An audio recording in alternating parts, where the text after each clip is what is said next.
dreams really do come true. We're doing a Kill Tony from the Ice House in Pasadena. This is crazy. This is like going to. It's like playing basketball at your neighbor's house when you're a kid and on their hoop instead of your hoop. You know, and like hoops are a little bit different. I can tell there's some bad players in the crowd by the way this is going over. Not really connecting yet. How you guys doing? This is fun. This is a different angle, different type of setup. The audio is here. We have a new sponsor. Give it up for Squirt, everybody. Squirt. Delicious Diet Squirt is now available. Made since, can anybody guess when Squirt started? 1653. We're talking about Squirt here. 1953.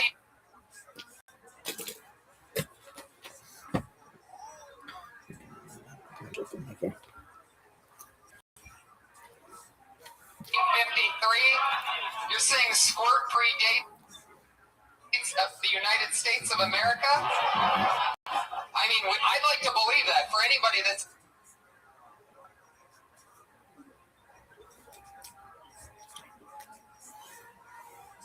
ever had one on a hot summer day, you would think.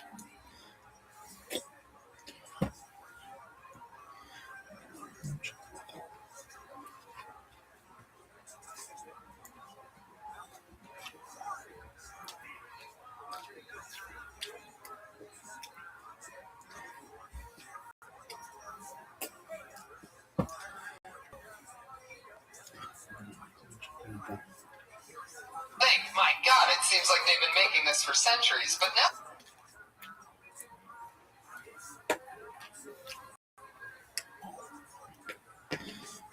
That's just since 1938, everybody. 1938. They've been around a long time. I mean, no 1656 over there from the. I think that was the birthday of Charlie Chaplin. Well, look at that, Brian, making up a completely false fact. Yeah. Right from the get, and I love it. I like how there's that much beverages and twist going on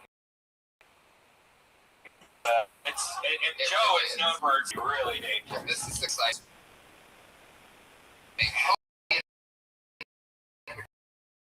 Some delicious Squirt. The capstone at McDonald's dropped us.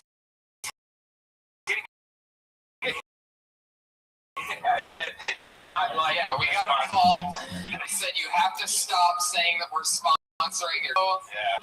I was waiting for it. I was wondering, like, what happens if you pretend like sponsors are sponsored? They have to fight back because they have to protect their own reputation. Right. I think it started when they started sponsoring SeaWorld, though, because we started drawing attention to the SeaWorld because they had SeaWorld on the Blackfish fillet. Yeah. Which was just comedy magic that happened right in the moment. That was pre-written. You can't mix those. Oh, sir, are you texting this show to somebody who can't see the live feed? Is that what's going on right now? They got a new sponsor. It's Squirt. It's on Reddit right now. Hashtag Kill Tony. There's not even hashtags on Reddit. I meant /. Look at me. I don't know the internet. We were here. Squirt a little bit of tequila. On margarita. Yeah, that's as white trash as it gets. If you've ever wondered what white trash is, you just squirt with tequila and call it margarita. That's it. I saw a few Mexican people said that. Well, I mean, it's still squirt, so it's probably better than a margarita. Yeah. Fucking squirt drop us. It just messed up and said squirt over on you. Squirt all over you. Get you wet. I love it. It would be a first on Kill Tony. I've been drenched in delicious caffeine-free Squirt. The thirst quencher is their slogan, by the way. This crowd is not into Squirt. They want McDonald's. That's all that they want. But I love it. You guys dig your McDonald's. How many people here Kill Tony is, by the way? Yeah? Alright. You know what you're watching right now. That's awesome. Congratulations. What we do this show once a week, and we host stand-up comedy community out. And they sign up the show to get constructive criticism from Writers Guild member, Comedy Central writer, Death Squad Platinum member. They know me from any of the major credits. And Brian, the creator of the Death Squad, always two of our this week's no different. yeah. So getting for two awesome stand-ups tonight is going to be the great Joe Rogan and my rare are with us in the house tonight, everybody. But first, for those of you that haven't been to Kill Tony, you wooers out there,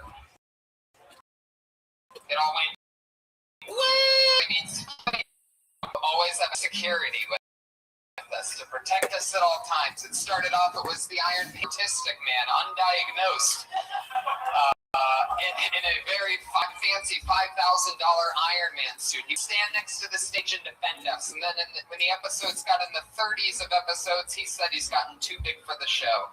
When he hit 4,000 Twitter followers, he said, I'm going to do my own thing now. I have a new following. Since then, he's lost more than 1,000 Twitter followers since the lead show, based on the principle. So we've always replaced him with a different patriot each week. Pasadena, I bring you a very iron Jesus. Look at the reach on this man.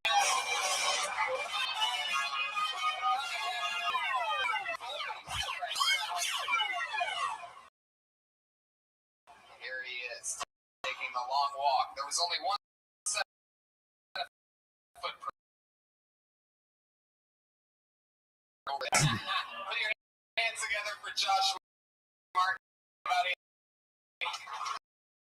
producer of the show, spiller of bars, who thought he had set it all the way down when he put down tequila on the table a few weeks ago, and it went all over my lap. But he's looking over us. That's the great Josh Martin comment, and we have at Kevin Lee Light. Jesus Christ is with us, everybody. Put your hands together for Jesus. Woo! How's it been going, man? Beautiful, thanks. You know, I have the wingspan of a condor. Heck yeah. Throw that in there. All right. Okay, it's going good. There you go. Have you actually measured his wingspan? Are you being serious, or is that just I don't know. Just you caused somebody to sneeze just now? I don't know if you heard that. bless you. And I knew you're just boom. Boom. Still got it after thousands of years. Jesus Christ. Never loses that sense of humor. And he said it doesn't go away. Happy to be Pasadena. My last time here, I saw Jim Carrey before he was ever Jim Carrey. Wow. You used to come here back in the day and see all the old. Did you ever get to see Steve Martin? Because Steve Martin started out here. It was actually the only show I saw, you know, and I figured maybe I would never see one better. And look at you now. All of a sudden you're here on Kill Tony. Woo! Featured by Squirt, the thirst quencher. This is much more exciting, young Jim Carrey. I'll have the Squirt Martin. I'll open up one right now. I thought that was going to be the worst accident for sure. But just seeing, I'm like, oh, here it is. What about just poor guy over here looking at the back of me the whole time? What do I do about that? It's fine. He's into it. How many times do you think you get fucking cock blocked? He's got the best seat house. Like fucking. He's a good. There's not much to see about. Yeah, if that is in your way, you could totally move. I'm sure one of the waiters or waitresses will find that spot because he's a. Oh, he does not. Do you think a guy that sat in the middle of the table on the Last Supper could pass gas? That would be embarrassing. There you go. He's unbelievable. Who said that you didn't really exist, these morons? Well, guys, we're very happy to have you back. I'm glad that you're going to be keeping an eye on us. Got your back. In the meanwhile, what do you say Josh? Yeah. Are we? Yeah. Guys, are you ready for your guests? Holy shit. Put your hands together for him, everybody. It's the great Joe Rogan and Dom Herrera.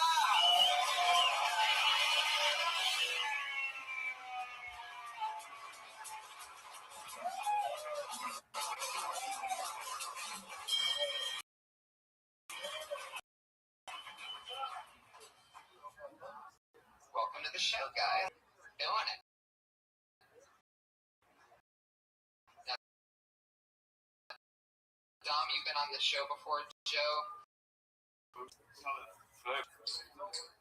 Yeah.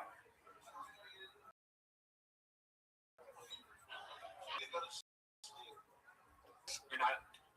Owe me $10. Off to a fucking roaring start. What was that? The jump.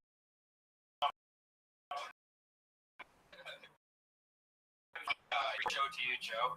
Thank you very much.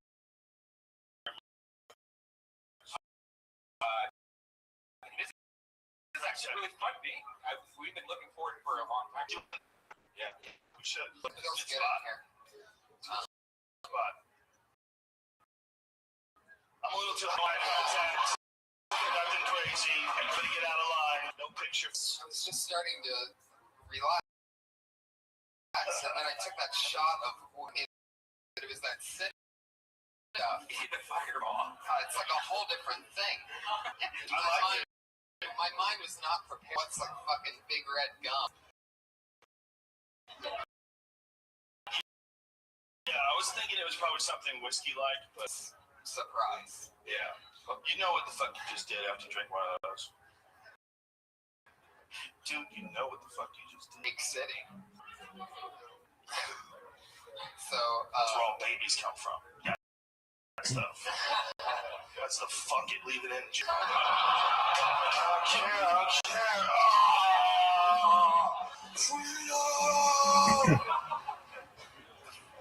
fire. That's how it starts. It's all fireball. That's this glass. 3 more of those. I think you got another one, baby. Top goes down, Romero. Thank you, Joe Rogan. She rocks in there. That's on you, man. What are you trying to roofie me, bitch? What the fuck is this? Tom Herrera's not even drinking his own, trying to pass it off. Oh yeah, You're one of those dudes who has like a special drink. Here, take this. Oh, I need my Tanqueray. I don't have my Tanqueray. What do you kids say? Drinking the same thing? This. I got a tradition. I get fucked up a special way every time. I go to the bar, I go bartender. Do you know what I like? Yellow. Dom, what's your drink? Dope doesn't affect you. Does it? How dare you? Hey, do you have any questions for our guests? Yeah, Dom. I'm speaking to you from a microphone that's Yes, out there. So you know important. You named Central one of the 50 greatest comics of all time.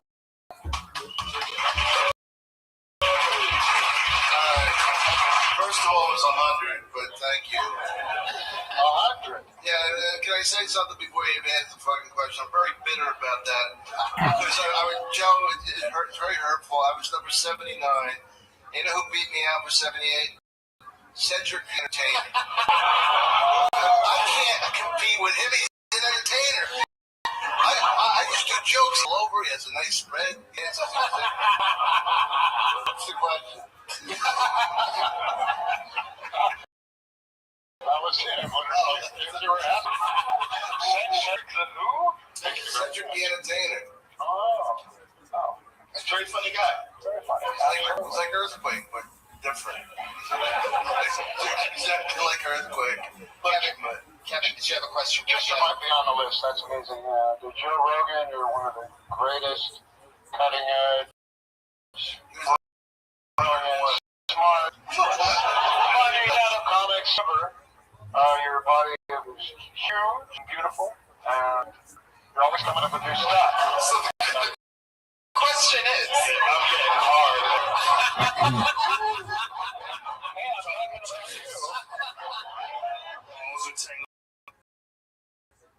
Shit. All leading up to, where's your favorite place to ride comedy? Actually on airplane seats. I don't know what it is about being in the sky, but it's terrifying. The only place you can get higher. So much.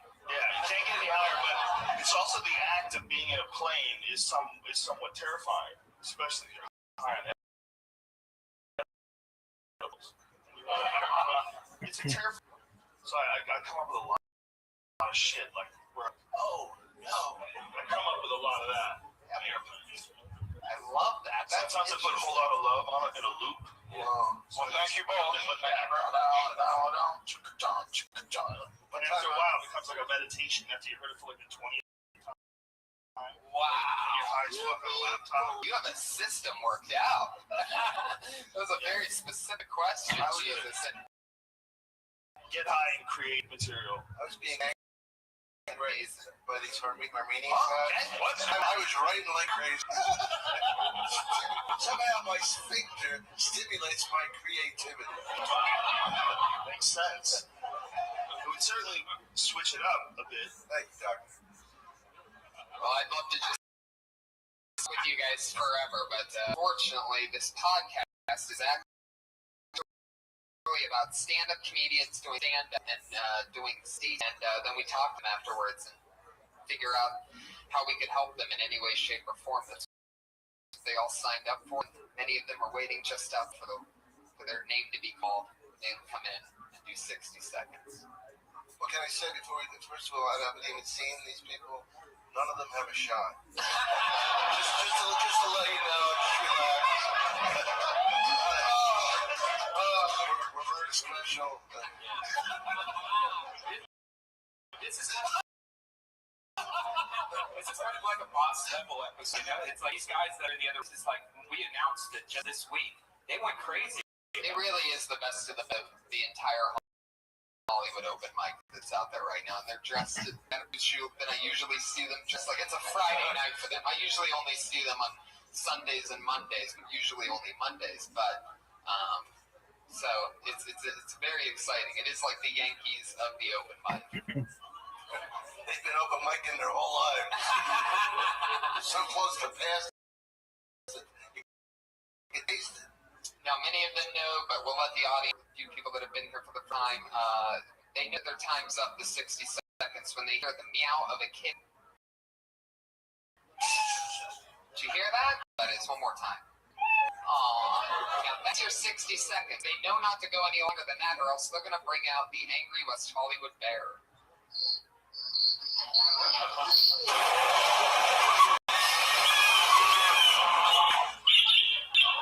To all you podcast listeners, I'm sorry you had to hear that. However, you have to understand that it's an important lesson in show business and time. So let that thing go over. Oh, that's horrible, but that's awesome. So many comedians signed up and made the drive out from all the way from Hollywood to have the chance to come up in front of you guys, and I thank you so much for being here, and I want to get it started. Are you guys ready? Yes. This is Bill Tony live from the Ice House. 60 seconds, and then we're going to end up talking more to comedian Kobe Grimes. It's Kobe Grimes. He's right here. Hello, Kobe. Hey, everybody.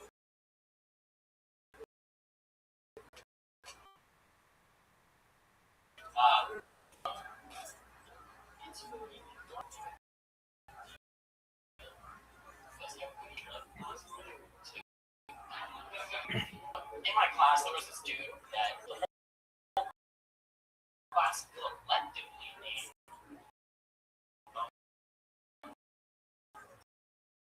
And it's kind of like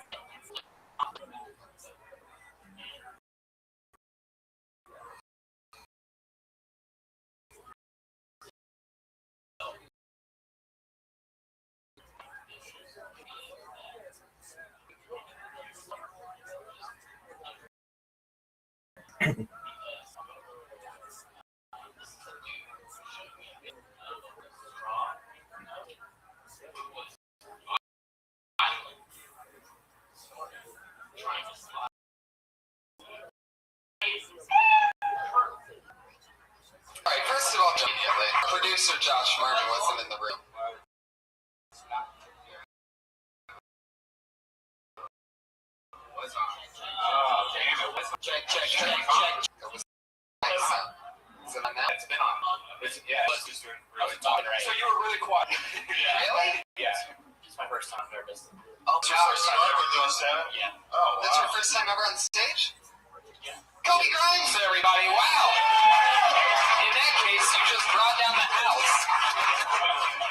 In that case, I'm not apologizing. You destroyed for your first time. Oh, awesome. Everybody eats shit on numero uno. Yeah. It's like part of the program. Not at first. Well, I guarantee you right now, that's My the first set was on the Tonight Show. I started.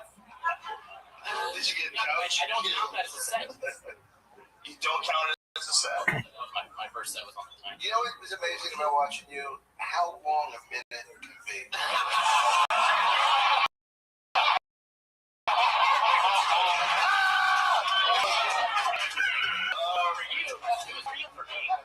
Why were you that funny during your set? Well, he wasn't relaxed. I was shitting my fucking pants. That was the first name to get.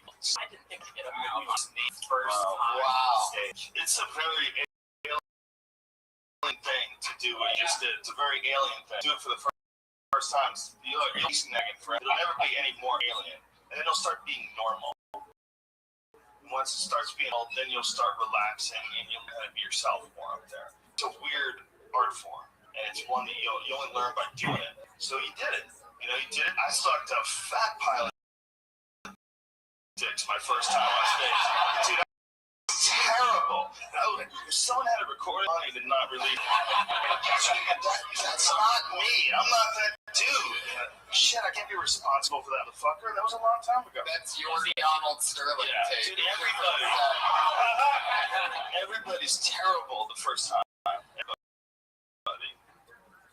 It's just, there's no way, and then you figure it out. But you have to just keep doing it. And just, you know, get your shit together in the outside world, too, if you can. Kobe, is it? Yeah, that'll probably help. Kobe, is it something that you've always wanted to do? I mean, What are you gonna do? You're gonna have to fix your stove. Barely paying attention when you're talking to him right now. Congratulations on graduating, too. Well, thank you. That was quite a few years ago. It means a lot to me. I don't know why. What do you want to do? Well, I want to answer his question. Okay. You remember it. Okay. So, serious. I'm fucking serious. Good. Look, commitment.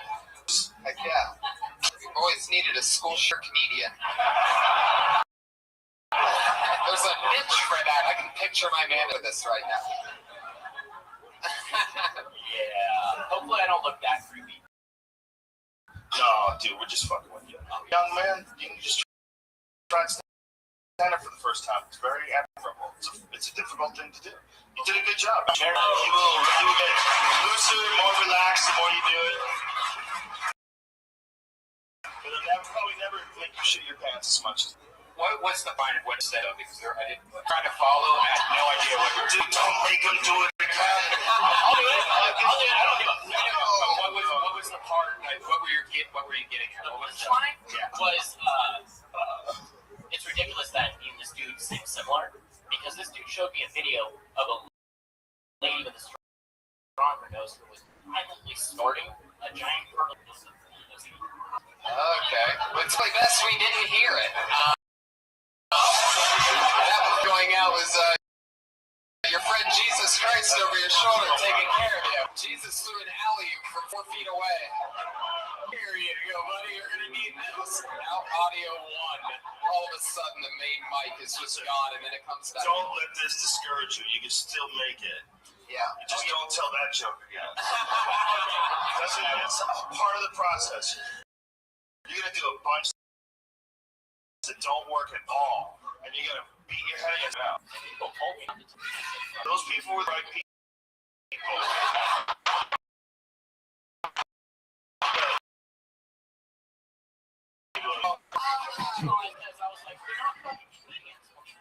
Right.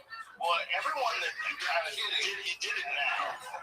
You technically you're a comedian. I don't buy into this hierarchy bullshit where people get mad if someone did an open mic night 2 times and they call themselves a comedian. Because we all know guys that only did open mic nights, and they were probably some of the funniest guys we ever knew.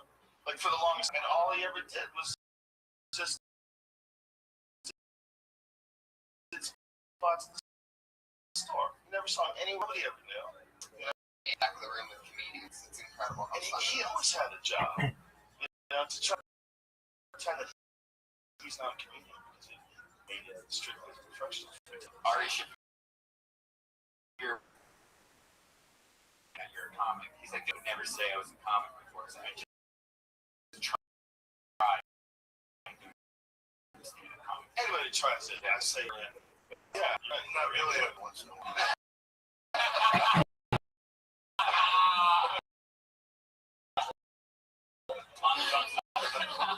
You know, you can call yourself a coincidence. You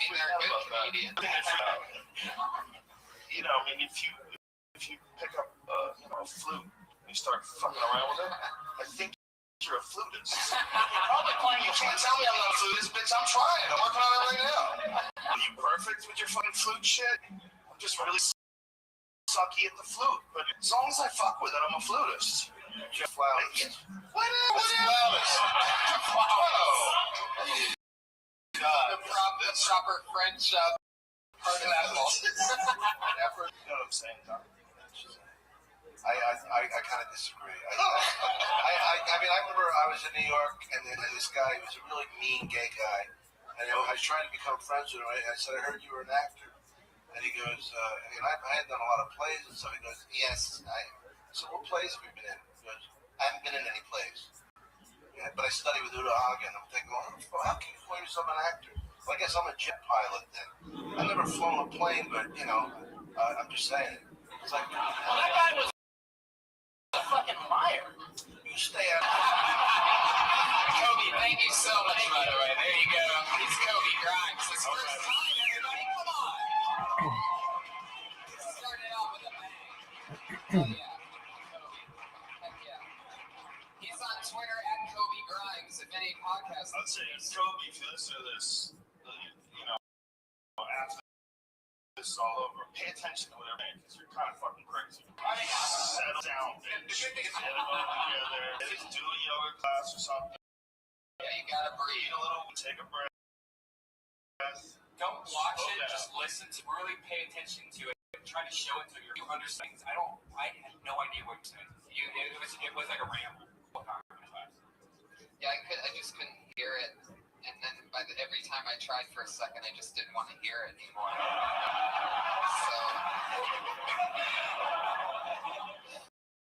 So it's hard, man. It's the first guy up. It's a very difficult pursuit. Of course. We go for number 2, buddy. No, let's tell me that.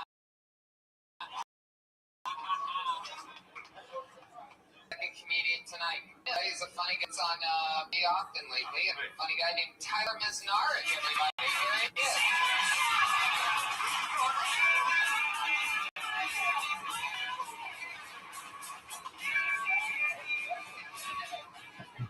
Hey guys, I'll tell you,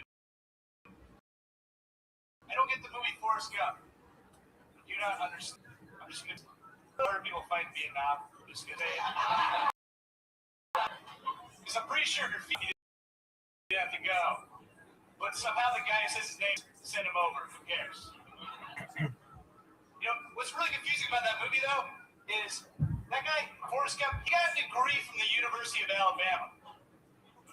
He graduated. And yet, he didn't understand that touchdown meant stop running. How's it going? I'm saying... Taking names, watching a podcast. How about you? How to say this? One time. Kids are pregnant. I've recently had a dream. Either him or AIDS. A little similar to Martin Luther King's dream. A little similar. But a lot different. You know, I've never been AIDS. Maybe they're immune. I don't know how to say it yet. I'm gonna put it in, write it down, and then I'll give a speech. Tyler, How's it going for you, Rabbi? Living a dream, bro. Away from West Hollywood. Hey, 100%. say that again? 100%. 100%. Me too. I'm Jewish also. Very well. So cool. Where do you attend shul? Boy, that Truman was a president. Again? Where do you attend shul? So my grandma is Jewish, right? I'm not full. My grandma is Jewish, and she passed down her information. You know, to my father passed down all the information. Okay. I'm gonna keep it silent because I don't know the true word of God. You know, I still need to learn. Yeah, no, I understand. That doesn't make you Jewish, at least from an Orthodox perspective, though. It has to come from your mom. Oh, really? It has to come from the mother? Yes, sir. Not the father? That's correct. Thank you for giving me the correct information. Absolutely. But you can always convert to Orthodox Judaism, and there are some sects Judaism make just based on your Jewish lineage. So it's important for you to investigate those. Some of them are known as Reconstructionist Judaism. The Reform movement might accept you. The Humanist Judaism might accept you. So if anything, contact your really, I mean, I would advise Rabbi and asking them what you... Orthodox Rabbi. Okay. Yeah, absolutely. And generally, thank you so much, Rabbi. You're always welcome. Okay. Keep me updated. And, I've been going through a spiritual journey, to be honest. Okay, how'd you find out of me? I met you when I was in Aiden Rothschild's Discord. Oh, okay, great. Back in the day. Yes, sir. So I had a memory of you. I streamed my life in there for like 16 straight. Really? Word, dog. How was it? Did a year in Aiden Rothschild's Discord? Yeah. A year, 12 months. So you have a few more months than me, sir. Hey, no worries. Yeah, it used to be really popping. It used to be really popular, but then they changed the settings on it, especially to be able to stream, and it lost like 90% of its active user base. Wait, is that why? That's 100% why. They took off the ability to stream? Yeah, that's 100% why. So they forced everybody to go into the chats, which are cool, but go into the VC like they used to do, they were to, and then that caused issues because nobody wants to be a... Is there a way to run that server by any chance? I mean, you'd have to contact Aiden's team, and Aiden's team. Okay. Yeah, I have contact if you're like super interested to do it. It's just yeah. I mean, when you're running a server that big though, and you don't have 24 hours, absolutely, they'll show buttholes. They'll show all kinds of stuff. So I think for the safety of Aiden's his Discord, they just said, look, we're gonna make it so that you can only chat and you know, like the okay, so he just that's correct. But it lost a lot of its active users. UFC or a big boxing match, I think they generally allow just about anyone to go in there and stream, and that's when it gets popping. A lot of times on Saturday nights, they'll have like a UFC or a big boxing match, and then everybody hops in and watches the events. Rabbi, can I ask you a question, Rabbi? I started streaming, right? Okay. Great, man. Twitch, but I feel like my voice isn't really heard. No, you should multi-stream. So you should simultaneously stream on YouTube, Twitch, Rumble, and Kick all at the same time. There's a free way to do it. Twitch? Well, Okay, can you maybe send me a link or something like that? I'm just gonna tell it to you. It's known as you'll tell it to me. Thank you. Absolutely. It's Rumble Studio. So you just type in Rumble Studio. Everything that you need. You just connect your YouTube, you connect your Kick, you connect your Twitch, and then you go live on Rumble and all the other places. And it has a unified chat, so that if somebody types to you on Twitch, or types to you on Kick, or types to you on Rumble, or types to you on YouTube, really, that's so cool. Exactly. That's so cool. Exactly. Thank you so much. 100%. Also, I appreciate the help, Rabbi. I appreciate it. 100%. So this will increase your engagement about 4 times, which is really great. And you can do it even more. There are other platforms as well that can connect to it, including things like BitChute and X and Goals and quite a few others. So what you want to do is, and it's all free. There are paid versions as well where you can do some other stuff too. But unless you want to pay money, like I want to keep it free. So just go to Rumble Studio, create an account, Rumble Studio. Yep. Account. Yep, and then you can start. Once you verify your phone, and you can start streaming right away. Wow, I've asked other people, but they tend to turn me down all because, well, first I start speaking about my faith, right? I say I'm Jewish, and people, when they hear that, they tend to block out their ears. Okay, well, I'm open to people of all backgrounds. So, from a streaming perspective, just create a Rumble account, rumble.com, and then in the upper right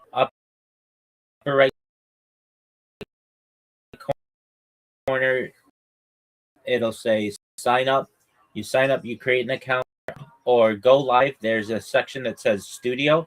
You can also just go to studio.rumble.com and log in directly there. You're speaking my language. Right. You're welcome. They also have an app. Wow. They have an iOS app and an Android app. You're doing on the. Is this free to the public during the hours that schools are closed? You have to get permission. You get permission because it's locked up. Okay. All right. Sorry, Rabbi. You're good, big. I got interrupted. I interrupted him. Sorry. You're good. No worries. So whenever you have time, you can either download Rumble app on Android or iOS. Okay, I'll download it. I'll download it right now so that I don't get. Yeah, absolutely. And then it allows for free, and then it will save on YouTube indefinitely, and then it saves on Kick for 30 days, and it saves on Twitch for days, I believe. Wow, really? Yes, sir. Okay, so does your computer have to be quick? Does it have to be? I'll walk all the way down, sir.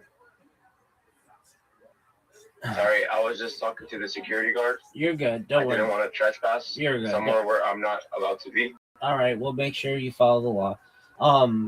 In answer to your question, do you need a really fast computer? No, you can do it all from a phone. Really, I can do it from a phone. Okay, sweet. You could be live streaming this right now if you wanted. Like what I'm doing, walking right now? 100%. That's good content. Yep. Okay. Because I am a streamer that I want to get not just my voice out there, right? I want to get others too, so that we the people can come together as one. But there's going to be complications with religion, complications with just morality. The morality of humans is it's complicated. It's complicated. Yeah, if you're looking to connect with the most amount of people, there are three things that you generally want to refrain from. Those are religion, politics, and sexual orientation. If you avoid those topics, Okay, then religion, basically you're going to politics. maximize people who watch you. Religion, politics, and what's her? Just sexual orientation or sexual discussions. Sexual orientation. Yeah. So like Okay. taking your an LGBTQ ally or your more traditional, whatever it is, if you just stay away from those topics, then generally you're going to have the most amount of people who want to watch your stream. You'll get people who want to catch you, and they'll be like, "Hey, what is your stance on whatever subject, on abortion or on capital punishment or whatever?" And a good thing to do, unless you want to have a debate over this, you just say that I have my own personal beliefs, but I do my best to keep them out of my stream and to be apolitical and not discuss politics.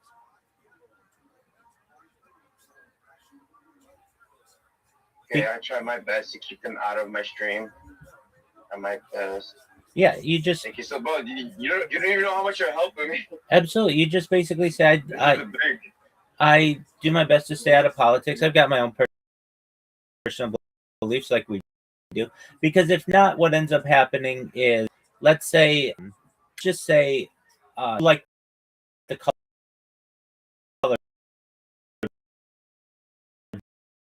blue, and you're like, "Hey guys, I like the color." They're like, well, okay, I guess red. A lot of people be like, "Okay, well, you like red and blue." And somebody's be like, "Well, what do you purple?" And you'll be like, "Well, I guess purple's okay as well." And then the people who like blue will be like,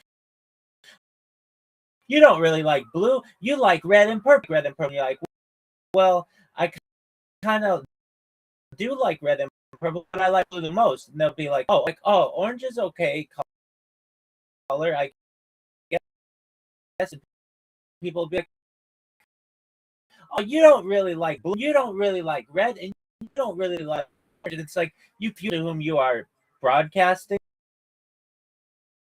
If you take a stance on any one of these, you're not going to them all. There's an old phrase, and basically is you can please some of the people all the time, and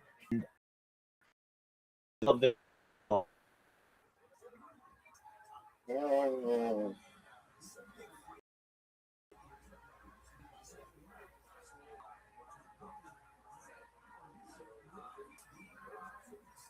I hope that makes sense to you. Yeah. It makes sense because, like, listen, you tell someone their beliefs, right, or your what your beliefs are, and that person, they will right away.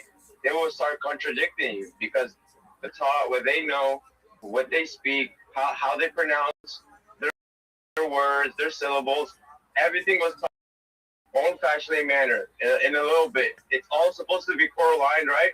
But everyone did this, started doing that. Yeah, it's very interesting. It very is. Interesting. It is. So a good philosophy to say and use is, you say, "I like to talk about things on my stream that unite people, not that which divides." There's so much on the internet that you can use to divide each other. If that's what you're into, divisive discussion, go to those. That's not what I do. I do my best to unite people. I want people to respect each other. I want people to treat others with kindness and love. That in positivity. I don't want to create a platform where people argue all the time and debate. That doesn't always get us anywhere. Not saying that it can't be important, but there's a time and a place for everything, and right now is not the time and the place for it. Right now is the time and the place for us to talk about love and unity and music and art and creativity and whatever else it is that interests you.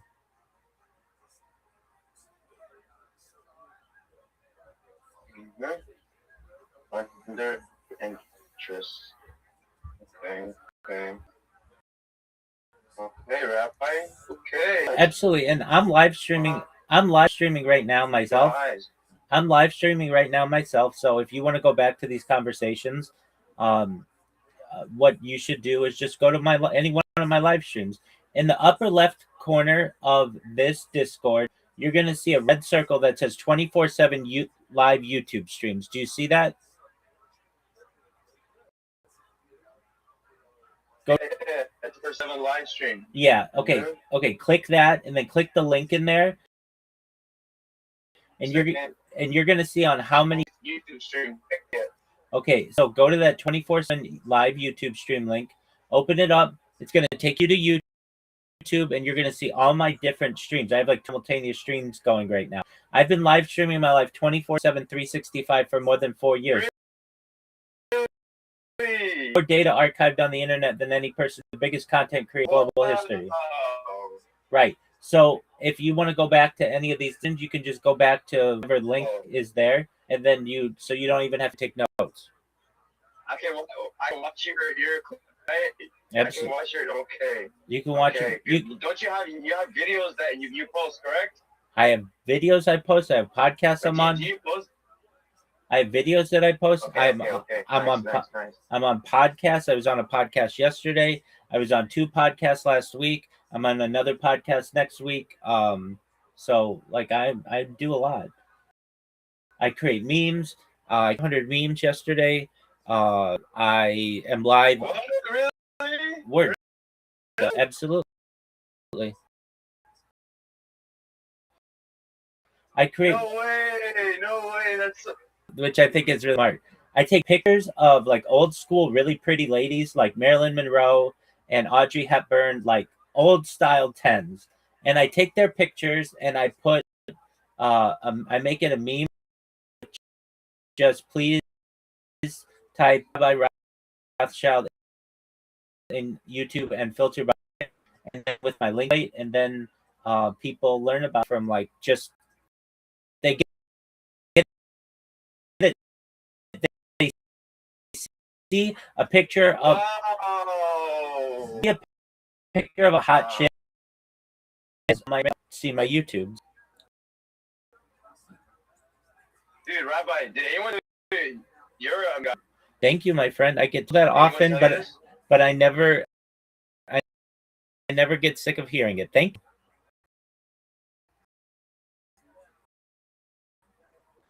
you. Positive. Well, thank you, my friend, and I'm here to support you. And I want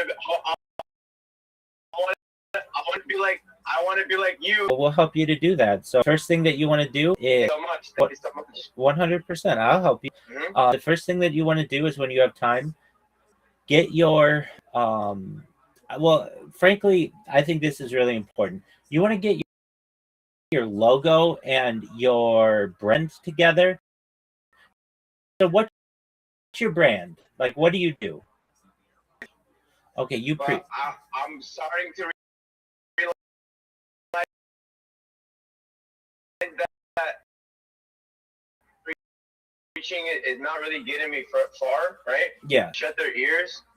When you preach about fear, right? When you preach about fear, all it does is just scare human to and he'll start contradicting himself, right? He'll start arguing with you. He'll start. It's kind of pointless. I understand that preach to religion.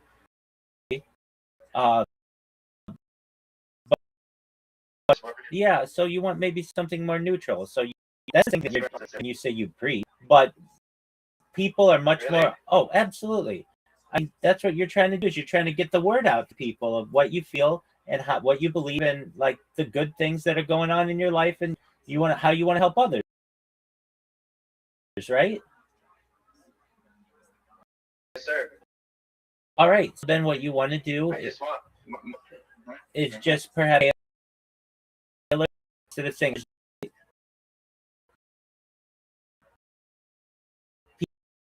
People want that from a religious figure. I speak. I spread positivity. Exactly. I speak positive vibes. I spread positive vibes. I want to inspire. I'm I'm a person who wants to make people better, make the world better. Those are preach, but they're not going to be such a turn off to people. The second that you get social media and you start saying, people come to them saying religion, or hey, you're not practicing your life. Well, you're not doing that, but the second you use the word, then you are automatically injecting this type of thought. So what you do is you just want to adapt your phrasing. So what you say is, I'm spreading positivity. I want to help goodness. I am speaking positive vibes. Those are all that you can do.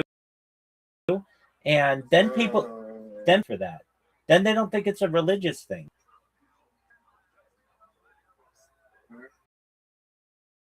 So my issue is I'm focusing in on the religion, right? Yeah, you get, and I'm bringing examples and stuff, this and that, but the whole time, like, I'm fighting against something. Exactly. You want to get away from that.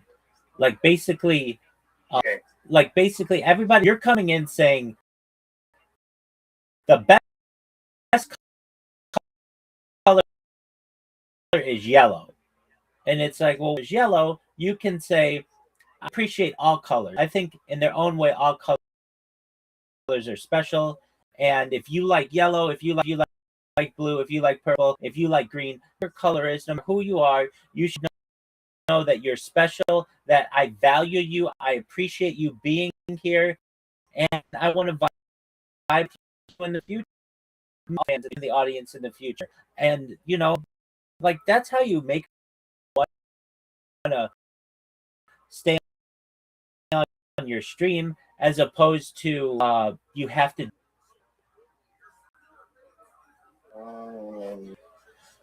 And so they appreciate they appreciate when you're taking their side at a certain point. Exactly. They appreciate it. Exactly. And with anything, you could be like just imagine, like, we'll use cars as an example. So you'll find somebody who's like, hey, hey, Paul, and you're like, oh, I like cars too. Now, we'll say cars is like religion, okay? And you're like, oh, I really like cars too. And they'll be like, oh, do you like Corvettes? You'll be like, yeah, I love Corvettes. Corvettes are great. And they'd be like, oh, cool, I like Corvettes too. Do you like, no, I don't really like as much as I like Corvettes. Like, okay, cool, bet. All right, do you like red? The other person's like, yeah, I like red Corvettes too. So they're thinking that you're vibing on all these different levels. I mean, vintage are cool, but I really like the Corvettes. And they're like, oh, no, I like vintage Corvettes. You agreed on that. You like car. You agree, and you can do that with anything to anybody. You already agreed you liked cars. You already agreed you like Corvettes. You already agreed Porsches. You already agreed that you like red Corvettes. There's just one with they don't like you anymore. Now you're the enemy because you don't like every single thing that they do. And religion's the same way. One, great. What kind of Judaism do you practice? Oh, I practice Reform Judaism. Well, I really don't like Reform Judaism. Oh, okay. Well, then the allies, and we're all, consider Jews to some extent within our different demographics or our version of Judaism. But do you have all the same? Where in my God, no, you don't. And so somebody's like, well, I don't like that. Okay, even Orthodox people may say, oh, I'm a Hasidic Jew.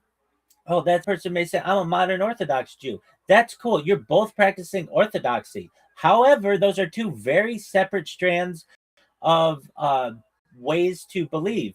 And many times the Hasidic world does not mesh well with the modern Orthodox world. And then even within Hasidism, one person can be a Breslov Hasidic dynasty person. Another person can be a Chabad Hasidic dynasty person, and they don't always mesh because they have different leadership.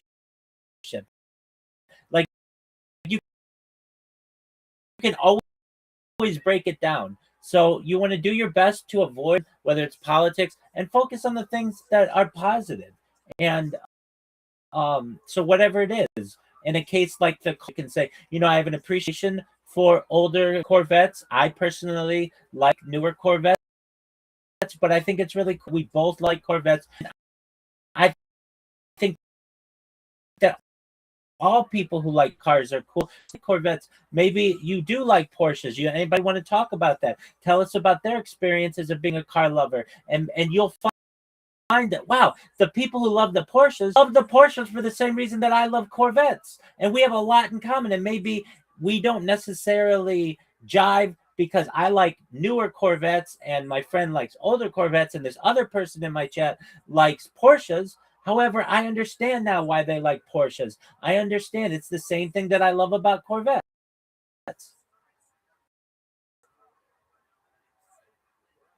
Should be like myself, right? I should be myself when I'm speaking and I'm talking. Who else could you be? Like I tend to refrain. Like sometimes I get so deep into the religion, right? Like I'm going at a topic, and there's times that even I tend to contradict myself. Absolutely. Okay, so let me ask you this: what religious background do you have from a teaching perspective? Have you made smicha, which is rabbinical ordination, or have you been to religious school?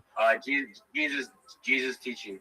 Okay. I grew up listening to his teachings. Okay, so right away, if somebody's like, "Hey, you're preaching, but you say you're Jew, you're having like the idea of the Nazarene," those are contradicting philosophies, and if you don't see that, your audience will.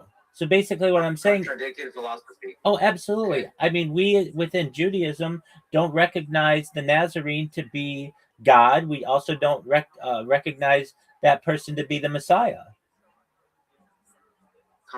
Contradicting theologies, basically. Narrative? It's really theologies, but narratives works as well. Theology. Exactly. Theology. So you're. Okay, I'm gonna look into that. Absolutely. So basically, if somebody's watching your stream, they can already see that you don't know what you're talking about. You don't have the education or the knowledge or the experience to be able to talk on these issues.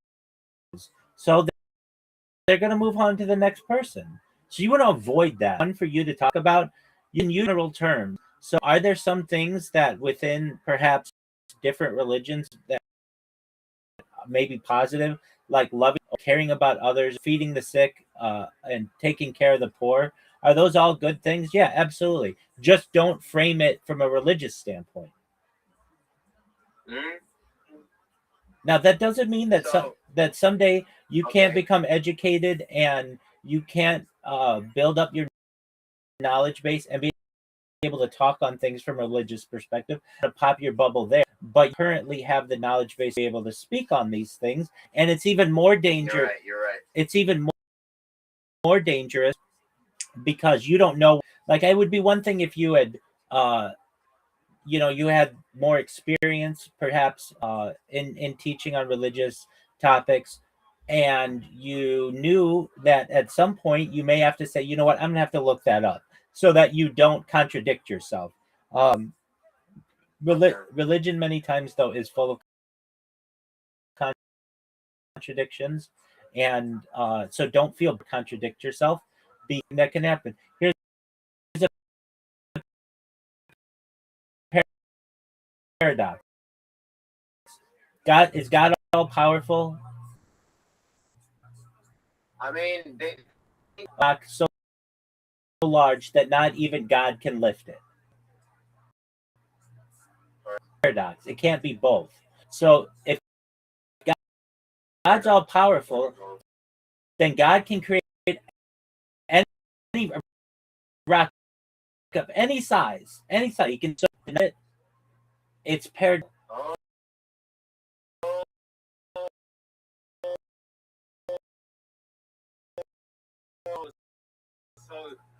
you're mixing it with evidence, with not just evidence, but like kind of like the theory of like you bring it into your perspective at first, and then you see perspectives of others, and you try to not contradict yourself, right? Like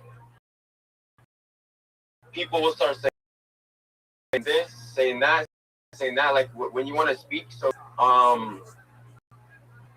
for the people, not against the people. Well, in this particular case, I'm giving But not to the very point where it becomes a protest.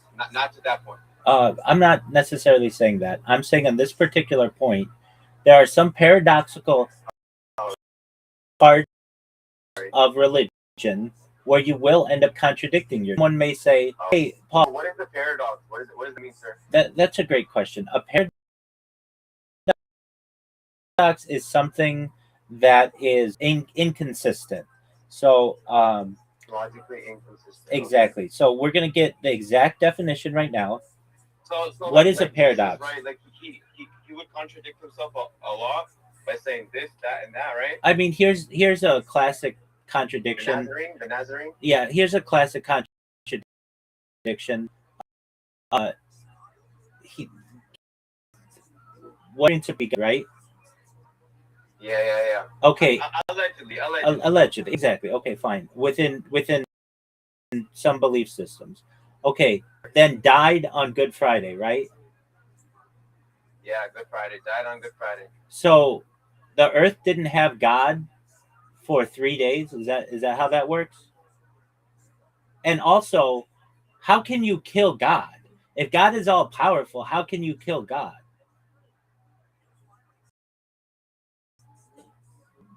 How can you kill God? Like, why would he send his son down just to die? It makes no sense, right? It's another good question that you're raising. And then another question arises, like science speculate that there could be millions of different types of civilizations in the world. Why does God care so much about Earth that, like, did he send a son to all the different civilizations? Like, what makes Earth any different than any of the other civilizations?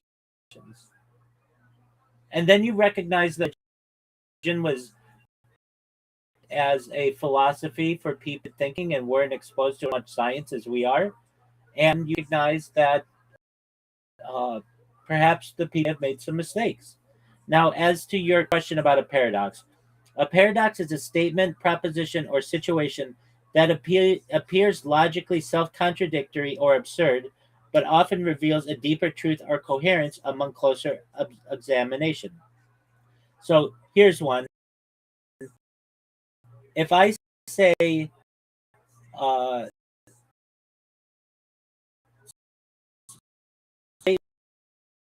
paradox, and they say this statement is false,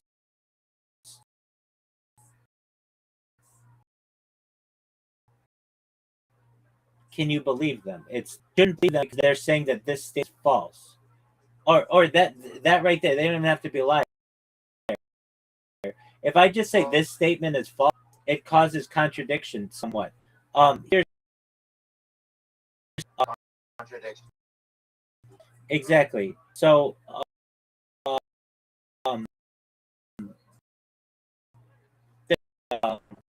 without on this issue anymore,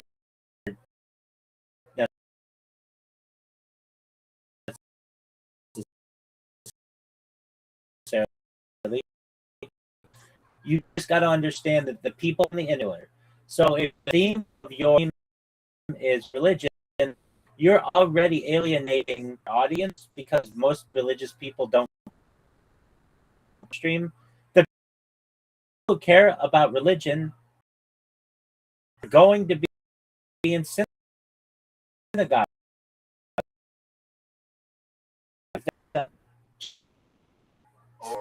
So what you do is you take the learning that you have, that you've learned, and I'm not saying the things learned aren't important. I'm not saying that at all. I'm saying that you take that knowledge and you make it more digestible for a larger a larger audience. So, like what's something you like to talk about? Aside from, you keep saying religion, and I understand that, but what about religion? I like to talk about the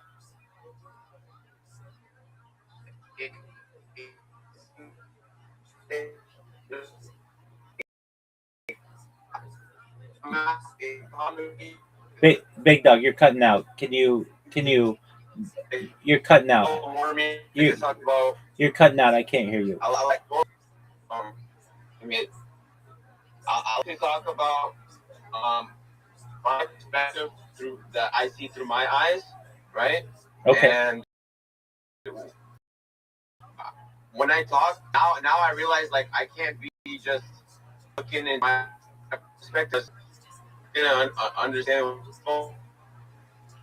because I have my own mind and my own, but there will be people who will relate. They will relate because they have their own thoughts, their own way of thinking, their own. Exactly. You don't alienate them. Their opinion is, frankly, just as important as your opinion. Everybody alienate them. You don't want them to feel like, hey, this person is putting their opinion on a pedestal. They are not necessarily taking what I have and my feelings into account. Now, if they are there to follow and listen to you because they're specifically there because they like, let's say you get big and you get popular and they want to hear what you want to say, then you don't have as many issues as you do. But when you're starting out, you want to be as neutral as possible. You want to as many people as possible because it's going to be the difference between you getting one or two consistent viewers per stream, you having zero.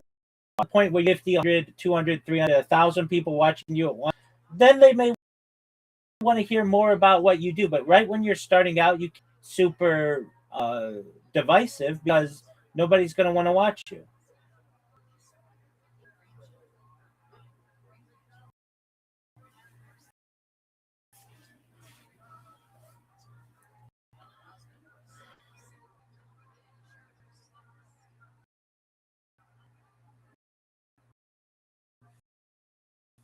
All right. Well, you cut out, so I don't know. Podcast. Come, feel free to listen, whatever. Joe goes. You're bringing up the bear. The bear doesn't have rationale. Go on. The joke goes. Never met her with AIDS. Maybe they're immune. Maybe that's what extra chromosome does. It fights AIDS, guys. He is stopping you guys from your worst parts. Turn the mic off for Kobe. He made the bit. If that was your first time on stage, that would have been super impressive. But 6 years you suck. What'd you say, Big Dog? Can you hear Rabbi? I can hear you something, my man. I said my internet, I heard pretty much everything. Okay. So much. You were a great host. Absolutely. I'm gonna try to do this more, and I'm gonna try to hear the people out more than pushing my opinion. It's like I'm doing it just Out again. Listen, you're cutting out again. Get Wi-Fi. Get to where you a computer, and then come back in here and we'll talk.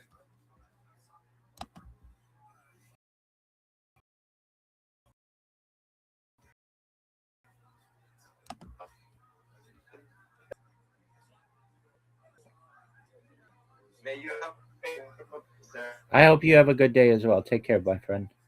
almost contradicted myself right there. No worries. Myself. No worries. Don't you worry about it. Life is full. Life is full of contradictions. Don't you worry. Okay. Thank you. Take care, my friend. We'll see you soon, God willing. Shout out to that guy. Shout out to Paul. You just straight up tell people they're not Jewish like that? Absolutely. Why? Because they ain't, baby. But they could be.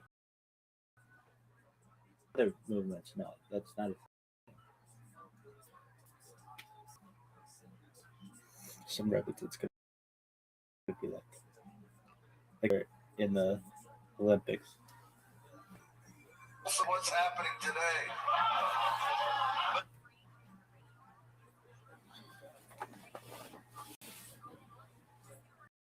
If you have a bit and it's about an old movie, like Force Whitaker bit.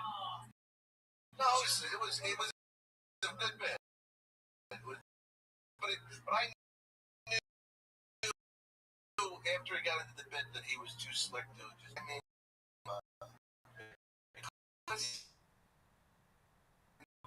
he was too good to be an open mic. Well, that's one of the things about the show. Is quite often, there's some people that are in their early starting out time, but there is a few people that are really funny, like Tyler, who I've seen do maybe, I don't know, 6, 7, 8 different shows. So somebody said, Time? a bit great, but After the 7th minute, I start tapering off. yeah. So sometimes people come on just to work something out and hang out with us. Okay. All right, I didn't mean to be mean. No, I know. Too late. No, I love it.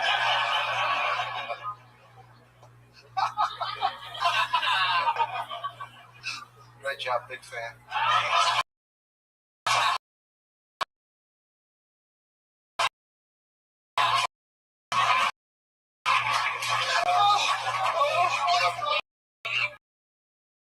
That Wizard of Oz. Why did the Munchkin cross the road? Oh my God. Jesus, what do you think about this whole thing?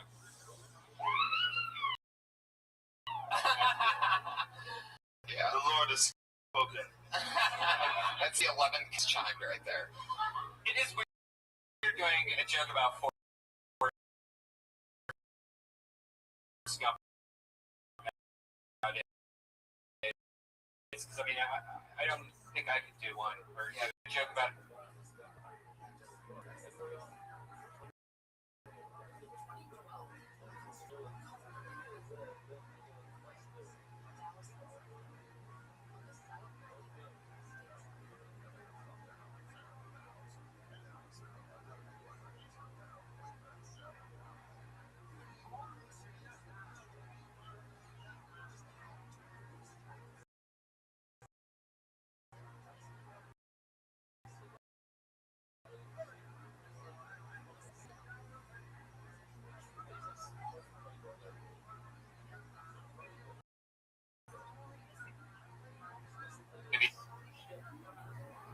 nowadays. I don't even.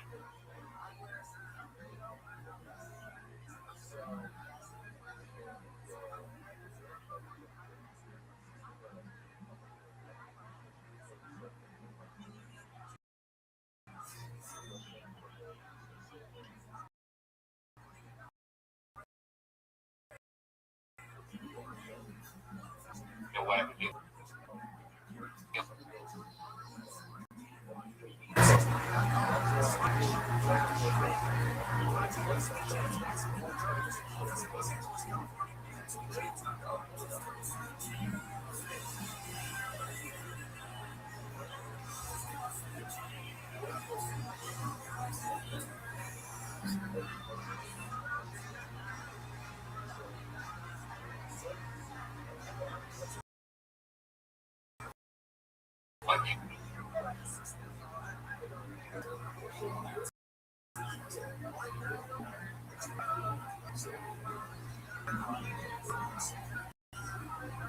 Guilty about it.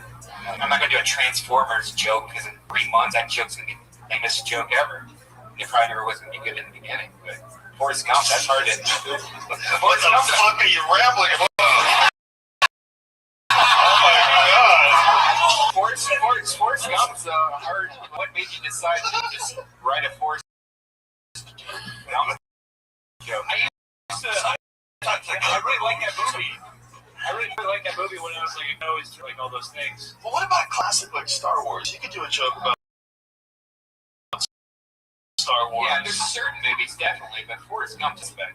Why though? Why? If Star Wars is classic, if you could do a joke, you could totally do a joke about Star Trek. If you had a really good joke about Star Trek with old school, you would definitely do it. Because it's almost guaranteed that everybody in the world has seen Star Wars. And even that's not true.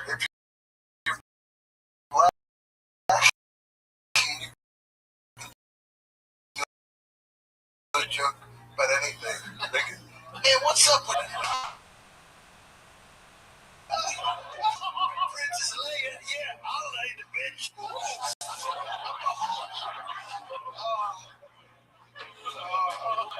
Oh my god. You're right. Now that you said it, Black comics can talk about anything. That's amazing.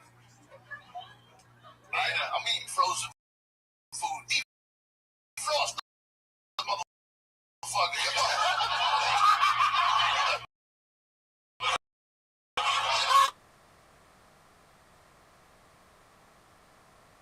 Oh, everybody.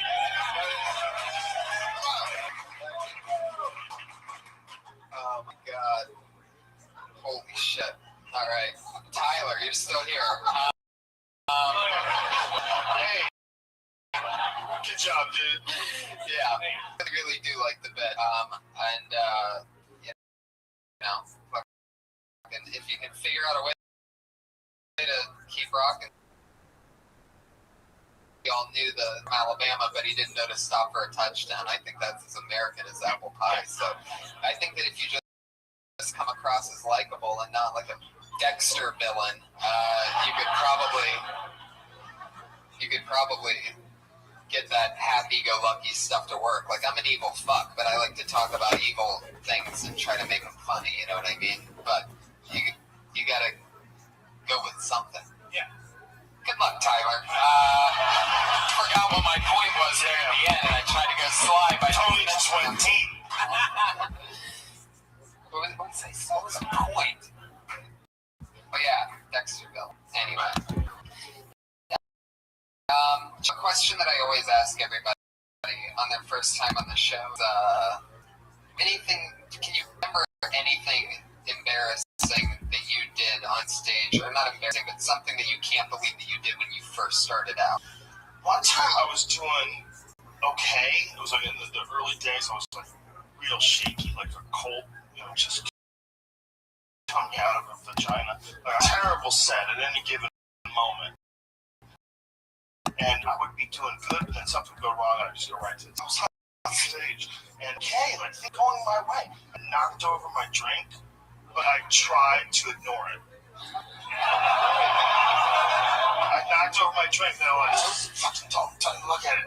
And the audience was like, this bitch is scared. And those little monkeys, they smelled it. Yeah. And this was in Boston, which is just a notoriously hard-ass town. It's cold as fuck there in the winter. People don't tolerate any bullshit.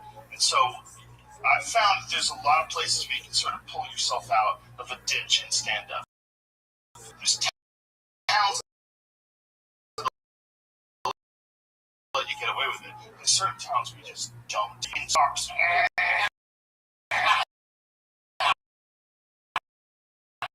Horrible accent. Yeah, that shitter. All because I knocked over a drink and I just didn't address it. Wow. I was panicked. How much time did you have left? No recollection. Was it a while? Did you pretend inside you not the drink? Yes. It's jokes that normally work just didn't work. I settled it. But I was very like in my movements, not that precise. maybe listeners or audience members don't know, but not acknowledging something that happens that everybody can see is such a big deal. Yeah, well, that's why when people say you should just ignore heckler. You're crazy. You're crazy. Agreement was not just agreement. Yeah. Like the whole agreement that you have with an audience, what the hacker's doing is violating the agreement. It's not saying that everybody should have to shut the fuck up and want to be the person that gets to talk. But when you do stand-up, that's the only way it works.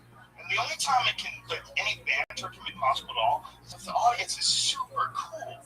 And then it makes for a fun time. And it's not just like a heckler, it's you having a conversation with people. But when someone yells something out and disrupts, you have to address it. It's unfortunate.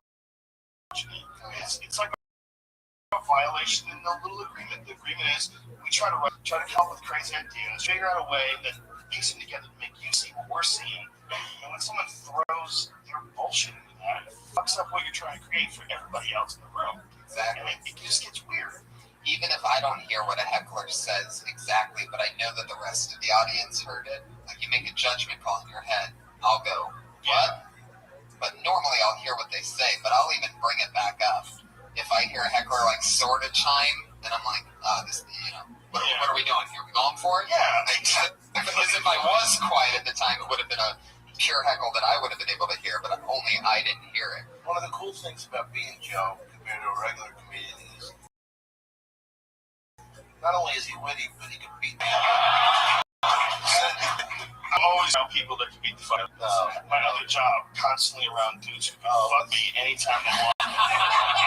So always surrounded by trained killers. Yeah. Wow. Yeah, me being in shape is just trying to maintain as long as possible from being raped. In a worst case scenario type situation. Think about something else. Defensive than offensive is what I'm trying to say. I don't think any comedian can beat you in a fight. I think you could probably beat me in a fight. I love you. I love you too much. You're rubbing it down my rear here. You're making baby. I take a beating. Dom, I already asked you I try to talk you out of it. what your thing that you regretted was, right? On another episode. You want to remind this crowd? I don't want to be ostentatious or pretentious or didactic. But I gotta say, I honestly have never had a bad set or a bad moment on stage. What I would consider bombing, most comedians would consider killing. That's a sad tale. No, I don't know. I love it. He was like, I was doing a thing, charity. My mom worked at a hospital, and this guy wasn't laughing, and Johnny went to the fighter for not laughing. The fuck are you? So, it wasn't a professional gig. Do you think that growing up on the East Coast in that harder environment, more wild environment? Philly, you grew up in Philly. Oh, yeah. I grew up in that. If you can get through that, so much more. I mean, the heckles are softer. I mean, like, you were talking about Boston. I thought of Nick's immediately. Yeah. And I begged Jonathan Katz one time to come up on a third show Friday night, but there's all fucking these tough Irish kids and Italians. Like, all the gangsters and police made love at that place. It was like, and John Katz, he said, I don't want to work a third show. They booed the back of his bald head. He didn't even get on the stage. They're, boo, you fucking bald-headed faggot. They hadn't even been up yet. And so what he did was, they're fucking screaming at him. He turns to the mic and goes, precisely. And walks off the stage. Comedian tell me about that, and we'll move on because I pulled another name, but this great comic, who's a great writer, he once told me this story about how he had this big showcase, and it was a sold-out crowd, and he got up on stage, and he didn't get heckled from any loud person in the back or anything like that. It was a guy in the front row just whispering, "You suck."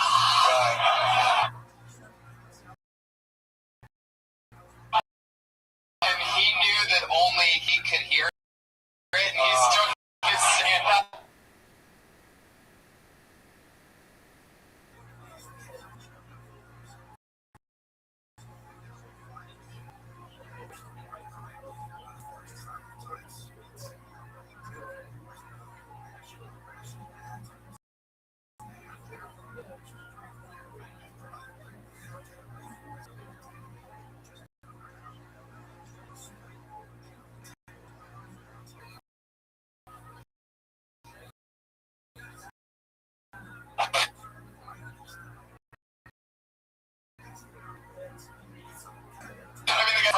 time he would breathe and have to inhale as a comedian, he would just hear, change it up and do all these different things. And he's like, it was a 7-minute showcase set for something big, we'll say the Tonight Show or whatever. And he goes, he's doing it every time. And I'm 2 minutes in and I'm ignoring him. And I'm 3 minutes and I'm ignoring him. And I nobody else can hear. And I'm having a good set. But I'm having such a good set that 5 minutes in, I take a breath in and he goes, no, seriously, you're the worst. That's when I go, why are you whispering to me? And the rest of the crowd's like, who the fuck are you talking to? And then all of a sudden he's getting, I had a gig. Didn't get the thing because he acknowledged the whisper. It's if everybody else hears it, that it's a real fucking that's horrible. thing. But it's psychological warfare. The guy in the front is, you're never going to get it. I had a guy clutching his chest. I did a gig. These women, they had the stars, the dot, and the saris, I don't know if they're Pakistani or Indian, but I did on HBO. I'll change it. I'll make it cleaner. Not fucking. And the guy, I had women crying, like not laughing, crying. And the guy goes up, you don't. I said something about a cow, and I forgot the cow was sacred to the fucking cow. He goes, you don't talk that way in front of my people. And they're all fucking screaming and shit. Because you said fat fucking cow. Yeah, but I told them they want to see my act. I never had people dressed like this in an audience. I remember everything it was like you were at the Berkeley. Everything went in slow motion. I just remember like fucking peeling off the stage, and the guy handed me $2,500 like it was a baton. And then Kim, I was going out, Kim, and I jumped in the fucking car. We got away. Wow. And that's why just saying fat fucking cow. But I didn't think I think you're fine. That's incredible. All right. Guys, your next comedian is ready to go, and her name is Incredible reaction. I'm sorry, that's an incredible reaction. Yeah. It counted about you saying something like that. Just a cow. But the cow's like their thing, right? Where were you guys? But I was thinking the guy was going to don't say this. He was breathing. I thought he was holding his heart. I mean, it is weird for the religion to revolve around an animal. I mean, even if it's dumb as fuck. It's an animal. So dumb, right? One of the craziest ideas ever. They just let that go. People starving and they won't eat fucking. What if it was a frog? What if it was a frog? What if they worshipped a frog? Would we think they were fucked then? If they were really into frogs, the frog, you'd be like, whoa. But a cow, you're like, oh, that's their thing. Well, you can get high off the frog, so you get high off your god and eat waves. You get high from frogs too, dude. Or you get high from cow too, because cow shit, that's where the mushrooms grow. Oh, yeah. They believe that that's the connection. The reason why they think that cows are sacred. Well, it's fruit. Because of mushrooms? Well, sort of believe in that. That's what it's supposed to be. Worshipped in Choctaw, or one of the oldest known civilizations, and they were all cattle worshippers. And they were all in this area where psilocybin mushrooms grew. Wow, mushrooms are the root of that. That's like 9 degrees of Kevin Bacon, the mushrooms version. The cow is sacred. We can't eat the cow, but the cow poop is amazing. Yeah, by the way, what I said, like facts and specifics might not be accurate at all. I just want you to know. Guys, we got an As I once said, marijuana party. Up next, 60 seconds, the stylings of Melanie Baldonado.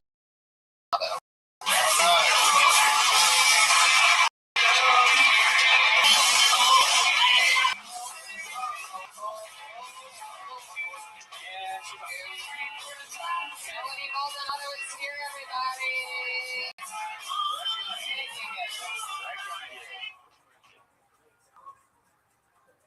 You know you hate your job when you're always barely late. Just can't get there on time. Because if all the force of the universe reach out in the morning to keep you from getting there, the first force, because all anyone's ever asked for in the morning is, just give me 10 more minutes. And that bitch gave you 9. That's why you make up the difference, hit it twice. It's awful. I used to work in retail. Retail is the only job where you get paid to get all dressed up and put together, but it doesn't pay you anywhere. There was a brush fire 2 miles from my job at one point. I was really worried. On one hand, I could use this job, and on the other hand, I always wanted to be the one who burned that place down. Rough. I don't know. I feel like that's a minute. There you go. I got it. That's right. That was one minute. Where'd you used to work in? I guess I don't work there anymore. So Corey. Oh my God. Threw them under the bus. I can't believe you did that. No, I don't even know. Sounds like a child actor. What is it? That's a store? It's a store. What's it called again? Tory Burch. Doesn't that sound like a child actor for some reason? Someone that went terribly wrong. So what's that person's story that came up with the store? What are they selling there? She sells overpriced handbags, shoes, tunics that look like they're pretending to have these $50 for them. How do you live in Pimp? Some people do. People buy that stuff. What are So podcast. How about you? Some of them are really nice and I like them, but then a lot of What'd you them say?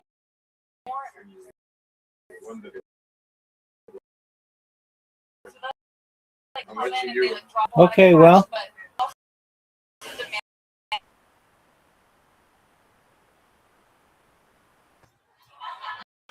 I feel like I saw a cat. Okay. I'll tell you, but it's not. It's just okay, and it's not the whole entire race. Okay, Filipinos from Manila. Wait a second. From Manila. That's the greatest disclaimer I've ever heard. Wait, can you repeat that again? Did you just say you're speaking for everybody when you say blank? No, I just think No, I love it. specifically in my experience, Uh-huh. Filipinos from Manila. You alienated our gigantic city in the South Pacific? Yes, That might be the craziest shit I've ever heard. Yeah. What kind of on from? I mean, I would think you need to meet a lot of fucking Filipinos before you make such a snap judgment. I would say like millions of them. Like there's a lot of them. You gotta be fucking sure. What's their downfall? What is it about the exact city of Manila? Right? well, Jesus be saying that. one, we would always have to ask them where they were from. They were always like sit down and start pointing at things and ask you to bring them down for them, or just like, can you get me this? It's like, what are you talking about? That's a whole shelf of things. What are you talking Aren't they really short? Just not No, really they're- Look at her. She's reliving it with anger. They're fully Why do you think capable we of what? getting What are you their own talking stuff. about? Sometimes I like to throw curveballs like this because I think that sympathy if there's. you've got some sort of handicap or if you're blind, but if you don't have any of that, you can go and pick your own stuff and tell me what you like. Don't sit on the couch and start pointing as if I'm your slave. I think we would have to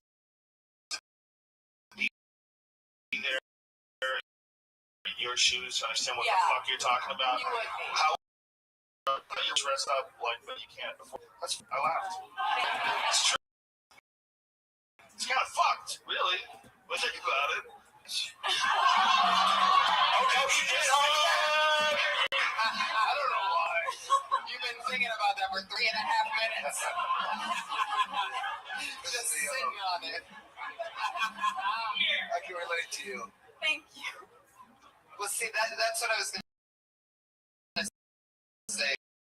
Is I asked a few questions there, and one thing that come up that changed directions pretty quick after that is you could talk about that retail. Just telling us about, you can look. Like what you said, were you about race? In my opinion, it's one of my favorite. It was one of the funniest things I've heard all night. Where you go, you know, like, and I've had I can't remember. Notice was that is that you answer right away. Very passionate about your dislike for Filipinos. But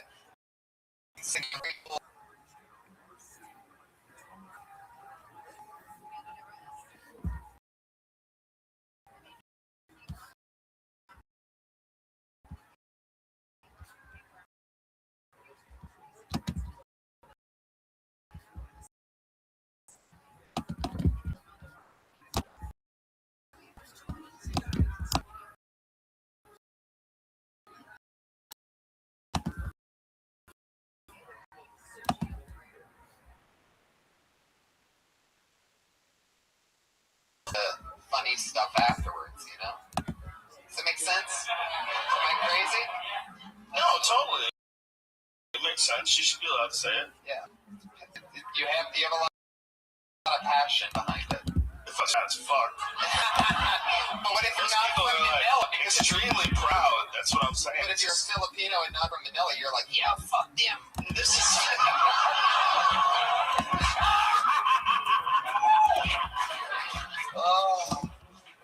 Good point. It's a very good You point. know non-Manila Filipinos have to hate Manila Filipinos. Yeah, but they hate white people way more. They are really cool. And Filipino Americans are like awesome. They're like so nice. Like Manny Pacquiao. all the time. Super friendly. Yeah, they're great. They're the best pool players in the world. Did you know that? They are. No, I'm telling you, they are. Is that Efren Reyes? Efren Reyes, the greatest pool player, arguably of all time, Filipino. Manny Pacquiao is one of the most likable guys. Every time I see him on TV, he's singing karaoke for some reason. Every Filipino I've ever met is like super friendly. They're some of the most friendly, family-oriented people. See how many good things? See how many? Look at that second Also Titus. a little scary. That's amazing. Who's the first Titus? There's a lot of different kinds of Asian people, so that's an amazing. Vietnamese. Yeah, but it's from like ages 8 to 12. That's why they. Oh, you motherfucker. Had to ruin a moment. How dare you? But you guys found the good in Filipino. You know, I can't find anything good about fucking Cambodians. oh, Fuck the Cambodians, I'm saying. I'm sorry, honestly, that you ran into a bunch of people that poorly represented Filipino people, but I can't think of, like, if I had to pick, like, one race that was, like, almost universally friendly. Filipino Yeah. people. Oh yeah. So What race are you, by the way? I really like friendly, nice But I'll say this, people for the let's say most this part. real quick. How is that? Oh, that's my mother. Hispanic, 3 versions of Hispanic. Wait, racist man. What is exactly Hispanic? Like, okay, because like, it gets divided. Okay, my mother's there's Basque, 100%. Oh. Her, that's like Sicilian, okay? I forgot, I don't like them either. I don't like that. They're such assholes. No, I forget who I So, like, a but then bunch my of mom's different Latin Spanish, countries. right? There's only a few for me. Right. Spanish and Mexican on the mom's side, and Basque, which is like they all Hispanics want to fight against each other. Hispanics, so I don't know why, but that's just a fact. I saw a dude on a t-shirt and said, I'm not Hispanic, I'm Mexican. Fuck.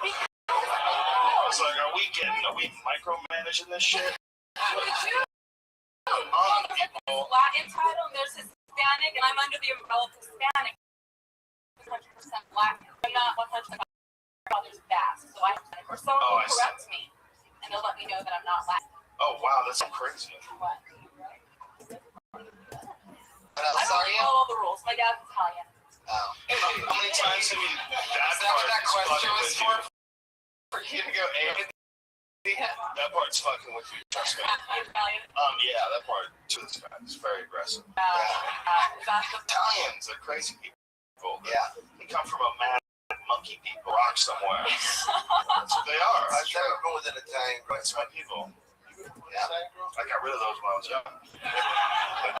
I got that off at an early age. I was like, one of these things is not like the other. I remember that show.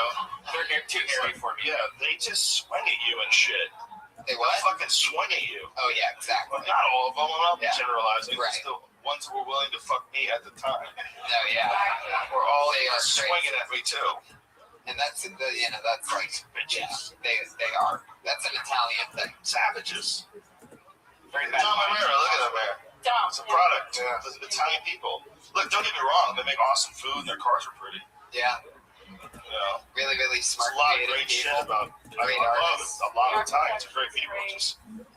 Yeah, it's 2.5 I times. can't handle it. Have you ever punched a guy? 1 quarter ounce. Really? Okay, that's not true. I was asleep and I was having a bad dream and I swung and I didn't realize that I was swinging in real life and I punched him in the stomach and it was really sad because he's one of the nicest guys I've ever dated and I felt so wrong. Just in the stomach? Was he pussy? Just totally just punched If a girl hits you as hard as she can in the stomach, you know, how hard would that be from a laying position? Did you whine about it? I have no idea. The look on his face. What kind of ferocious ground and pound was this, dude? It was I'm gonna sign you up. It's Josh.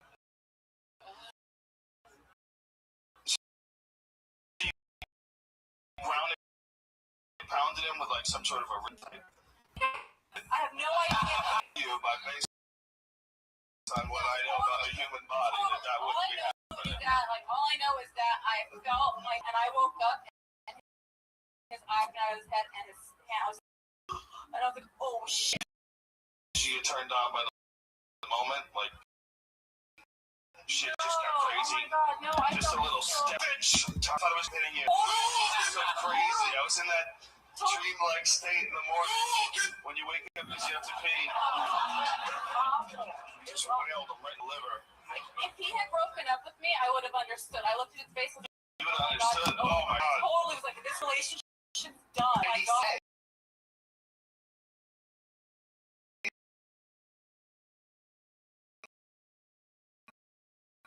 Well, he didn't say that much because he was hurting.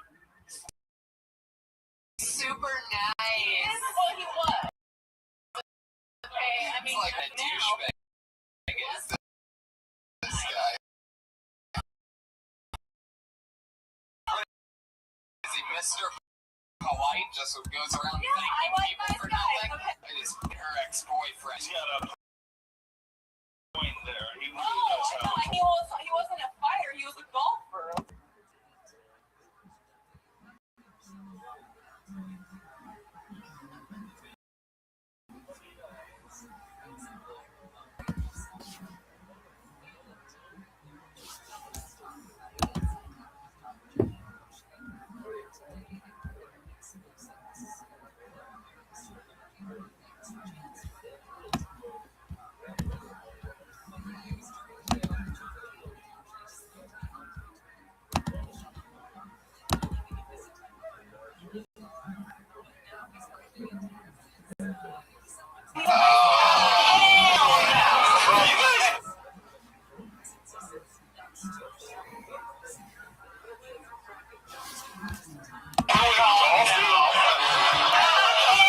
Holy miniature!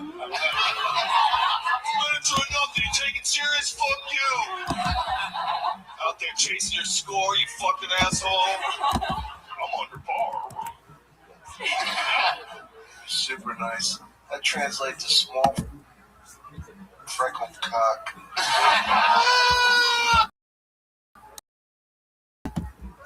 Oh, you said I am hungry. A little bit. How many times you done it up? How many times? I'm in my 4th year. Oh, you're fourth. Okay. Sorry. How long have you been doing it? Would be a better question. I'm sorry. I lost. Do you do it a lot? How often do you do it? I try to get it 4 to 5 times a week. Is that hard to do? Yeah. If it's not a bar show or a show, then I try to get on a mic somewhere. And did you start in LA? I did. Yeah. I'm from North of about an hour or so. Well, It's logical, but not the smartest. you can make us laugh for sure.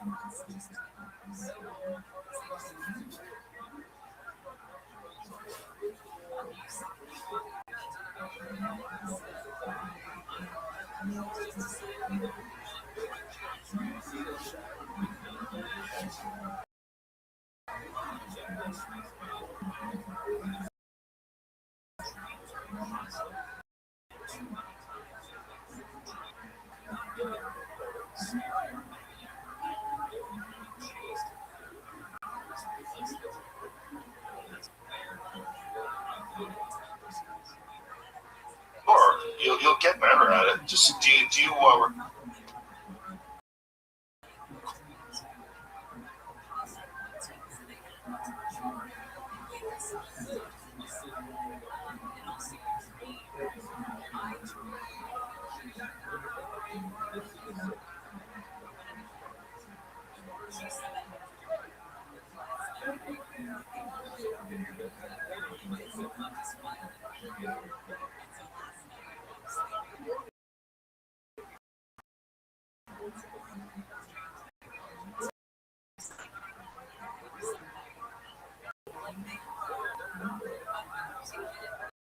or just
Damn, bitch. The fighter the kid. Happy day.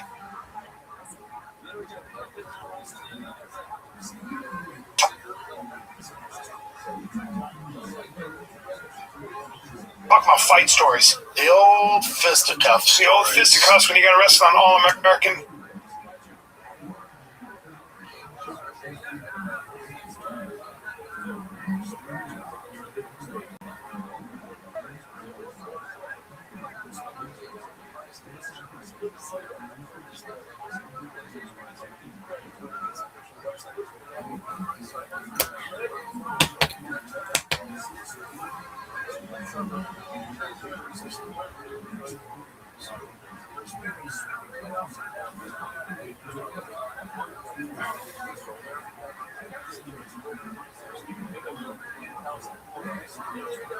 wrestler on the national team. That would make me very nervous. Not for you guys, right? No, that hand scar is gnarly. Not for me. Oh, dude, and I remember Not for anybody. When I got the surgery done, I go, how'd it go? The doctor goes, did my best. Did my best. So you can tell it's like an earthworm, basically. It's like an earthworm on my fucking thumbnail. Yeah, that doesn't. It's not a small scar. But how's your you have? I mean, it goes It's out like when one of it's cold out. those weird fillers when you're poor in your apartment. Yeah. It looks terrible. How'd you get that? So just I knocked him out. Did you punch him wrong? No. What are you talking about? I knocked out this guy, Johnny Curtis. I forget the name of the league. They told you he was a high school wrestler. You got set up. Yeah, got set up. But when I knocked him out, I go to finish him. You know, like finish him. I go like this. Yeah, Johnny This hit like the tip of his chin. Oh, that hurts. Is it sharp just the way it just went? Yeah, it just fucked me. And you Oh, you can go to the fight. one boy's a big kid too. But what did he weigh? Tree man. Dude, 2008. Shit nickname. 2000. There might be some ads for Look at this. that. You didn't have a lot of stand-up. UWEC. Wasn't a big stand-up guy. Pure wrestling.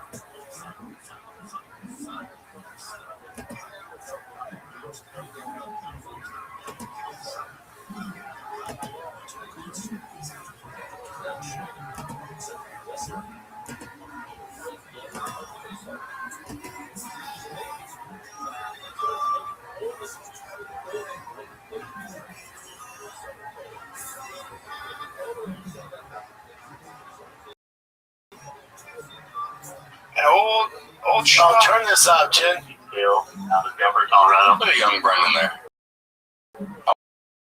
Together, Trevor Whitman, Christian Allen. You know what? It's a fight. You know, I'm not to go anywhere, wherever Valley wants to get. If he wants to keep on his feet, you know, that's definitely a favor. If he wants to go to the ground, that's fine too. One thing for you on Saturday night, to be saying, wow, he's the next big heavy. That confidence, and this is a Thomas young man at 25 years old. Yeah. I don't know. He's Having a lot of maturity. That's sort of been the thing I might add. 6'6". And already 6 foot fighter, just 25 years old, fighting on the bar. He did. Pat the stats, baby. Well-rounded, fights out of good school. Aspect of his game that he's supposed to work.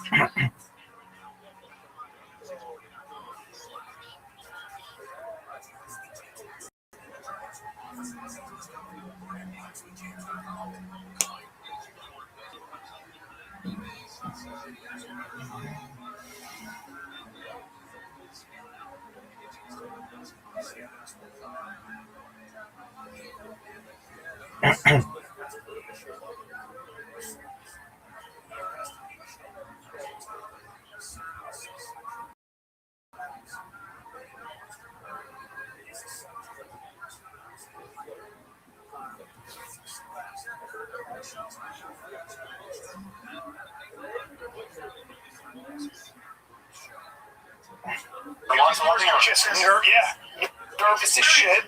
He's got the maturity, he's got the size, he's got. What's going through your head as you're walking up there? Here's what athleticism will do for you. I was so young. Oh man, I was ready to fuck shit up. Yeah. Yeah. No nerves? Oh yeah, I was nervous. Yeah. He's an amazing athlete. But you're right? important. First of all, he's only been training boxing for 6 months and became a Golden Gloves boxing champ. Wow. Has the strength and conditioning coach that UFC World Champion has. Trains at high altitude and has a sick roster of fighters to That guy right there is KO. so good. Such a genius. He's a ninja. That little guy right there.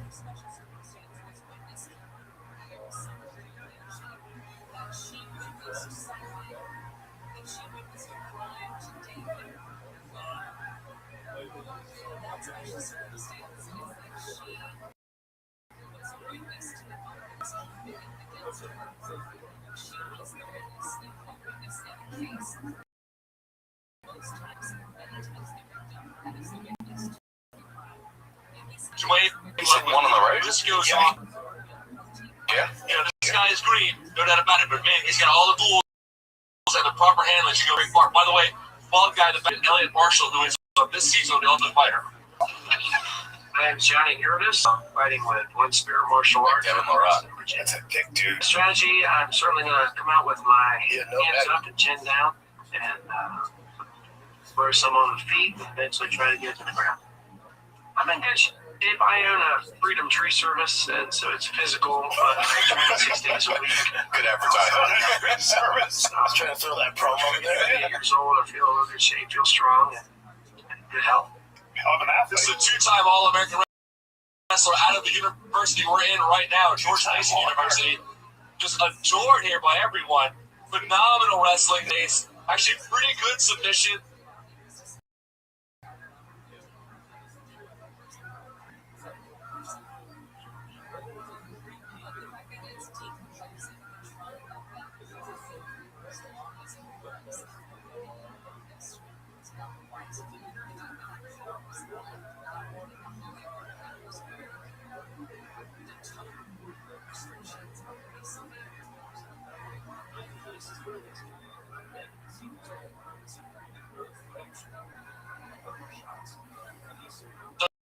It's still in play. There is a big part though about it. Stand up. The wrestler but that guy had much better stand up. It's your first second. Boxing tells you he's got crisp hands. Look at that guy. Look at Johnny Field. Look at Johnny Hotspot. He's in for a very serious fight Right against Brendan Shaw. John Curtis is small, but as you said, that guy's got some. big enough to have a shot in the NFL at 6'6", and They keep saying I'm 6'6". but he's huge. Yeah, good guy. I'm no professional athlete, but I'm 6'4", about 250 pounds, and he can more from me. Luke, that is not true. But I like the height. Luke's a big dude, though, isn't it? Yeah, Luke's about my size. He's every bit of 6'4". You might have been wearing boots. Was Luke an athlete? No. Johnny It Curtis says there 6'4". 6 feet tall, although he listed himself as 6'2". What's your affiliation? There's Brendan Shaw. Tease KO. 6'4". No, he's definitely Let's bigger. go. Look at Luke. He's got These like old graphics, these shitty graphics. Oh, I know. God. And one of I'm pretty sure the owner of this promotion committed suicide. Oh no. Yeah, a few years after. This was This fight is sponsored by the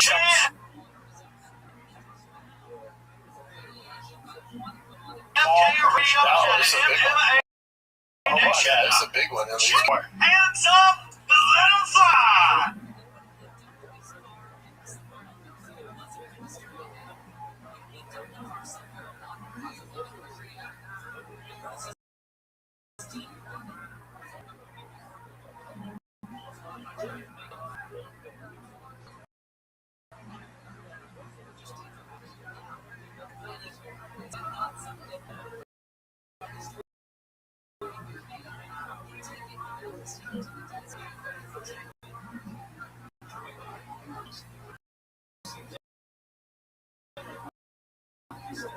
God. This fight is scheduled for 3 rounds in the UWC heavy out of the blue corner. He is a jiu-jitsu artist, holding professional of 1 win with losses. How long have you been doing He stands 6 feet 4 inches tall, fighting out of Denver, Colorado. Brendan Shaw! Oh, fucked it up. But you picked up punch easy, right? I mean, it's kind of like you. His opponent on my left, fighting in the red corner. He is a boxer, holding He's up not 1 a win boxer. and 1 loss, fighting out of Russia, So often, so bad. Johnny Hurd! How much did people make up back then? It's like I was watching I was at old these things UFC back 1. then. It was like Yeah. Line it up in this matchup here, 6'6". This looks like it's from Squaring off 1992. against 6'3". what year is this? Brendan Shaw in the black trunks. John Curtis in the olive and black sprawl trunks. Who would have thought UFC would have been just fighting up the street of the house? Third minute, Mike King, Right. to get the heavyweight Let's start. go, baby. Damn it, 20 years after. Can't Shaw keep it on defeat. I think he has to win. Curtis is wrestling. He's too This good. was 18 years ago. See, Andy Curtis was close to this. Exactly. This guy is not really. Curtis does not want to be at the end of the big long jab. Crazy about his weight. Yeah, see. Oh, Shit, Shaw to overcommit. Big takedown. nice It's a little bit takedown. too aggressive. Jesus. Also, one of those is takedown defense. Feel very green at it. Whoa. Good balance. Watch shots To get takedown defense. Up in space. Look at this. Amateur. Slightly. That's some Cyril shit. Hit the canvas pretty hard. That's a good swing. God, You guys are That was just straight. that gets bad. Bambies. Look at this. He wants to take that, but he's not setting up with his punches. It's very uncomfortable seeing him. Job can keep that jab in his face. Curtis needs to set up those takedowns, though. Curtis is phenomenal. Oh, he hurt his leg. Hurt his leg. Oh, I saw right And there. he got knocked out Is that at the the one? end. And Curtis needs to set up those takedowns, Just though. moved it. Curtis is phenomenal. Oh, God, his Hurt leg. Oh, There's no. punch. And he got knocked out at the end. Shot. Oh, Trump just gave him the jaw. This jump almost below both my ACLs. That was just. He got fired in. What? No, watch. Yeah, I jumped so high and hard. Watch Look this. at that. Brendan Schaub at 1 minute and 1 second of round one. He takes care of Johnny Right Curtis. here. Brendan Schaub. Brendan, don't do it. Right here. Brendan is a 25-year-old. What was that? I almost flew. Going for my ACL. Yeah. Oh, that's kind of hurt. I think I get on the mic and call up Frank Mir after this. Exactly. He hit the beat down. Yeah. And then he just gets stopped here. You're right. That was definitely that third punch. Oh, yeah. Sorry. For a guy who's an All-American wrestler, that wasn't the kind of takedown. Ruined my shit. That was a weird jump. For the thumb. Yeah. Reaching behind the reaching for Young. the very demonstration, taking on a very tough fighter. Key to this one clearly, take down the knees going, you had the hands going. You wanted nothing to do. You wanted to demonstrate your hands in the Boy, you had that packed Black Power Ranger. going to take it. So at 6'6" and extremely large guy, great start to pro career here with the win. This was your pro debut tonight. What can we look forward to? And we also noticed that Josh Barnett at the end there. Only up from here. I should hear a better thing from here. Look, just hit on him. Here's the end of like talk us through this, Brent. He went for a double leg, looked like I stuffed him, gave him an uppercut. He was out there, and then just to make sure. Oh, he's grabbing his knee. Now, it looked like he may have damaged his knee on the way down, but you're doing what a fighter's supposed to do. You got to finish that fight until the referee tells you otherwise. Good job finishing. Yeah, that's what we're into. The ref pulls the stop, so me or not, the uppercut helped with that, so it was a good night. A bright future for you, Mr. Brendan Shaw! No cauliflower ears. Look at his ears. Nothing. Nice and clean. My dad wanted to see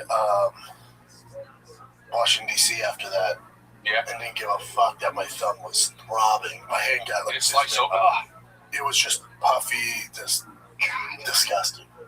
That fight cost me, but It's so painful. I'm sorry, is this Throwback Monday? Anything else, fellas? Right? 18 years ago. That was a hot second ago. Hot second.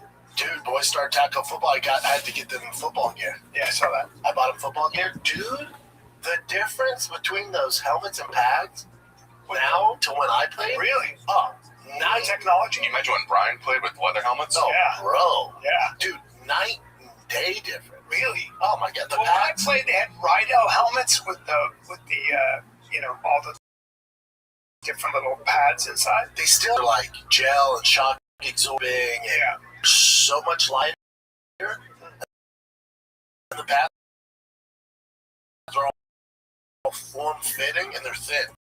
They're way bad hard. And I know they got me. It was like hard. Like the pads were hard and Pads were They hard. actually made it worse. And they were big, so you couldn't like reach up and grab. Now Yeah. it's like they can fucking. What do you mean? So now, what? It's just better technology. Everything's thinner, lighter.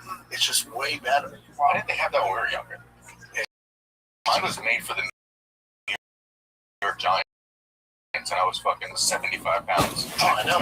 Especially when no, dude, the helmet's so light. They're so much better. Wow. The technology's so much better. Not cheap. No. Not cheap, dude. No. What And they what's a got. good helmet run? I don't want to get into that. I'd like to know. buddy. So I there and they have one that they recommend the team buys. I go, okay, I see that. But what's that? Well, that's the one. Well, he's like, that's the one like Tom Brady. It actually helps concussions lessen by 20%. I'm like, well, I gotta do that. It's the kids' protection. We're talking about their brains. I'll take 2 of those. Oh, hell yeah. You're that audience member that doesn't put their phone on vibrate. What? I'm like, I'll take 2 of those. 2 of those, and Not cheap, man. I'll say that. really. Not cheap. But for the kids, well, I don't think about it. But can I get a number, please? I need to know. Okay, let me guess. I'm gonna guess. Let's play Price is Right now. Yeah, I'd say $200.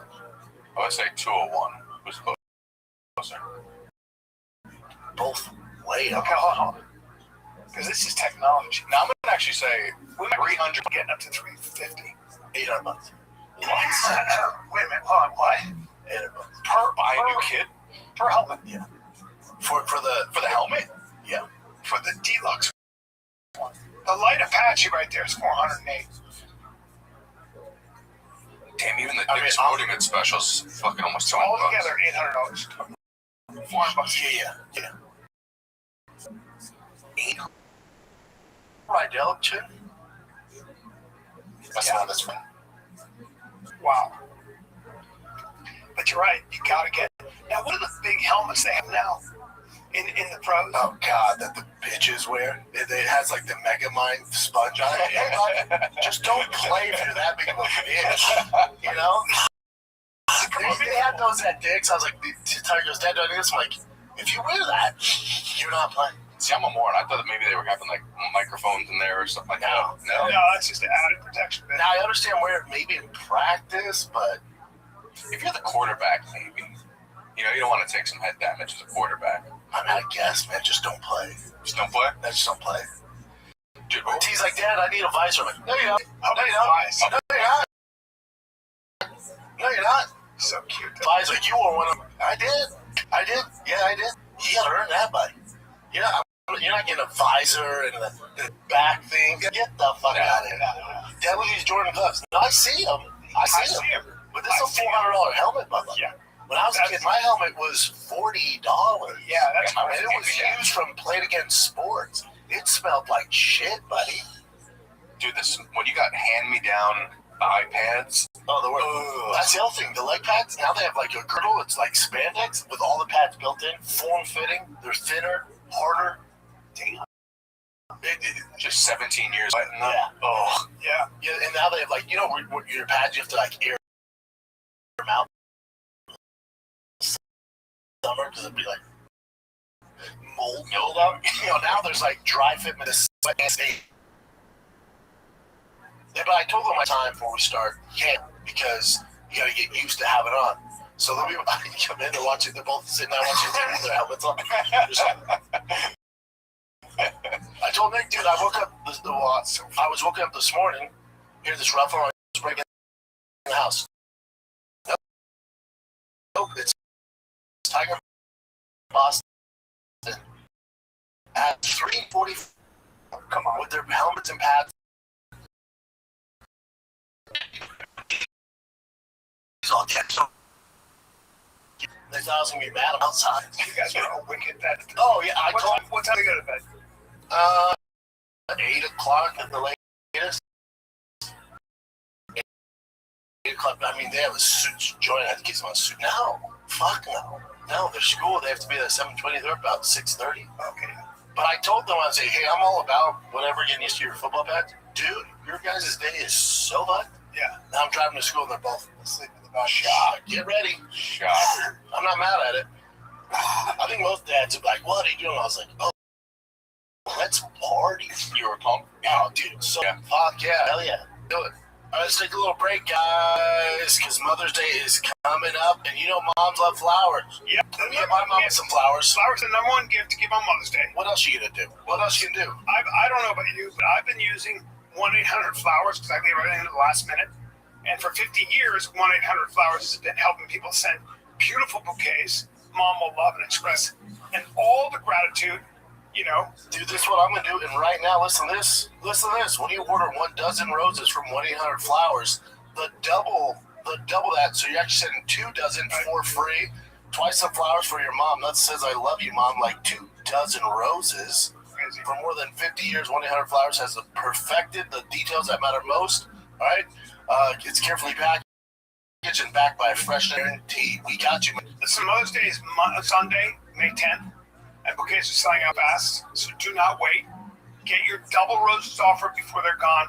Visit 1-800-Flowers.com/TFTK. I'm doing this, by the way. Oh, me too. I'm doing this because I'm going to put it off to the last minute. 1-800-TFTK. There it is, 1-800-Flowers.com/TFTK. You were telling me murder. Oh, yeah. Your mystery. The killer at Lady Bird. It's only killing gay guys? Yeah, I've looked into it. Have you, though? Yeah. Whenever someone said I looked in, I go, okay. I did because they just.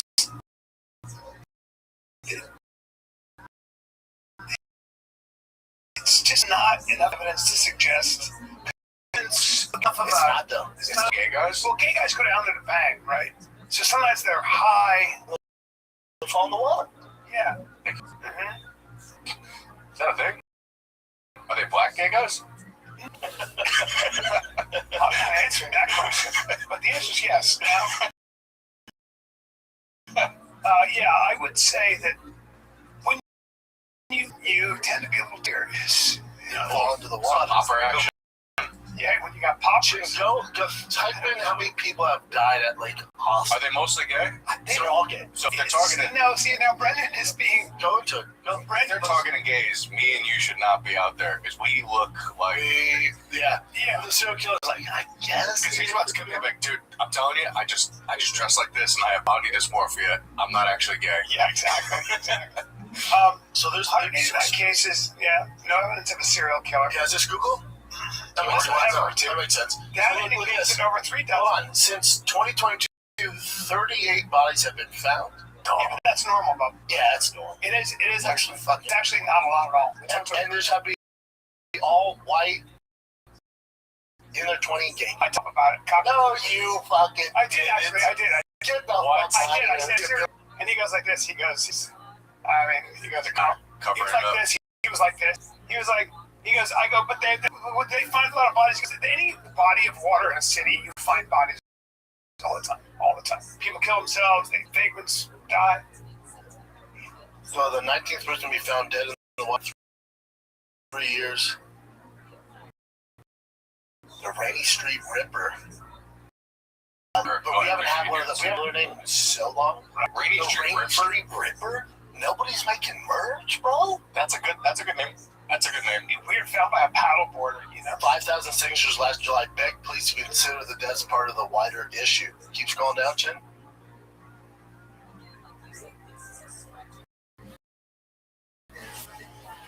It was told Austin police. They said that the Austin drownings may be accidents. Maybe not, but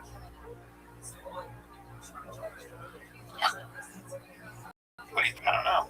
I think you have a lot to worry about if you walk that block at night time. I do. Because like I've seen your act. Because I'm victim. I'm victim weight. You're victim weight. Yeah.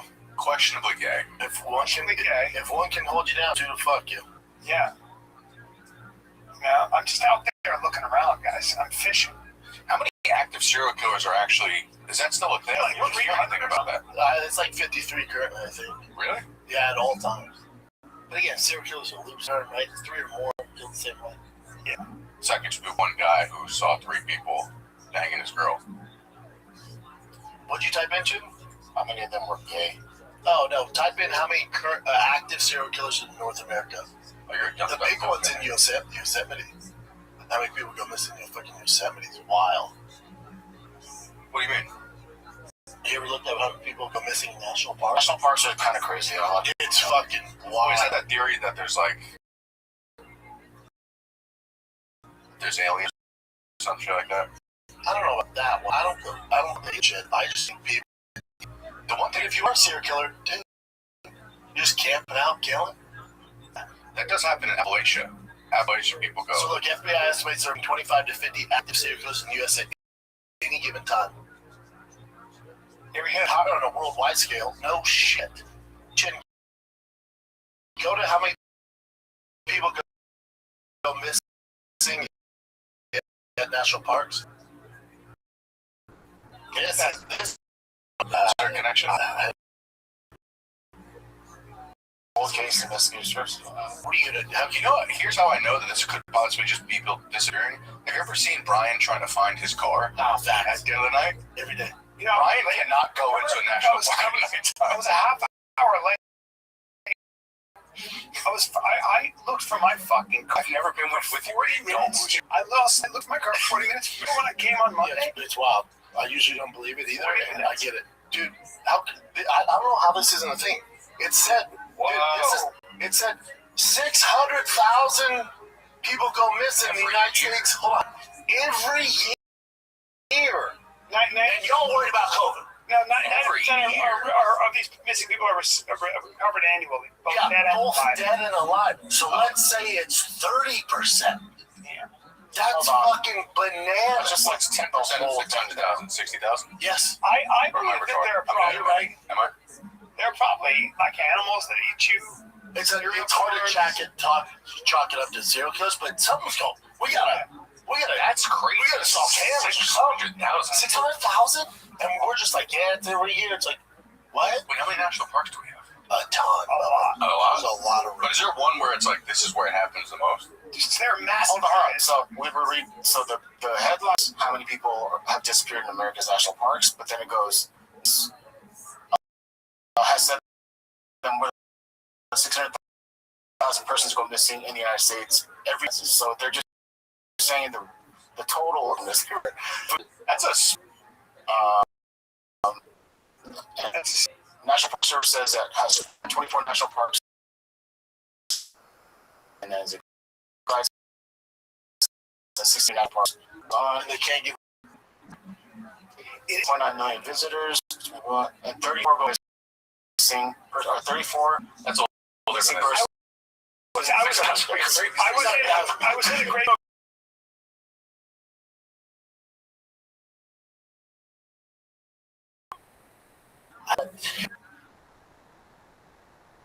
It's not good. It's pretty standard. Yeah, three out of 12.9 million. 600,000 would be fucking. I was like, we gotta do something. So, Grand Canyon National Park had 4.7 million visitors, with at least 56 people reported missing. Yeah, how much? Hey, you know what? I'm already bored. Not a big deal. Yeah. Yeah. Speaking of big deals, you guys' boy Joe at the White House. That's crazy. Pretty wild. I became shit. But I don't. But whatever It's side weird you're to on. see your friend. So strange. And my brother sent me, and I was like, "Yo, when was that? Last week?" He's like, "Today, dumbass." I'm like, "He's there now." I was just talking to him. He's there now. But my thing is like veterans. You know, it's a good cause. So no matter what side you're on, left or right, saving veterans isn't a political thing. No. And thank God Joe has a relationship with Trump where he can text him and he understand. And again, anti-Trump, whatever the fuck's on your on. It's a good thing. Saving lives, it's fucking Renegade shit is unbelievable track record. I was shocked. So What I do? let me watch.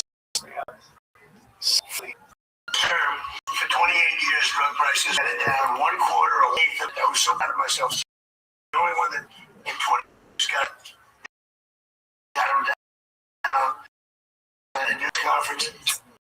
So, one day,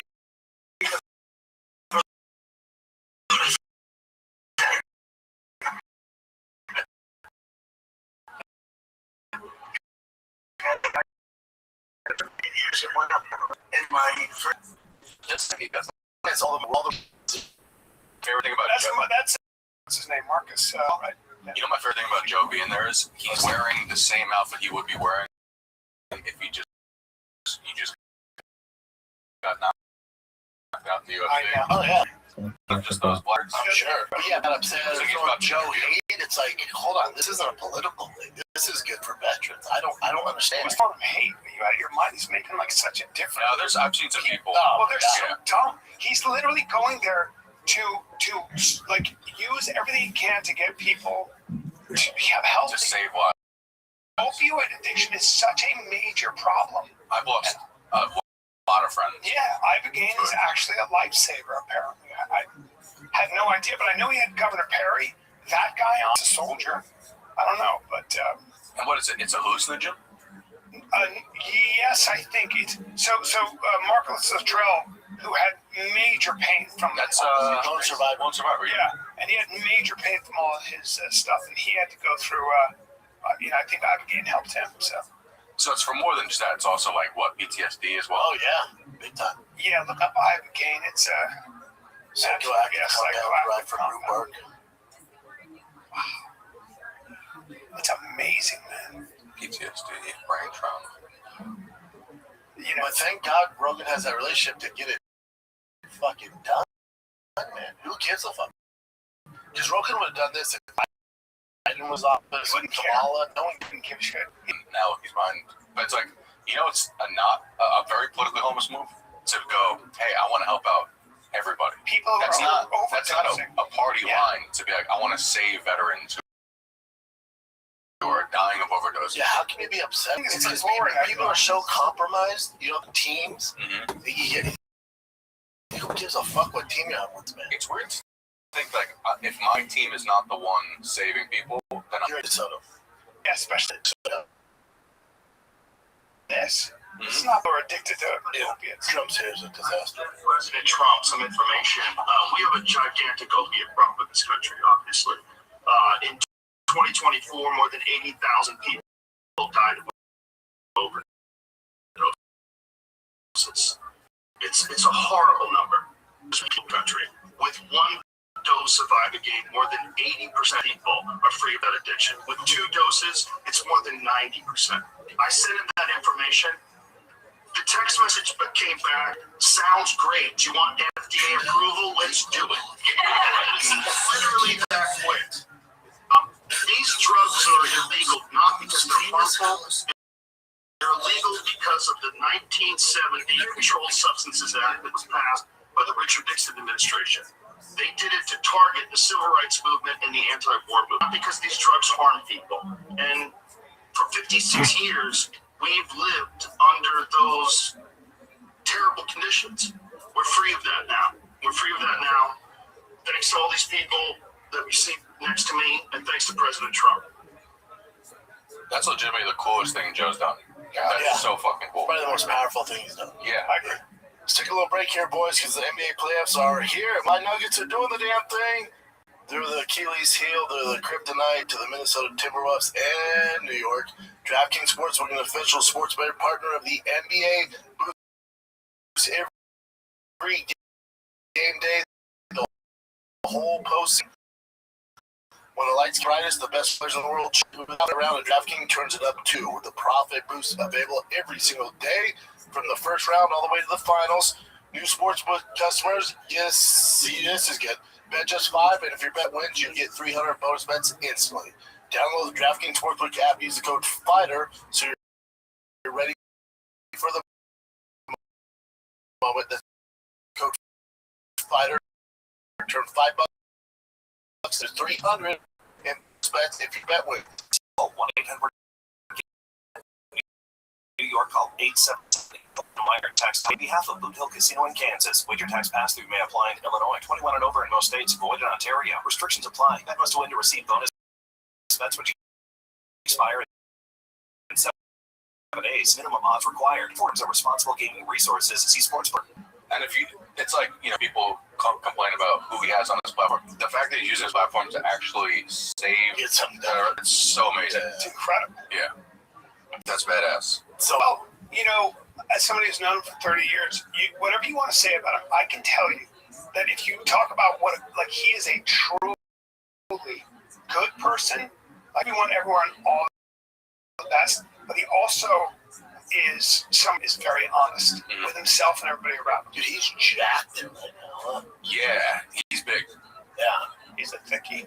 I said Trump, look how big Trump is compared to him. Trump's a big boy. Trump's big. 6'4", 6'5", 6'3". 6'6". I think me and Joe are like the exact same dimensions too. Like every time I see him at the mothership, we're like the exact same height. I think Joe might be a little bigger, right? I think he's actually a little thicker. I think your arms are bigger.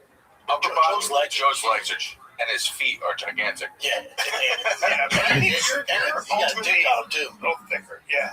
I think Joe's thicker than Nick. I don't know. Nick's pretty thick, bro. I think upper body, but his legs. What do you weigh right now? Right now, 209. Yeah. Oh yeah. You're bigger. Are you taller than him? No, I think we're like the exact same height. Yeah. Everybody around him pretty tall. Latrell's 6'5". How big is RFK? 6'3". Easy. Is he that big? Yeah. Damn. I mean, they're wearing shoes, but He's lean and mean though too. yeah, he is. Oh yeah. Hey, can I just tell you about TRT? Sure. I'm glad we're talking about this. For the record, Nick's always bringing up steroids when he comes on. Nasty. And I was like, is it fucks with your estrogen a little? Yeah. I gotta go get my shit checked. I was like, are you getting blood work done? I'm going to now. I have to go. I'm almost done. But I was like crying over like everything that I saw. Yeah. Bro, for real. Like, I'm not an emotional guy. I told you the story about Fight Club. Bro, I've been sick. I'm like, but I'm watching YouTube, and I would see something, and I'm like, and then I'd be listening to something. I told you the story about me, right? So back in the day, back before there was like TRT clinics and stuff like that, you would just meet some guy who was jacked in the gym. So and he had me on like 500 milligrams of test and 500 milligrams of equipoise. Oh my God. And this is back in the day. And like, then I came off the EQ, which EQ kind of helps with your estrogen. And so I'm just on 500 milligrams test. So my estrogen must have been going through the roof, right? No one told us anything about it. So I remember one day in my apartment watching America's Got Talent, and someone got the golden buzzer, and I just started crying so hard. And I called the guy, and he goes, "Oh, we're gonna get your estrogen checked, dude. This is a problem." Yeah. My estrogen must have been. I was crying. That was golden more estrogen. That was so weird. Yeah, the stuff you take. I can't believe they didn't. Well, I'm just new to it. I'm doing a low dose, but every other day it's apparently not that low. So estrogen's good for, you don't want low estrogen. No, you don't. Because low estrogen, you'll feel dried out, you'll feel tired, you'll feel weak, and then it's also bad. Like, having a healthy amount of estrogen is also good for your immune system. Yeah. Right? But you also don't want too high, because that's when you're going to start getting symptoms like you get like kids. That's the craziest one. I know. Yeah. I know your face starts. Oh, I wish you would get Gano. You want to get Gano? I would stop right. I'd stop right away. I remember this one kid at my gym back in the day because he was taking what? So that's a whole and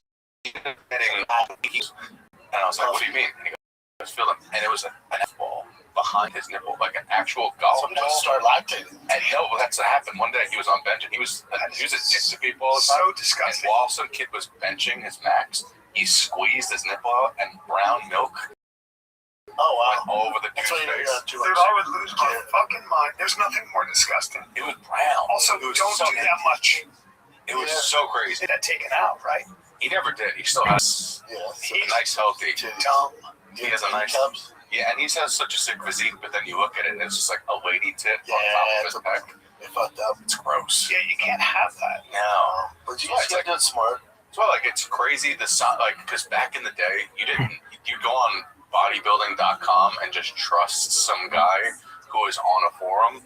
Now you have actual doctors helping you out like that. Yeah, there's no reason for it now. Yeah, back in the day, you just like 500 milligrams of was like the base. That's what you would take. But you haven't been out long enough where you get like crazy side effects. No, you get blood checked, and they'll be like blood checked. Diagnose you some good shit. Fuck yeah.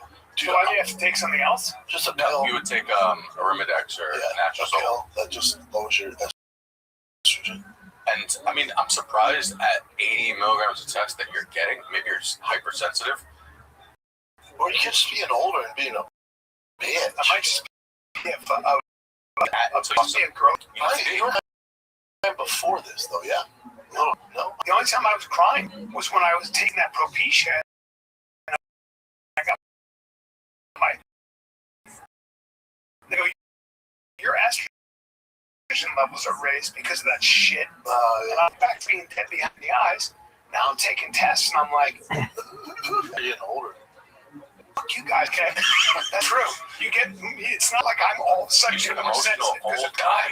I'm fucking with my endocrine system. You're on 80 milligrams of test. Yeah, it's not That's much. low, right? It's very low. Yeah. Is it? Yeah, it's You not, shouldn't be getting very low, but like 0.2. yeah. Yeah. Like honestly, you should. It's that much. When you start crossing like 200 milligrams of test a week, then sure. Maybe I've just been a little sicky, but I think you're just a sensitive dude. Chip, bring up the show, Day in My Body. A Day in My Body? Yep, on You think TLC. your brain is sharper? I do. Yeah. I think I have more energy, man. Yeah. I'm telling you, I'm back to that kind of ability. Go to Images. My wife, did you watch this show? Dude. Whoa, no. So, Day in My Body, you see the guy? No. So he was a strong, healthy kid. He's working a forklift. Forklift runs over him. It takes his entire lower body.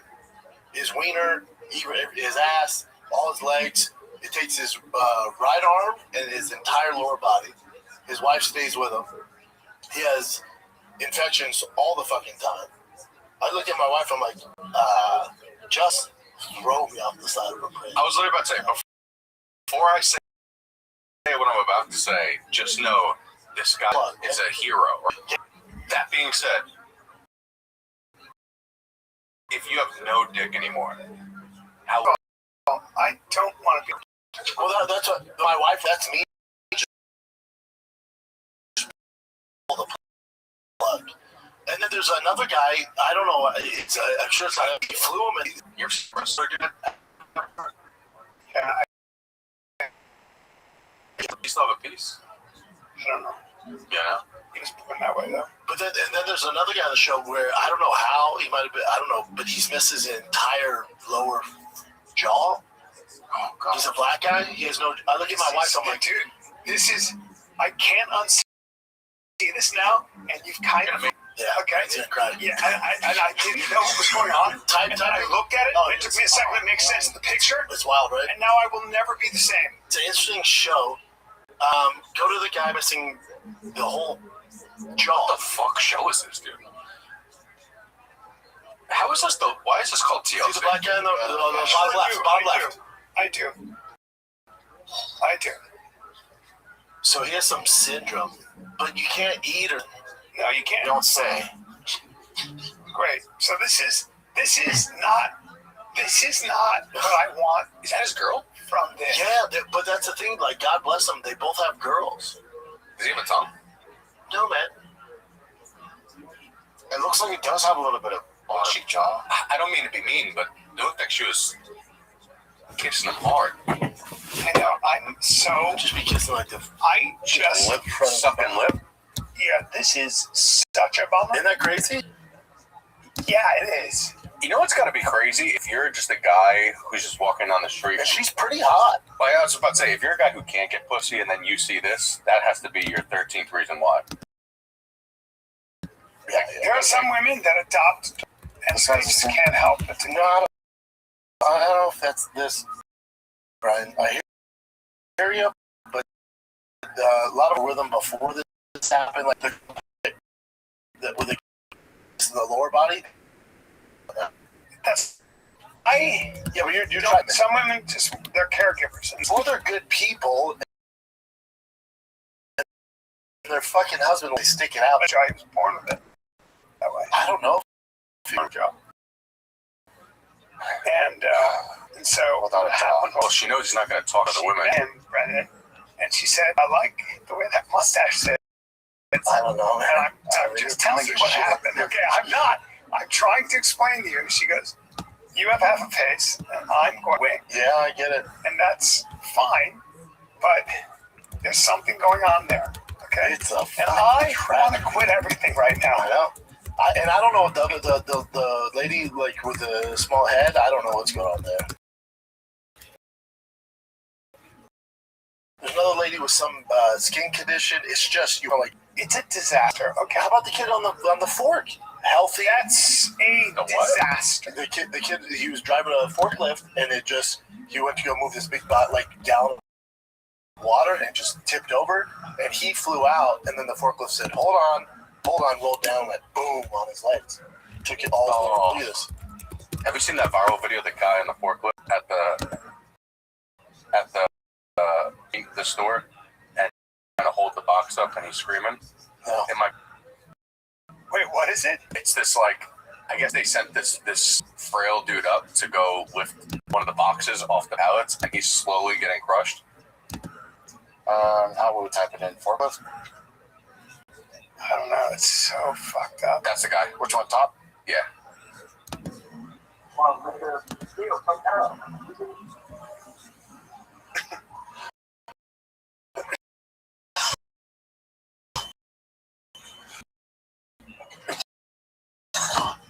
Oh.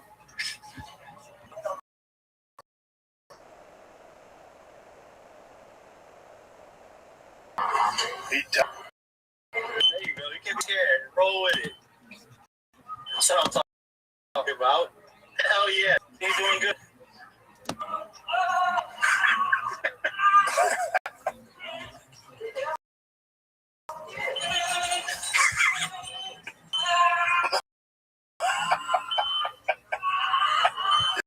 Is he crushing you?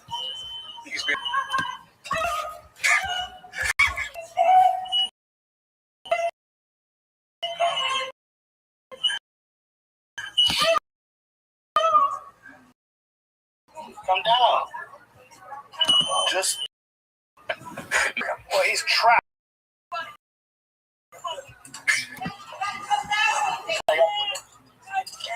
He's not moving.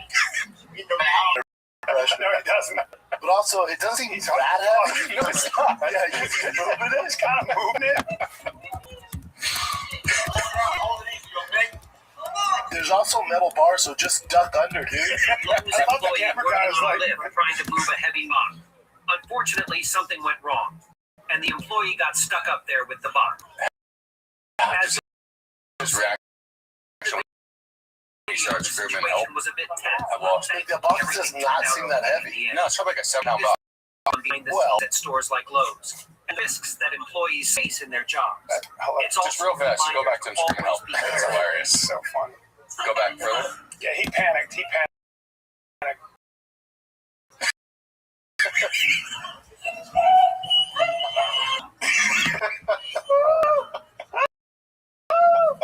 When you make that noise, you gotta leave that job. Oh, man.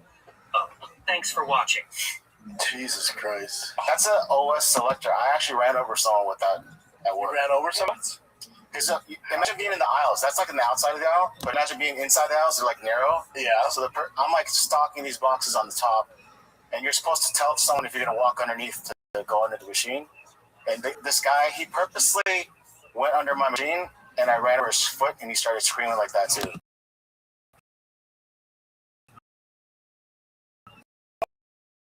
So he could sue the company. He tried to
I do that every time I surf. Well, this is do you guys remember that footage? Like these two girls and this guy kept coming to like a pizza place to start a fight with this chick, and the guy fucks people up. No, it's a girl. She fucked a girl. Hopefully, I have the actual video here. But so this is I'll just play this one. So this is the inside.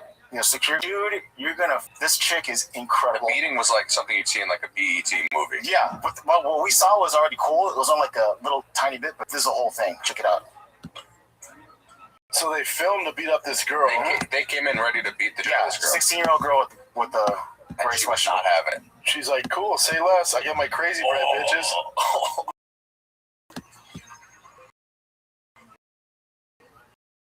Our friend did nothing. You can get it too, girl. She's beating everybody. Oh, damn. Do this.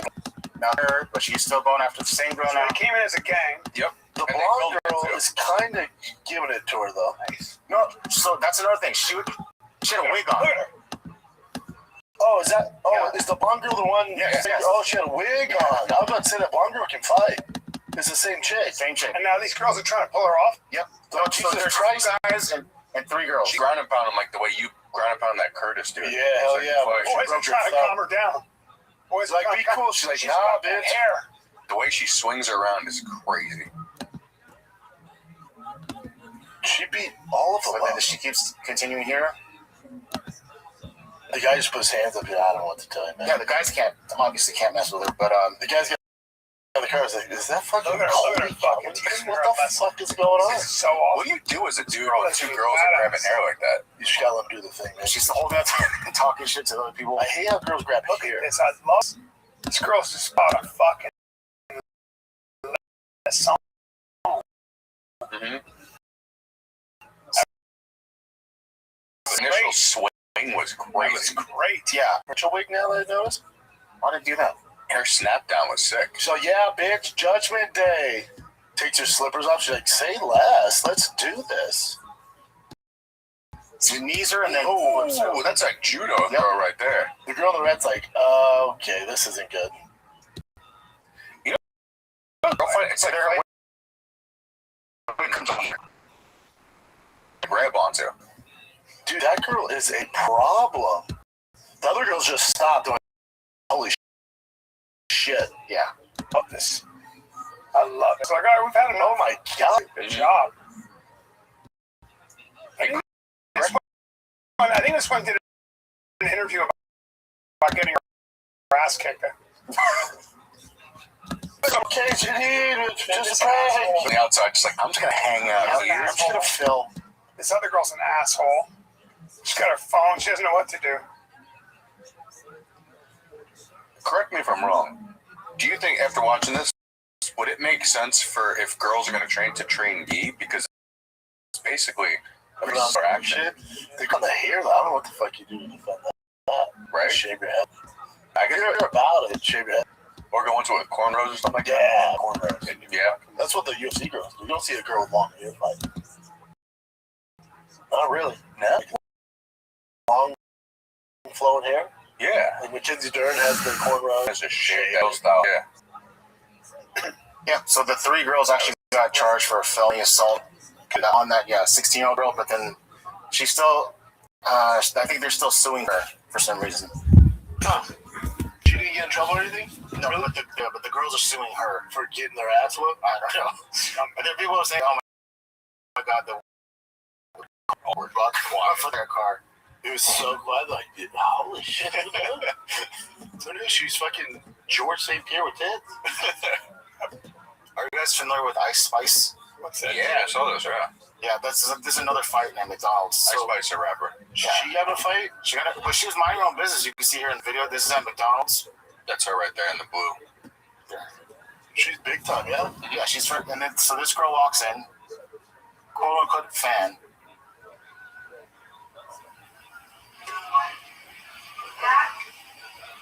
Tries to sit next to them.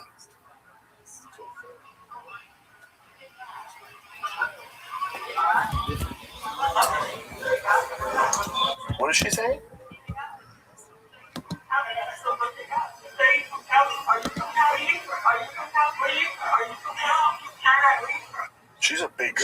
Chirac. Where are you from?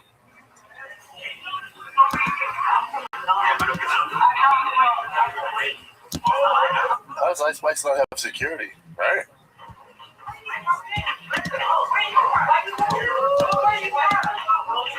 She was a fan? I don't think that's a real fan. I think that was just someone trying to check her. Oh, her friend got... The boyfriend's like, what the fuck are you doing? The white girl got shoved so hard. I've had enough of this. She's like, I'm not about this life. Yeah, not an exciting fight. They did fight outside as well. Such assholes. I didn't see an outside fight. Girl's such an asshole. So she tries to find her outside. How about that? If you're Ice Spice, though, it's like, all right, it's over.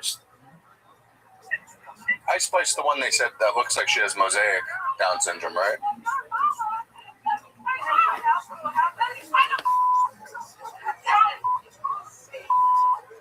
Picture this video is about nothing, yeah? No, that just drives me nuts, man. This fucking scumbag. That's big.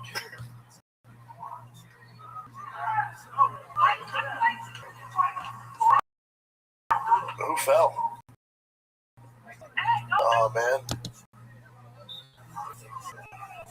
Story short, the girl said that she's a fan and she likes him and all that stuff, and they're just like, you know, go away. We don't know. She was trying to sit at their table. Like, Yeah. oh, what are you doing with the Mexican mustache? And we came from the beach earlier that night, and we decided to go walk around Hollywood or whatever. But before we did that, we decided to stop by McDonald's because we all had to use the bathroom. So then one of my friends, she comes out and she was like, oh, I think that's Ice Spice over there. And I'm like, oh, for real? So I go up and I'm giving her and the girl she was with a compliment. And immediately, Ice Spice was just being rude. She was like, why are you over here? You could leave. Bye. And I'm like, why are you being rude, pretty much? And she was basically saying, like, you could just leave. Bye. Like, I don't even know why you're on my table. Then that's my first thing to ask her, like, you don't got to be rude. I'm just giving you guys a compliment. And I'm like, you know what? Where are you from? She said, I'm from New York. So I said, let me tell you something. I don't care where you from. I'm like, you in LA, you in my city now. You can't be out here disrespecting people. Like, if you wanted us to leave, you could have just politely said, oh, I'm not in the mood or something, right? Instead of just yelling at me. So she kept going on. Then she called me a bitch. So after she called me the bitch, I hit her. So I got escorted out to McDonald's. And then, so after they escorted me, I'm like in my car, and I hear Ice Spice in the middle. So I'm worried I don't want to fight with people. Boo. So I come back down the street, and then you know me and her cop because I'm kind of like, she's all right. That's terrible. Like I'm hitting her side. Just leave. Mm-hmm. Yeah, it's just immature shit. All right. Yeah, but everyone in the comments are saying like, she goes, oh, she should have just told us, she wants to be left alone. They're like, that's what she did. She literally said, go away. She's literally like, you can't sit here. I'm eating with my friend. And the way she rudely goes, like, come on, dude. Yeah, she's... And that's not weird, guys. Oh, did you see this? No. This parachuter guy tried to go into to land in a spring game at Virginia Tech. And look. Jesus. Oh, that's embarrassing. It's embarrassing, but it's like, I don't know. He's safe, but I don't know how they got him down for nothing. He's like, I'm fucking mortified right now. Yeah, it's so dangerous. Probably not going to be the best season for VTech. Imagine just sitting there up there, just like everyone just watching. That's embarrassing. Yeah, you got one job. You got a whole field to land on. Right? Boy, you better hope that parachute doesn't fall down. People have been doing this a lot too at games. It's rarely like good. There's always some sort of like crazy fall. Doesn't that Broncos do it? I don't know. I'm pretty sure Broncos do it. Yeah. You have an entire field to land on. Maybe the wind picked up. Let's go to Sanaz's current events. Do you guys remember the principal that tackled the shooter? Mm. He was now at the homecoming dance. He was because he got out of the hospital. He got shot in the leg. Mm-hmm. He's now the homecoming king there, so they're honoring him.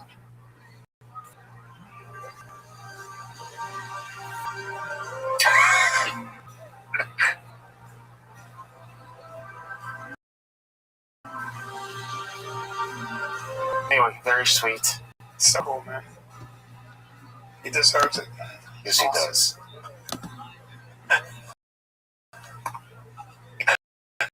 What? I know what you're laughing at. He got It's not much we can do with it. Brian goes, this is awesome. But what he got a paper crown. Hey man, thanks for saving all our lives. There's this weird You want a punch you paid for? yeah, and a hat. And we just go, oh yeah, that's cool, man. Yeah, Brian goes, that's amazing. It's funny. Let's take a little break, because this episode of The Fire Kid is brought to you by O'Reilly Auto Parts. Dude, they're in the business keeping your freaking car on the road. An expert like you. Dude, they got everything you need. If they order, it shows right up the next day or the same day. If the store parts people at O'Reilly Auto Parts are your one-stop shop for all things auto. Wait, what if I want windshield wipers, or I want to replace a brake light, or I want quick service? Dude, O'Reilly Auto Parts today, or just visit them online at O'ReillyAuto.com. Pluto TV has thousands of free movies and TV shows. We're coming at you with everything we got! This is the mindset. Free. This is the mantra. Free. This is the mindset. With movies like Pineapple Express, the entire Star Trek film franchise, and Gladiator, and TV shows like Survivor, SpongeBob SquarePants, The Fairly Odd Parents, and Ghosts. Pluto TV is always free. Pluto TV. Stream now, pay never. And you can just tell by the headline here. Safari park owner who once said he'd rather be killed by an elephant. That elephant said, say less. So yeah, he was leading a tour, and one of them just charged him and stampeded on him. So there's a lot of. Let me tell you a story about that. Like in Africa, there's a lot of lore around. Such a long time. You have many cool stories. Yeah, dude. There's a lot of lore. What's up for debate? There's a lot of lore around elephants, right? And so in Africa, they had this donkey. This guy had this donkey, and he had this farm, and the elephants would come into his, and then they would scare them off, shoot like salt at him, like get the fuck out of here, right? So the next day, goes back, and his donkey has been stomped to a pulp. Yeah. Still tied to the fence, like stomped, like goosh. What a terrible way to go. I know, and they were like, well, that's because the farmer was disrespectful to the elephants. So they were like, okay, we're going to come back tonight, fucking donkey to death. And apparently, they do some vindictive shit sometimes. It's like Joe Pesci from Goodfellas. Yeah. So there's this whole... Oh, just like Shine Box. Yeah. Keep them here. Yeah, keep them here. Keep them here. We'll come back. He Joe Pesci to... Why don't you go get your fucking Shine Boxes?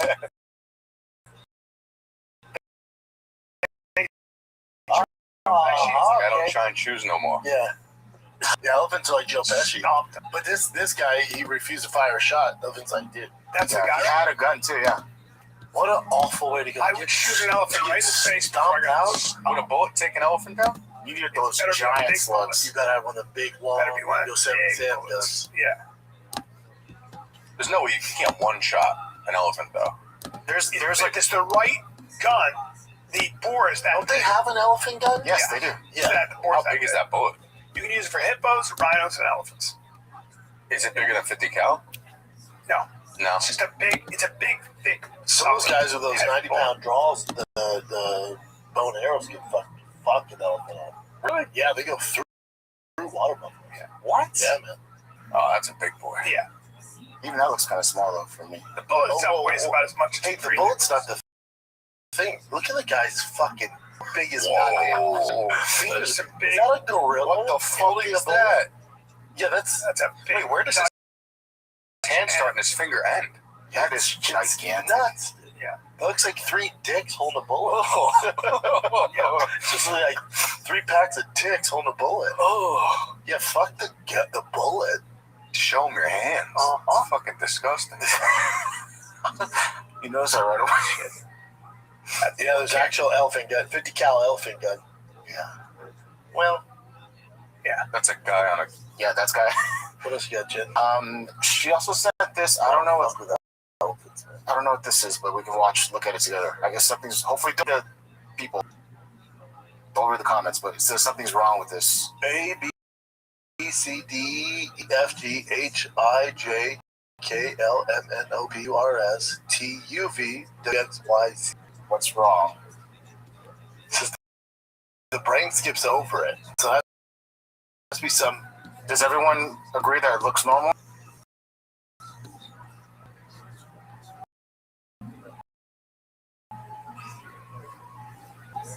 What is it, Jen? Give me something stupid. No, I don't know. We're doing this together, so let's see. What's wrong? The calmer you are, the easier it is to find the mistake. Breath. A, K, Q, R, S, T, U, V, W. I'm not getting it, man. Oh, never mind, because look at the bottom part. Now it makes sense. Yeah. Oh, fuck them. Yeah, that's. Well, we couldn't see it. I know, that's why I was going off the first picture, so I was like, what the hell? That's fucking stupid shit. So dumb, dude. I would have found that the second you put the second on. It's so easy. Alphabet. So I'm seeing this. We're looking at. Oh my god, that's easy. I lost all the energy. I wish there was no comment. You didn't even need to comment. But you guys, whatever. Yeah, I found it right away too. So I'm just saying, like, It's a detail hiding in plain sight. I wonder if one of the letters is trash. 9 out of 10 blind people struggle with it. My fake IQ test that I did on you guys is better than this shit. Yeah, that's great. Oh, Jesus. Boy, that was dumb. This is what happens. Sorry, Sanaz. This is what happens. Any of these tickle your fancy?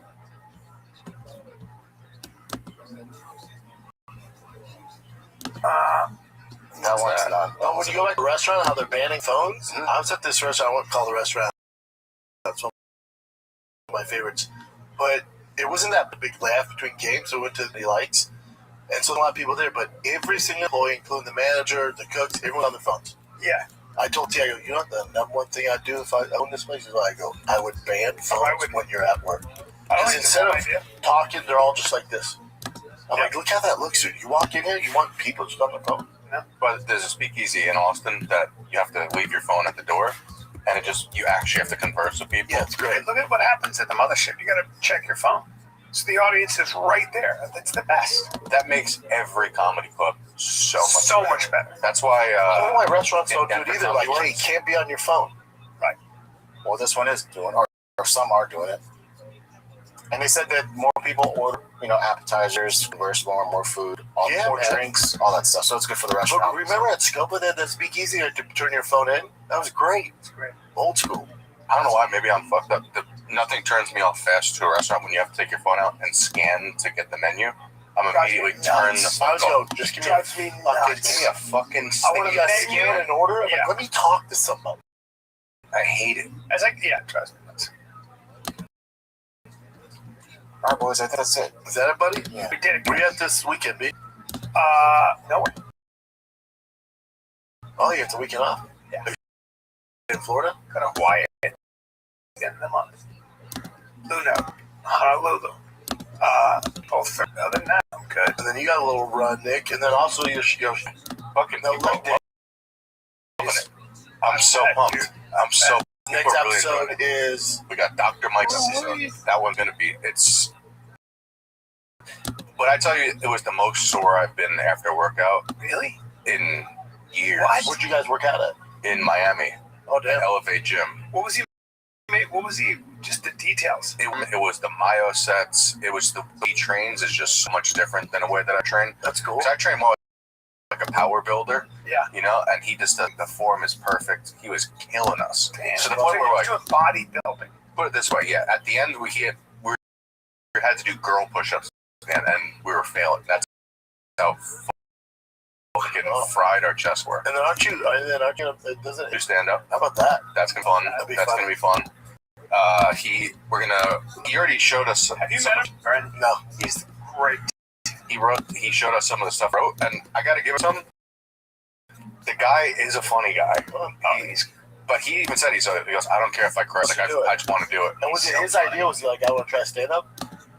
Kind of. We were like going back and forth about like what other content we could do, And then now I've gone back and talked to some of the other guests, like big guests that we've had, and seen if they would do stand up. And it shows like Mike Israel has no ego, because like some of these other guys are too. They're like, I respect what you do, and they're like, I don't want to. That I'm not ready to box. Some of those people are such that type of personality. They don't want to put themselves in an environment to fail. It's hard because you're gonna fail the first time you do it. You could like maybe figure out a way. You could write for them a little bit. Well, that's what we're gonna. Israel, we've been doing some writing with them, like showing, and we're gonna where we like show them like the ins and outs on like how to the joke. Yeah. With what he's saying. Mike? Yes, at Sunset Strip. It's gonna be 25th. Yeah. I'll be there. I'm gonna go. Come through. Yeah. Podcast with them on the 24th. So if you'll watch No Leg Days of it, yeah, get some big guests coming up. We got some real. You're on the road a bunch, huh? But just a little bit this week. I'm in a club in Stamford, Connecticut, which doesn't make sense. And then I'm at Atlantic City Comedy Club this Thursday, 8 p.m. I've never been to Canada before. Love it. Yeah? Yes. The best. Oh, it's in August, so you'll be fine. No, again in August. My kids, that.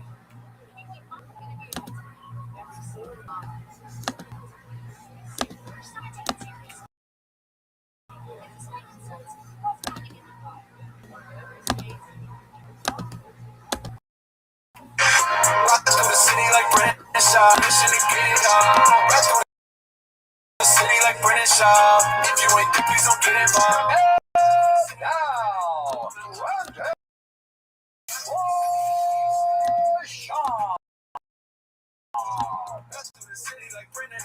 Oh, what's happening? It's Monday, April 20th. How we doing?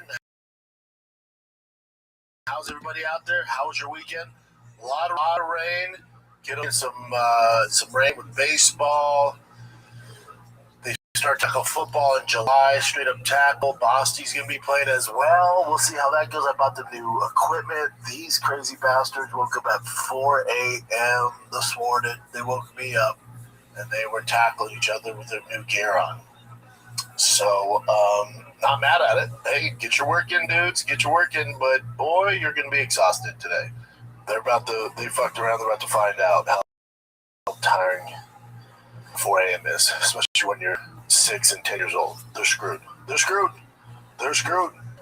In the fight world, man. In the fight world, you know, the fight night was it was solid. It was solid, especially with some of the younger contenders, especially from the White Contender Series. You had some burst on the scene, making their debuts, basically. Charles Jourdain fighting Kyler Phillips is probably my favorite. Mike Malott, did you know his older brother was a professional hockey player? Yeah, who also fights. He's like the enforcer. Yeah. That's perfect. That family's a bunch of studs, man. And Mike was a coach, and then he was like, yeah, I should probably start trying this. And now, you know, Gilbert Burns is kind of that guy. I hate this term, but he's like the gatekeeper to get into the top 8, top 10. Like, you beat Gilbert, even though he's a little weathered. You beat Gilbert. That's a big win. That's a big feather in the cap, you know? Dude, this is how long I've been in the game. I met Gilbert at Black House, and they introduced him as the jiu-jitsu coach only. He had no fights at the time, nothing. He was just the jiu-jitsu coach to help the pro fight team out. And now, how long has he been fighting MMA? That's how long I've known Gilbert. Wow. And, dude, this term gets thrown around a lot. He's a good dude. He's a nice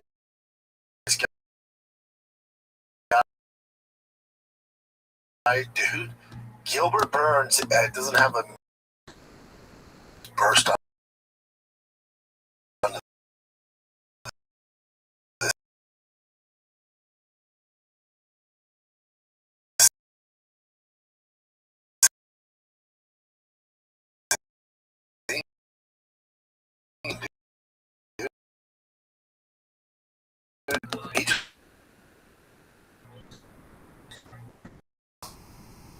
I mean, bro, he did the best out of anyone. Like, obviously, Little Advanced Hamzat is what, 4 years ago?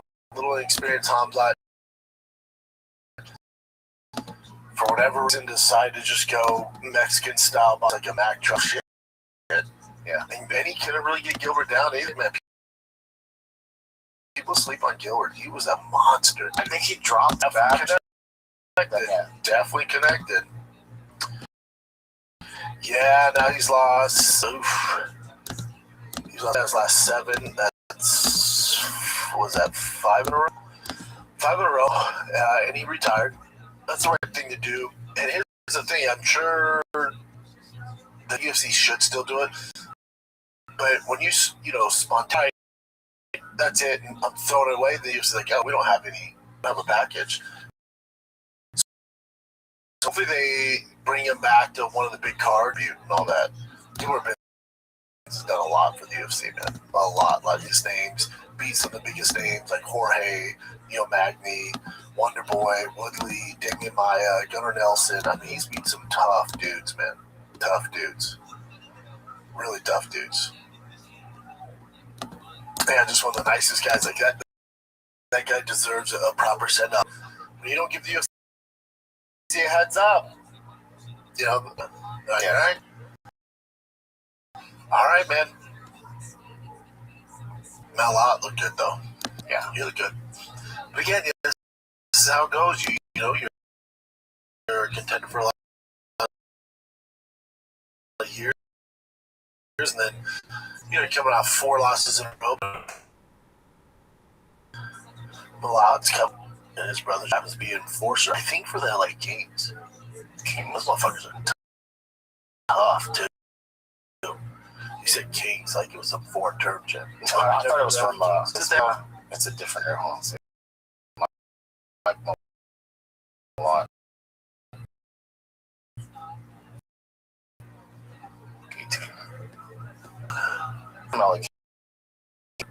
Because they're from Canada. Yeah. That's dope. That's big time. That's big time. Yeah, the Charles Jourdain fight was just entertaining as shit. Dude, how about Jai Herbert? Mandel Nalo. No, everyone loved Herbert's cut. And then Nalo just, I don't know, man, just got a little over his skis and just got slept. Barboza's KO was filthy. Yeah, you had some good fights overall. And there's a funny thing with the Jazz Divisius, where she had, like, they caught her on camera with the Zin in her mouth. Hell yeah.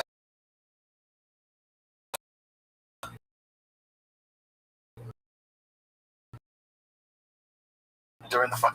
Hell yeah. Too bad with all, but I know. I hate Zin. Ugh, it's all soapy.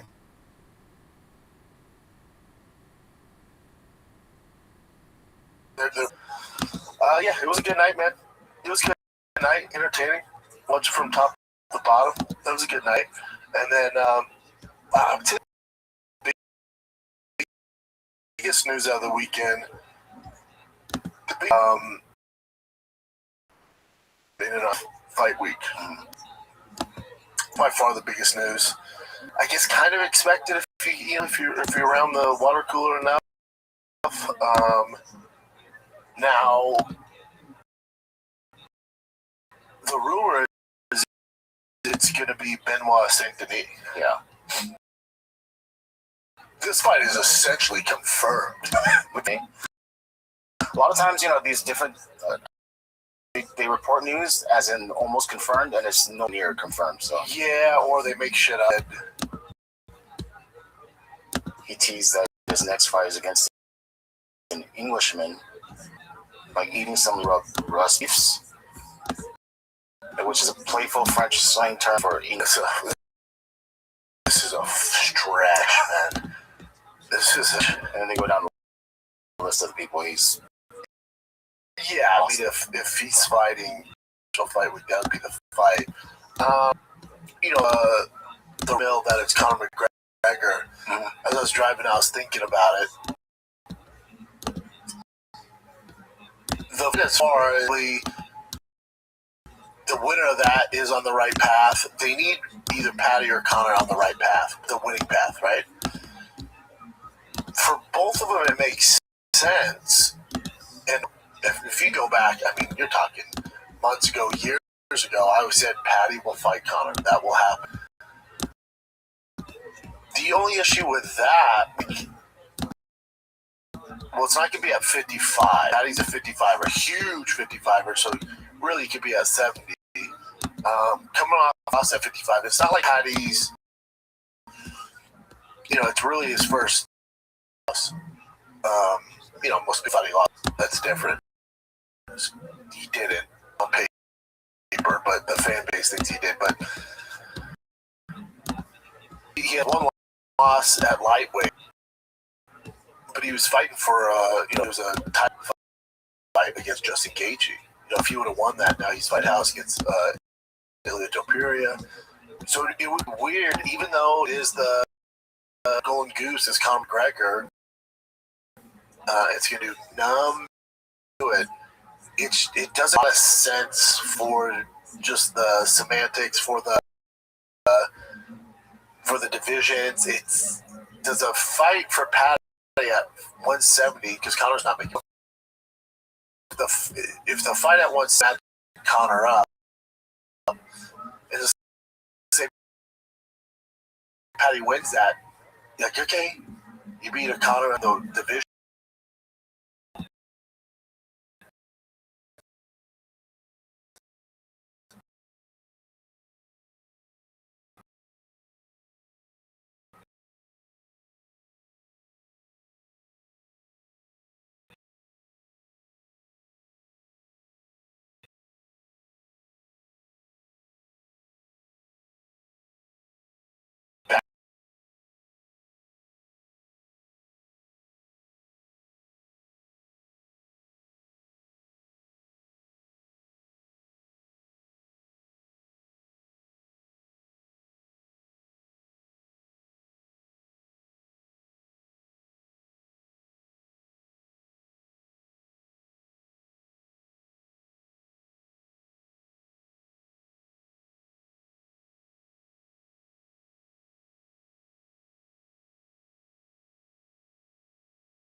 stylistically makes sense. Now, if Conor get down to 55, this is a shoe-in. Of course you do it. When you think about it, it's like, well, Paddy's going to have a tough time taking Conor down. You know, his wrestling's not great. Conor's takedown offense is pretty good back in the day. So pretty good on what version Conor would get. You would never want to bet on that. You know, you don't want to roll the dice on that. Put your mortgage on Conor coming back as good as he was 4 years ago. So, but if it's this would be huge. This would do it. This would, you know, this would put Paddy over, as they say, you know, because he's massive, top in the UFC. The casuals that love Conor, like, who's he fighting? You're like, oh, dude, he's fighting. They look into him, so it builds Paddy's star. They know Paddy has, you know, who knows, 8-10 fights left in his career. Conor has maybe 2, maybe 1. So it makes sense. I'm sure everyone would be. I've been asking for a hot second. What else you got, brother?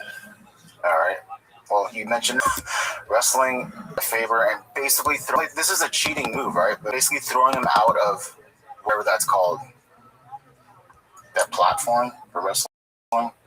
Yeah, they're up on a platform. Just listen, if you've seen RAF, they're on like a lifted platform. It's a wrestling mat, so everybody's eye level with the wrestling mat. So it's probably, I don't know, 4 foot. Let me see it. Well, there's angles.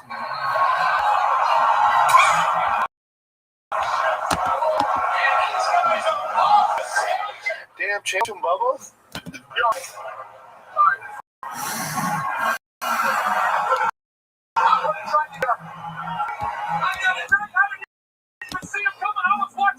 Did Armin say like that or sorry, anything like that? You're Armin. Yeah, man, I don't know. He's a wild boy, man. Then did you see he got kicked off his flight? Yeah, we had on his phone too much. He's a little immature. Honestly, if you he's kind of bad, to be honest. He's douche, but it's like it's great for, you know, being popular and famous. Yeah, but the phone stuff. And then he just gets on a private plane. Yeah. Like, yeah, it's hard. Even Armin family, just like, you gotta go a tad. Yeah, dude. I mean, we can look at that. This is like just quick footage. There's not much here, but you can see him talking to the staff. And then but then there's footage of him talking to the flight attendant. Is he being nasty? You'll see right now.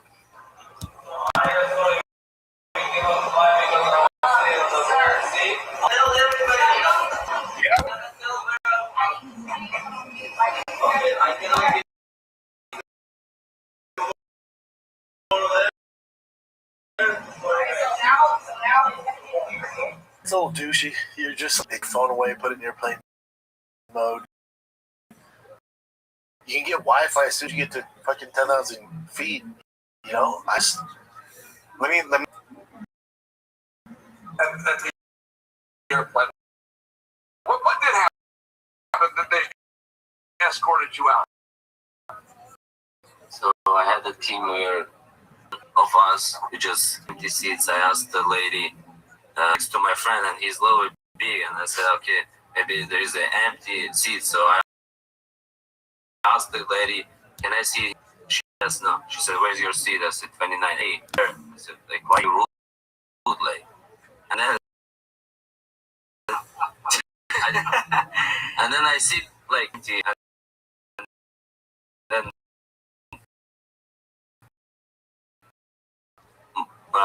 someone called me to get up the phone. Is the camera said, close your.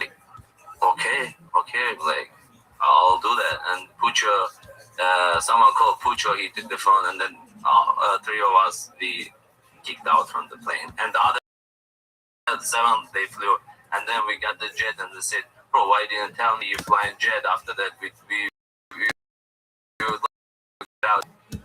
Yeah, it's just like playing like basic rules. Yeah, yeah, it's simple shit, man. Can you imagine 11 of them, their team, just doing that shit? Like, and he keeps moving seats. They're telling like, that'd be tough, man. Yeah, I put the airline on this. Yeah, it's like shit. I get it. It's annoying, especially again, they have a job to do, like the American Airlines. So it's tough, man. You know, you can't be on your phone. You know, especially if you're nice about it. Like once you're be like, you're not, dude. Just off a little. I've been on board with all the antics, everything he's doing. It's all been great. This one also, don't film it. Yeah, don't film it. You know, this also shows you like this is the side of him where you can kind of tell he grew up pretty spoiled, like got away with. Yeah, you know, where you can be like, wow, I'm sitting here. It's like, that doesn't work. Rude. I can get a, you know, is it just I get, you know, like Bilal be like fire, and everyone be like, dude, you know, and Armin Airlines, American Airlines, no, it's like, I get it, but it's, you know, I love Armin as much as the next guy, but it's like, don't do that, dude. That's unacceptable. You be a good dude, like you've been doing. Don't be the guy like those people. Their jobs, it's tough, dude.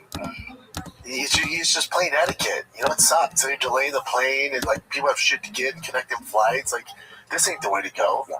And everybody's like, yeah, just fly your private jet. It's like that's a weird flex, dude.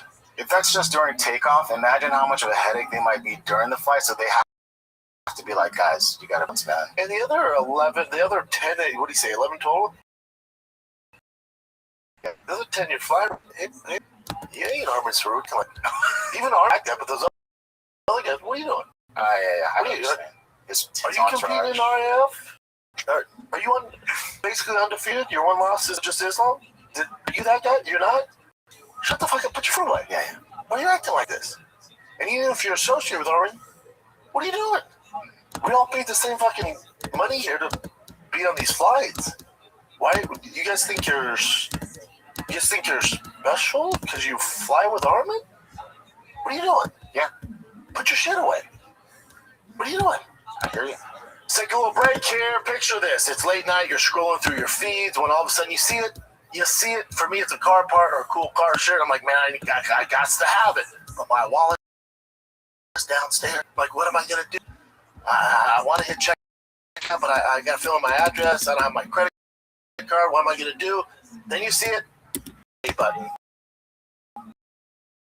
And it has all your information shaved, and all you do is click, shows up. Cha-ching, that's Shopify.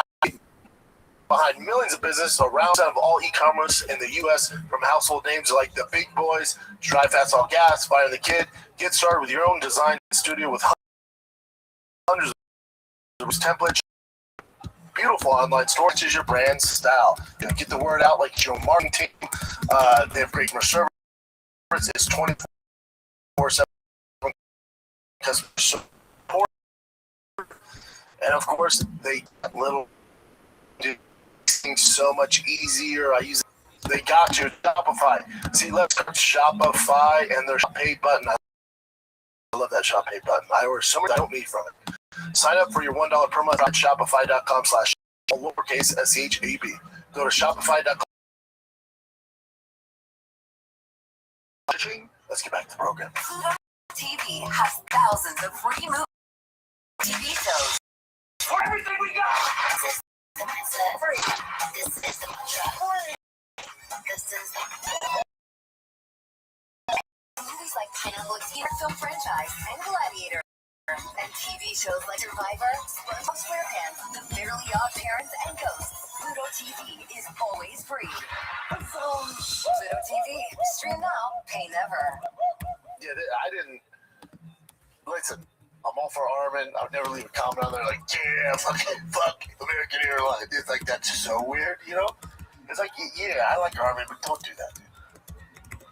Yeah, everyone's getting them props and stuff. It's just like, you know, imagine that. Let's not go deep into it, but yeah, that's just not cool. And then, so this is his This is how he made a video afterwards. This is what I just look, but what's the internet? Look, go nuts for being a douchebag. Being a dick to the fucking 9-to-5ers flying around. They just want to get things done legally. How is that cool? I don't know. Yeah, I'm not down with that. Yeah, I don't get how it's cool. That's the best question. Why didn't you just fly this in the first place? Yeah, I'm with you, man. Yeah.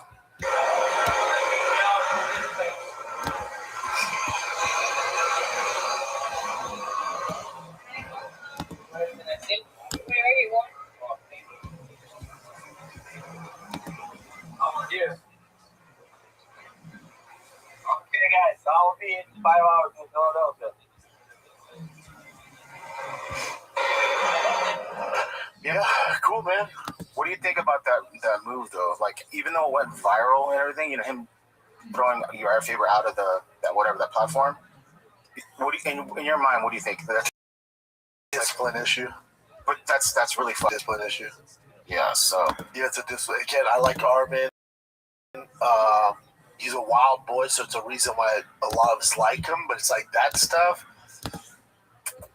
And you're such a big favorite. Uriah's a legend, dude. He's older, Jump with Armin, I'm still a fan. Tossing Uriah onto the concrete and then doing this American Airlines, like, this ain't it, Bubba. But he's trying. I don't think he's a bad guy. I mean, like that.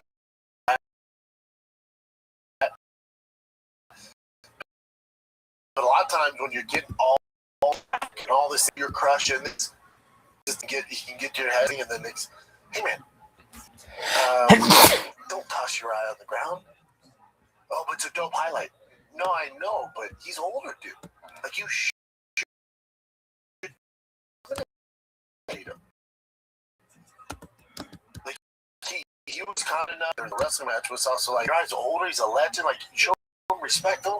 Pile drive him to the cement. Yeah, but he got views. No, I know. The fuck?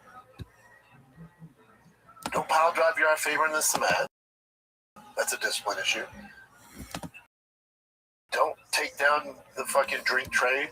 All discipline. This is discipline. Yeah.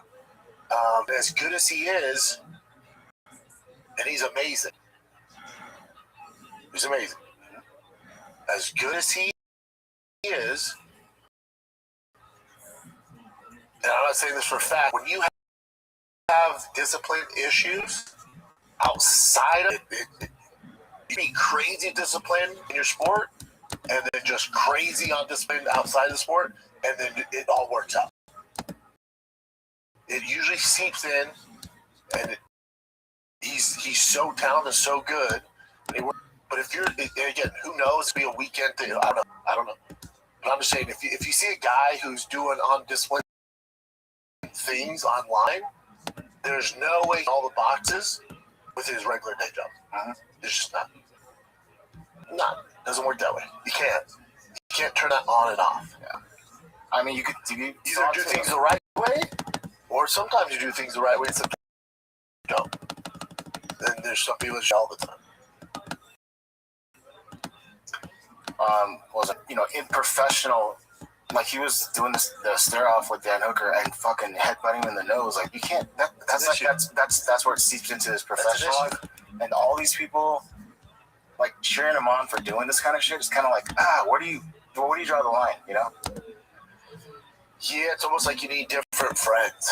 But again, if he's the cash cow, so I'm sure with his entourage, like, he's paying for everybody. He's doing so. They're not going to question the guy who's leading the charge. No, they're doing it along with them. Yeah, but if you don't have the friends, like, seat, just in your seat. Let's get there, and then when we're in the air, let's ask nice, and let's see if she'll let us move. If not the end of the world. So your friend's bigger, or you're just tiny, dude. It's not like it's two big dudes sitting next to each other. You know what I'm saying? Yeah. It's not like both big dudes. Yeah. Tiny, buddy. Those seats are big enough for you. If I can fit next to big, you can fit. Guarantee it. This is what you signed up for. Just do things the right way, man.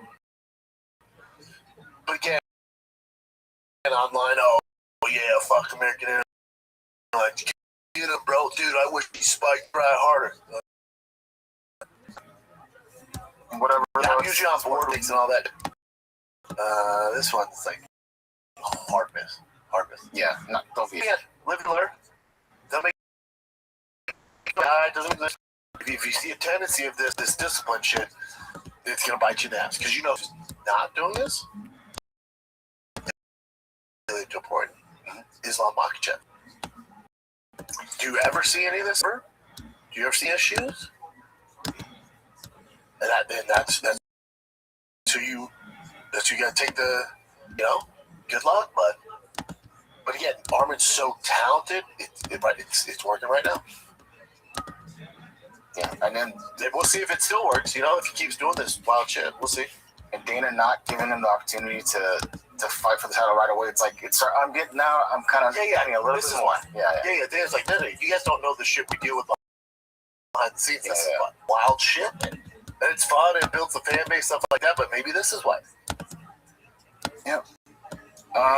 Thoughts on this? Conor Ben getting another. Well, he signed now a multi-year deal with Zuffa Boxing. The whole thing's weird. It's just like, because if you watch his fight, you wouldn't be like, oh my God, I gotta see that guy fight again.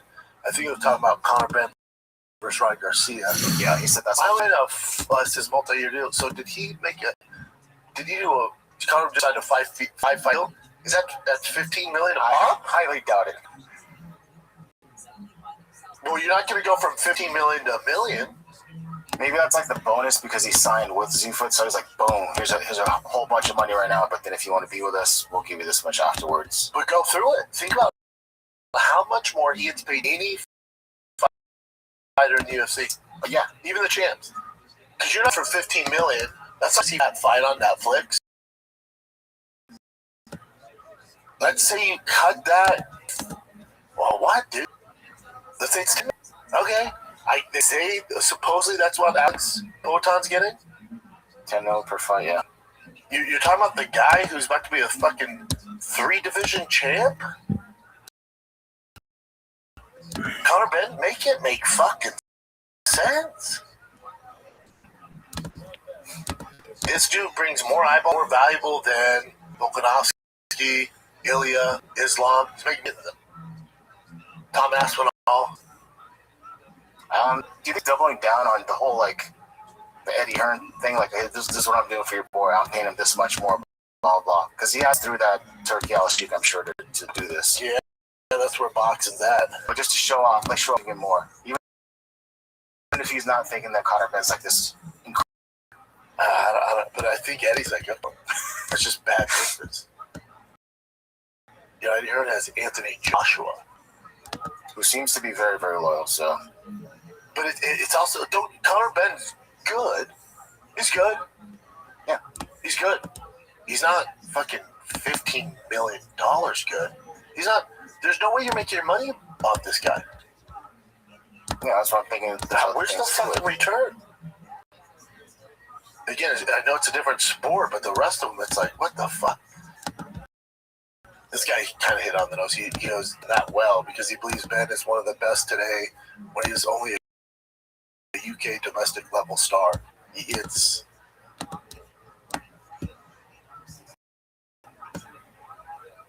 I don't know what that. It's why to hit your wagon to Conor Ben. Again, solid, good fighter. I mean, something. It's boxing. It's boxing, so these guys can do that sort of money. But again, when the face of your company is paying this basically mid-level star boxer, and you got champs who are making as much, nobody says anything. I mean, the fighters are upset, obviously. Which ones? UFC fighters. Yeah, I know. And what they do? I mean, of course, nothing. There's not much. Man, that's crazy, but I understand. It's nobody's saying shit. Get in line. It is what it is. Good for Conor Ben, though. I'm not about to get your money. It's more of just a brand new UFC thing. Yeah. So, It was Carlos Ulberg has an ACL injury, and it's going to take, 9 to 12 months or something like that? He's out for Hustler. Yeah. And this is what Dana White says on his future. What you do at 205? I mean, it's going to be a while. Yeah. So fight again. One of the good things about it is that he was a power slap last night, and I was talking to him, and he's going to got the surgery. He's going to start working at the PI. Apparently where he lives in Australia, he's in a remote part of the country, so there wasn't a lot around him. And what we used to find before we built the Performance Institute is we would get these guys surgery with great doctors, then they'd go back home and wouldn't do anything. They didn't do any, physical therapy and recovery. So now at the PI, that place has saved more fights and helped more athletes prolong their careers, and we'll get him in there and see how fast he starts to recover. And I know Paulo Costa's been talking already about interim belt. I assume you guys haven't really had that conversation yet. We have not. Yeah, Carlos is still getting set up here, but we will figure it out. So there's possibility that they'll have to do an interim. They might do an interim belt. They're not going to strip Carlos, but also the division's just a fucking shit show. Like, there's no prominent, champ that they would want to, in the meantime, take away from Ulberg and designate. It's just the division of shit, so it actually helps Carlo Ulberg out, not to get stripped. Yeah. But also, there's peptide like BC157. He take a bunch of shit. All that stuff we didn't really know about till recently too. Fairly recently. I think it's illegal though, but there's some that were I remember it's okay. I forgot which ones, but yeah. If you're injured, I think all that should be tossed aside. Yeah. What he can do to get back, and then once he's back in the competition pool, then you start testing. Connor was the one that pulled to do that. Oh yeah. To get out and get back in, but I don't know. All right, so Sean Strickland heard this interview with Hamzat, and Hamzat's something if we, something happened on the streets, and if he dies, when he could die, right?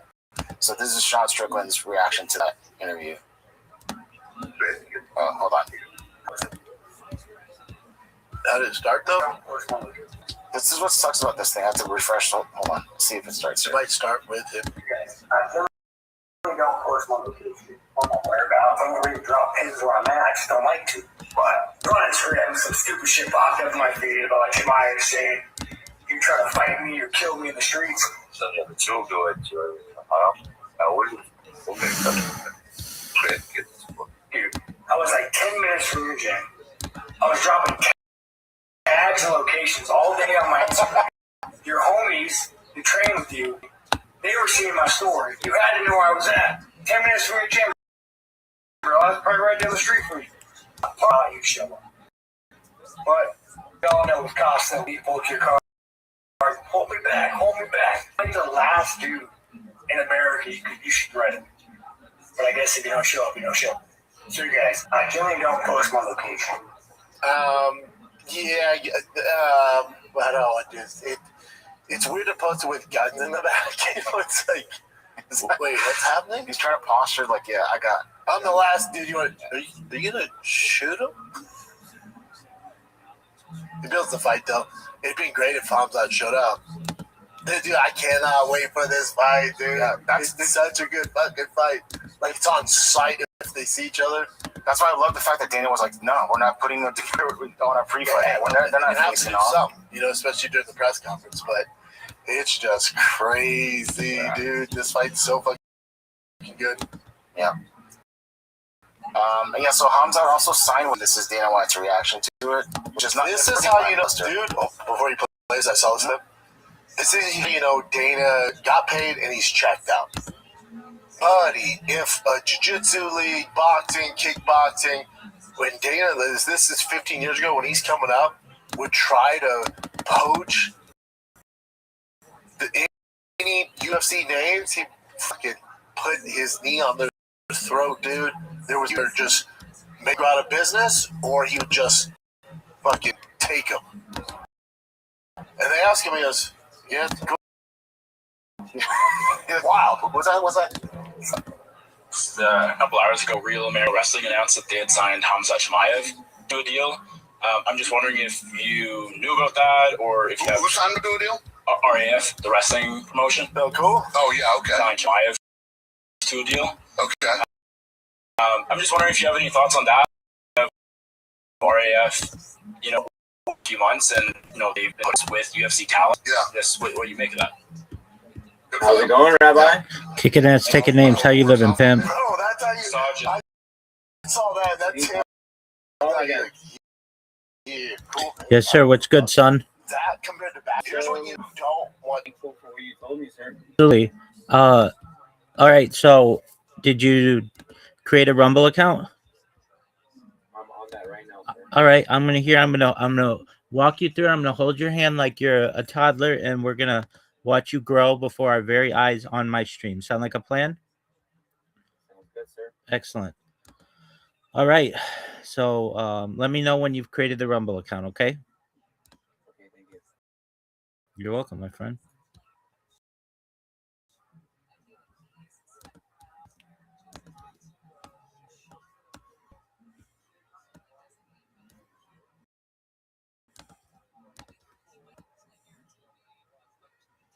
Do you already have a YouTube channel?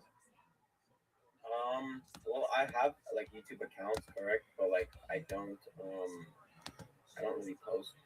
I just watch. That's okay. It'll take 24 hours for you to be able to stream on YouTube. Oh, okay. Should I always use the same username? Yeah. So let's talk about that for a second. You want to be a serious streamer, right? Correct. Okay. What's your username? My username is just Poshi. Just Poshi. All right. Is it that on TikTok? I mean, it is, but like I have a different name, so I should focus on changing the name to one, right? Just to one. That's the thing. That's what I'm able to do.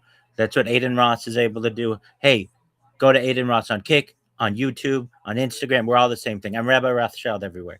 That's what you want for yourself.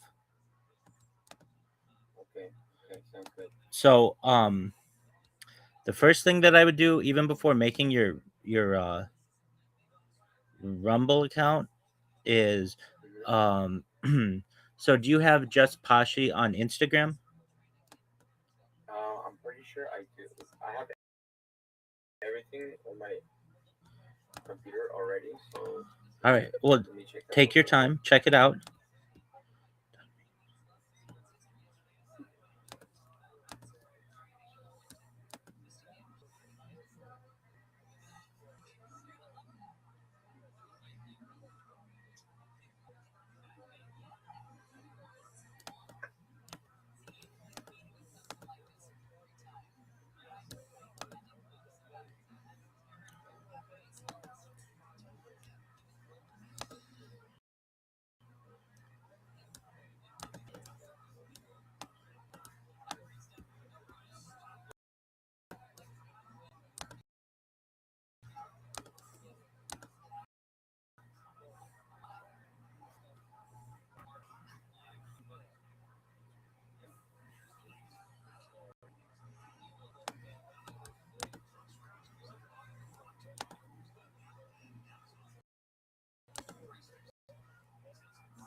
Should I vote? Should I also Should I always be authenticating all my work so that no one can access it? Through authenticating apps, Doug, that becomes such a pain in the ass. You've got to say dude, it could become such a pain in the ass. And then if you break your phone, you're fucked. You can't get into any of that shit.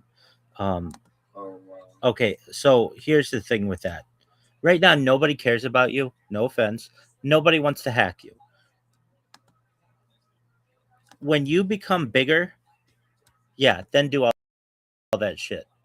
When you have 100,000 followers on something, or maybe before then, even just 1,000, okay, then do all that shit. But right now, you're gonna be authenticating your ass all fucking day if you do that.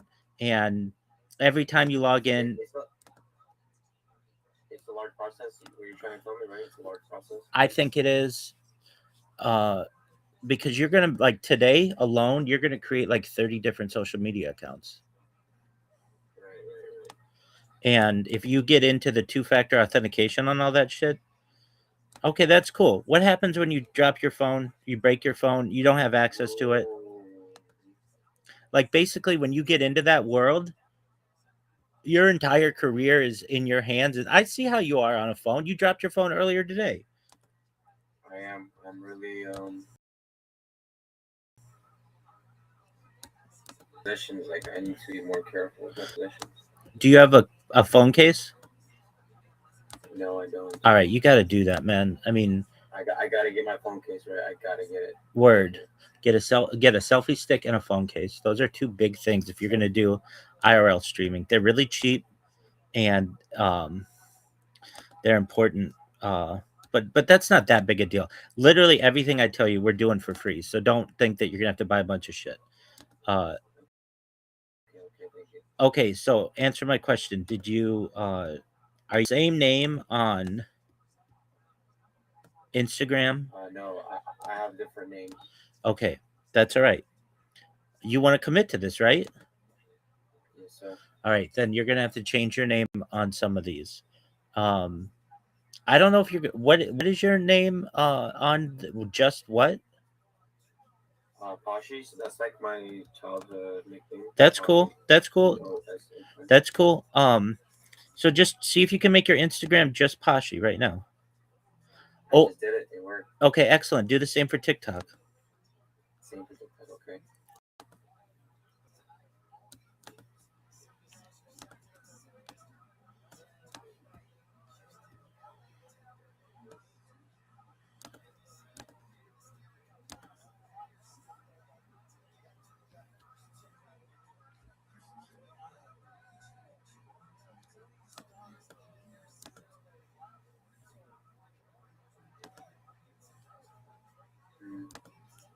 Okay, I can't do it on TikTok because it's only lowercase. Oh, okay. Let me just read the guideline. You're good. I do that shit all the time. Hey, it worked. Let's Okay, go. excellent. Let's go is right. All right. So those are the two probably two of the hardest ones to get. So you should be good on everything else, especially because you're not just going with a common name. Your name isn't John Smith, and you're trying to get John Smith everywhere. You know, that kind of stuff's going to be taken. All right. So now what you want to do, go to Linktree, linkttree.com.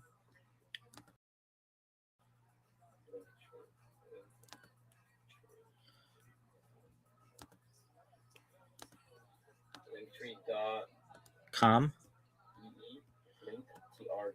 Yeah, there's that too. That's fine, but just linktree.com's. Yeah, linktree.com's the main site. Okay. It started for free. Yes, sir. And you're gonna sign up for free. And you're gonna get just Pashi on that. Yes, sir. Just Pashi on that. Yep.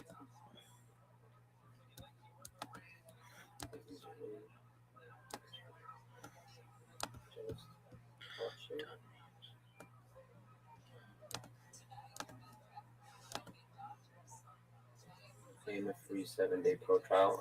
No. Scroll down. It's like free for life or whatever. Free, yeah. I'm building my link in bio. I'm here to discover content creators. I want to grow my audience. Excellent. And again, everything I tell you is free. So, link in bio. That's my first step right now, right?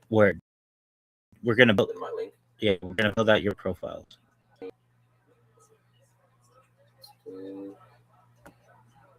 Let's do something like simple so that people don't. Do whatever you want to do. Whatever you want to do, Big Doug. You can change it. You can change that stuff later. Well, I need to change my YouTube, right? You may not have a YouTube. I mean, maybe you do, maybe you don't. If you haven't created it, you don't.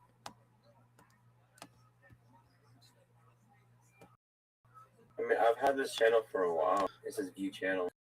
Okay, yeah, then you do. Then you go to edit channel and make it just Pashy. Okay.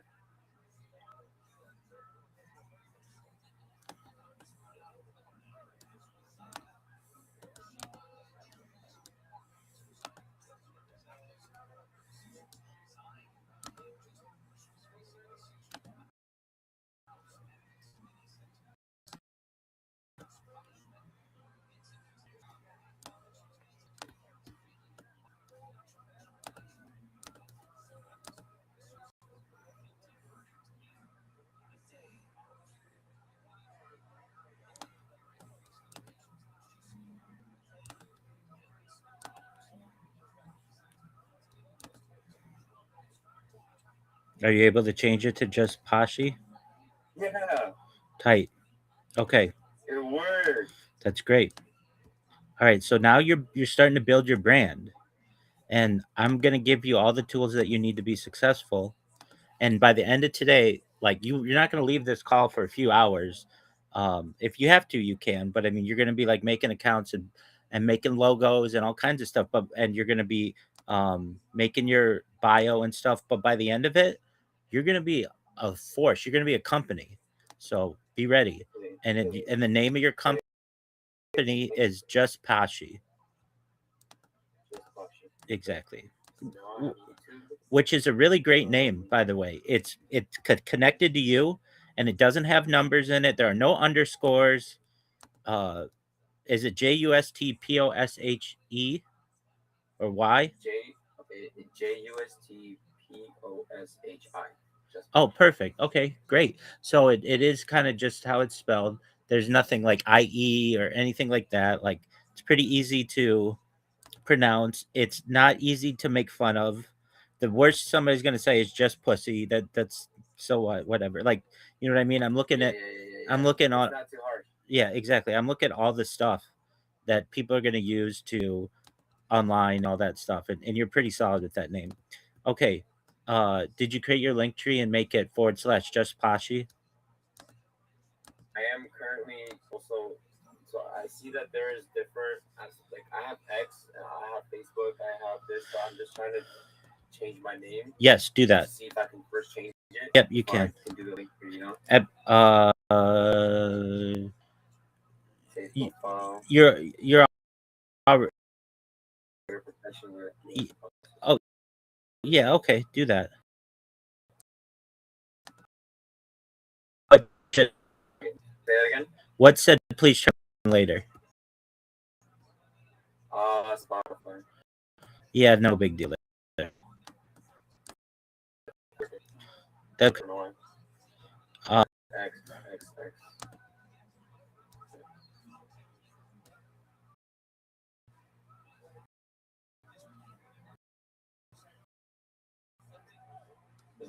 That's like for people. It's the thing. It's the link that you put in your bio so that people are able to connect with you on all your social media. Yeah, to find you. So like, if somebody's like, Rabbi, where can I find your stuff? Like, keep in mind, I've been doing this live 24/7 for more than 4 years. Like, that's a huge amount of time. Really? It's more content than any person's ever created on the internet in global history. Okay, so we're talking like giant amounts of data. Giant amount of research and data. Right. And I have a lot of accounts. I have more accounts than any person on earth. I have over 100 YouTube accounts, 200 Instagram accounts, 500 Twitch accounts, 1,000 TikTok accounts, 2,000 Twitter accounts, 5,000 Blue Sky accounts, and over 10,000 Kick accounts. I'm the most archived individual in global history. Let's go X word. Okay, I got my name, but I need to change the username. Okay. Or should I keep my Twitch, my X private or no? Should you keep your X private? No, everything's going public, Doug. You're a brand now. Have you tweeted anything in the past? Just join FaceClan. No, just I deleted all my posts. Good. Yes, I did. Good. I did say some contradictory stuff. Doug, shit happens. No big deal. No big deal. Just so long as it's clean now. Yeah, now it's clean. Excellent. Okay. So you got your X. Do Facebook. That's a big one. Facebook. Yes, sir. Do you use AI by any chance or no? Dog, I use it dozens of times a day. Dozens of times. Oh, really? Dude, I've been using AI since large language models were available to the public on camera. I was an early adopter of ChatGPT in November of 2022. I was a user when it launched on November 30th, 2022. My stream covers all that. I've been streaming live 24/7 since 2021. So like I have the whole story of AI and its connection with humanity live on my archived on my stream. Wow, I'm gonna check that out, sir. I'm gonna check that out. Because I did get into AI myself a little bit. I started learning how to do that, but it was more of a like a want than a need, you know. Well, it's becoming a need. But it's becoming a need. It's becoming a need. That's right. May I ask, what AI do you use now? I use Claude. I use ChatGPT. I use Gemini. I use Are they all a little bit DeepSeek. different? Or how does that work? They're all basically the same. But what I like to do is like I'll write blog posts and I will take one of them, like ChatGPT. I'll write the blog post, take it and put it in Gemini and say, Gemini, make sure this is 10 out of 10 logical soundness, or evaluate this article for logical soundness out of 10. And it'll be like 9.8. And I'd be like, okay, how could this become better? And it'd be like, well, you could do this, and there's a weakness here, and perhaps there's a little bit of overstatement here. And I'll be like, okay, make those. So basically, you're comparing and contrasting. Exactly. So then I'll say, exactly. So then I'll say, make those changes. So then it'll make the changes. Then I'll take that new article and I'll send it back to ChatGPT and I'll say, hey, what? And they'll be like, oh, those are really good. Those are really good. And I'll be like, okay, evaluate this out. How can it be better? And looking now, with like new eyes or whatever, I think these changes to it. And I'm like, okay, make those changes. Then it'll be like, okay, we think it's 10 out of 10. Then I'll send it to Gemini. I say, Gemini, is this a 10 out of 10? It'll be 10 out of 10. Then I'll send it to Copilot and it'll be like 10 out of 10. Then I'll send it to Perplexity and it'll be like 9.8 out of 10. I'll be like, Perplexity, how could this get any better? And they're like, well, there's an overgeneralization here. And I'll be like, okay, we'll fix it. Then it'll give me a 10 out of 10. Then I'll send it back to all of them. Not saying they all have to say it's a 10 out of 10 because that's not always possible. Sometimes they'll make little changes or one of them will be like, to have this opinion can't be a 10 out of 10 for some reason. But I'll get them all in either 9.5 and above to 10, that any normie who's reading this on the internet is like, this is the best thing I've ever read. This person has all of the logic that I would want out of an essay, and then I'll publish it. So I use them against each other. Additionally, I'll make pictures with it. You're going to make pictures with it in not too long, like very soon, and for your logo. And I'll say, make my picture XYZ, and it'll make the picture for me. And I'll be like, okay, edit it this way, edit it this way. Maybe it's not editing it the way that I want. I'll take it and put it into one of the other ones and be like edit it this way. And I'll be like, okay, we edit it. What do you think? And then I'll get it to the point where I want it.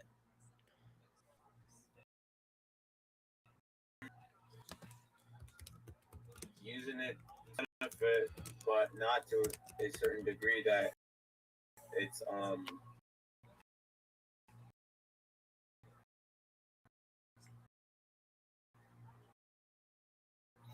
people, that's my opinion. Sure, dog. Thank you so much, bro. Every information that you tell me, so straight on, bam, bam, bam. Absolutely.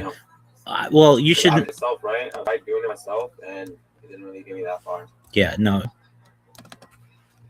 especially if you're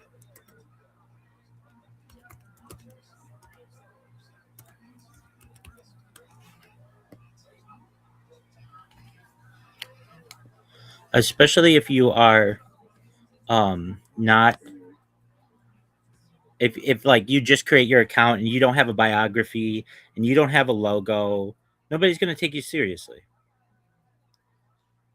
Yeah, if you're just saying just to say things, like no one's gonna take you serious. You know?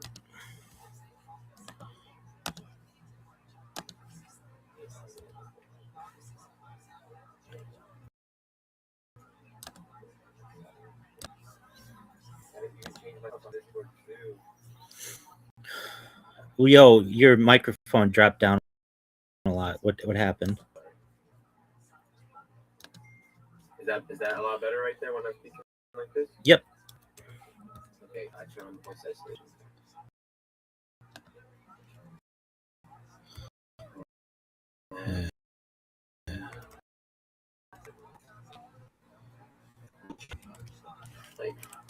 Like right now, I'm not really satisfied with how that was looking. Right. Okay. I tend to focus on the details. That's a good thing.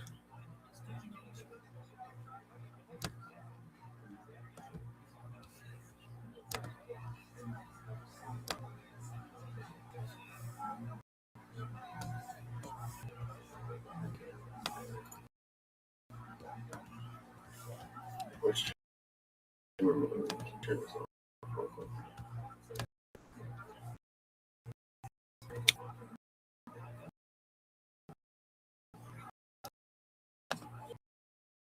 What's a good pronoun to use?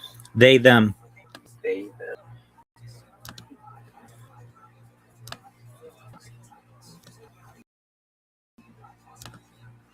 The reason is it's just easier. Refer to people as they, them, he, she. You have to think about it, and you'll always be right.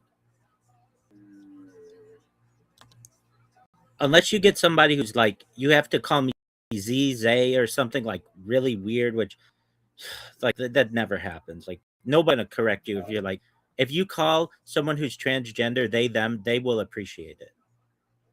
Really? Okay. 100%, as opposed to misgendering them.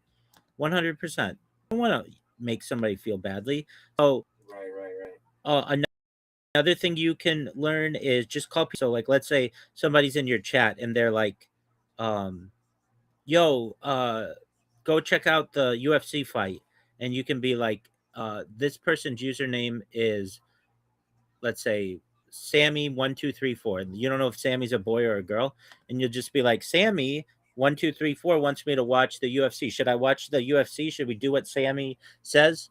And they'll be like, "Yeah," as opposed to saying, "Should we do what he says or she says?" I don't really know who it is because you can't see them or anything, and you don't know what they, you know. You're giving the people like a voice, pretty much. Yeah, I would say so. Not so much a voice. You're keeping things very neutral. So It's like you're controlling it, but like you're just asking the chat if you or not. That's not what I'm saying. I'm saying I understand what you're saying because you're thinking because of my example. I'm saying like, let's say you have in your chat whose name is Sim234. You don't know if Sammy is a boy or a girl, right? Yeah. You don't want to identify that. You don't want to identify them incorrectly. Exactly. So you can either say, whenever you refer to them, Sammy1234 wants us to watch the Super Bowl or the NBA championship or whatever. Or you can say they want us to watch the Super Bowl or the NBA championship. If you just say they, them, you're never going to offend them.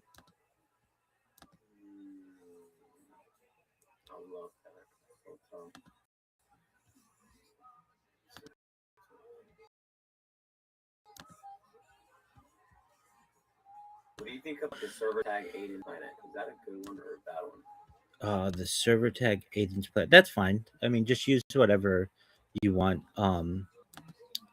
That because that's where I originated from. From Aiden's Planet. Like that's where I started talking and socializing with people. Well, I mean, you're gonna have your own. I'm gonna have my own. You're Let on me Discord, disassociate from that. but no, you don't have to disassociate it because that costs money. You have to boost your server and stuff. You're not gonna get that right away. So, you can keep it for right now.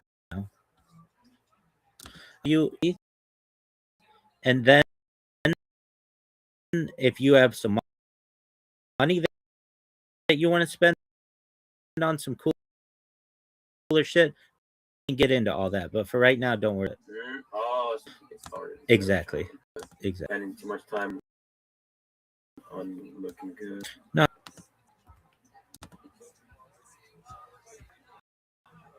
Because then in the future you can always get, you can always get like Nitro Plus, and with Nitro Plus you can, there's a lot more categories where you can update this. That's correct. Okay, so what are some things I should keep in mind? Yeah, so we're gonna do that in a second. Are you ready to write your bio? Let me get to that link. I'm sorry, I'm getting ahead of myself. Yeah. Did you change your Facebook yet? I changed the. Okay, let me go on. That's the one thing I didn't do. That's okay. I'm gonna do it right now.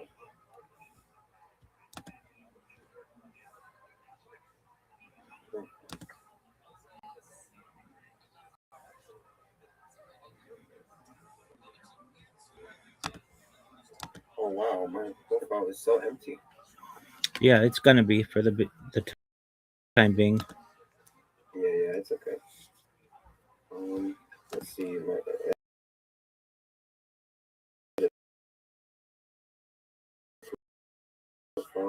Where's the edit name?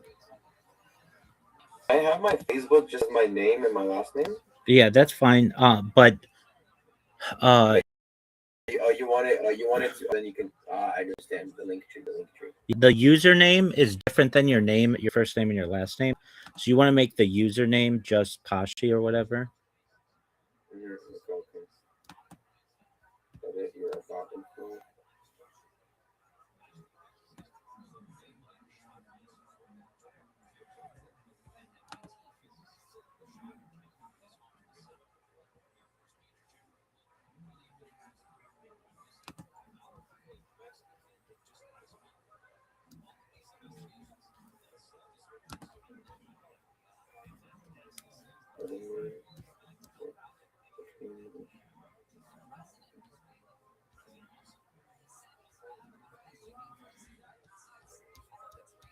Can't find where it should be. Okay, so then you just ask ChatGPT to tell you that shit. ChatGPT. Yeah. Word dog. Do you use Sora AI? Yeah, dude, but it stops in 5 days. Oh, it stops after 5. No. They're stopping it. Oh, really? They actually are? Word dog, and it was amazing. I used it all the time. Dude, that thing was so clean. I still have it right now. Like I have a code. I used to have a code, right? Yeah. I used to make videos with it. Right. Same here, but they said it was too expensive, so they no longer. They couldn't maintain it, or what? I mean, they just said it costs like $15 million a day, which was just too expensive. So then, what happens to the active users? They're just gonna go dormant. Dormant? Yes, sir. Is that what happens when the company shut down? The company's not down. The company's worth like gonna be worth trillions of dollars. It's gonna be one of the biggest companies. It's already a company. That project, Sora, was started by ChatGPT, and it's too expensive for them to run.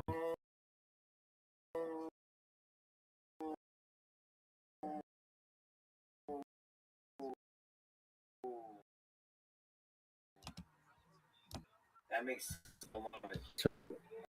I'm gonna sign up with Chat.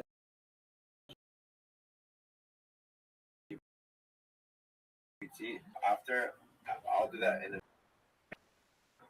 Yeah. So just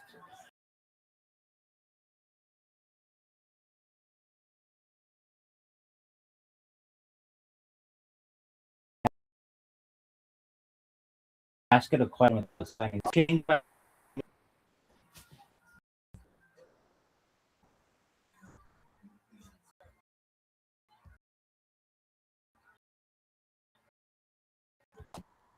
Is that how you got started streaming? You just started.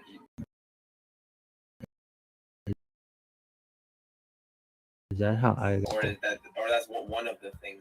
Yeah, How dog. was that? How was streaming before AI?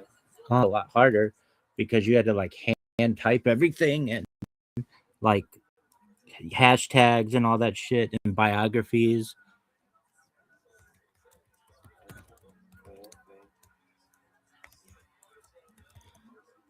Like when I write something now, I can write it so much faster, and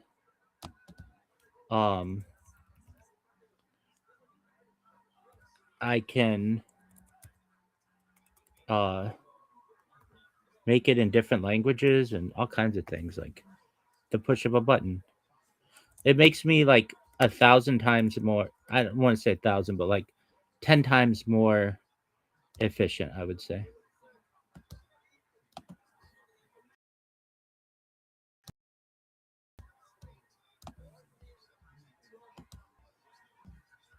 Okay, can I give you a question?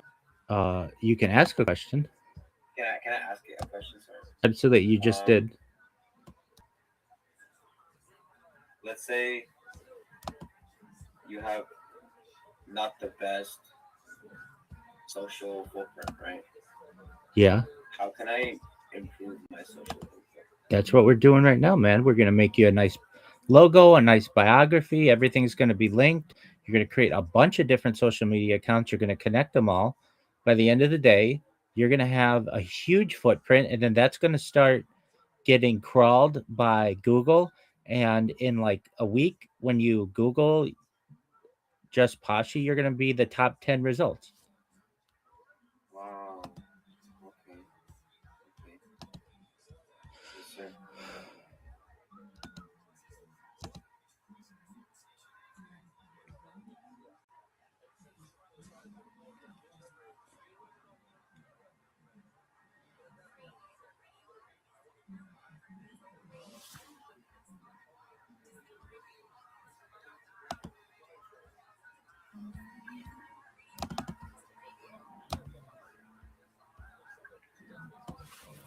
Okay, I figured that out. Okay. So change the name. Change the profile. Okay, what is my next thing? I got that down. Apple Music, do I have it? I don't think I have it right now. Facebook, I have. Website, I don't have it. That's not. WhatsApp. Should I do WhatsApp, or that's not important for now? Yeah, you want to do all that stuff. Here, I'll send you the list.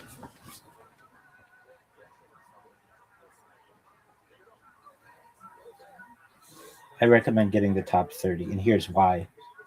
As you get bigger, you'll get some punk who just steals your name, and you'll be like, darn it, I should have gotten that name when I could. And then you have to pay them to be able to get your name. It's known as username squatting. So you want to avoid all that. Okay. Do you have justpachi at gmail.com? I don't.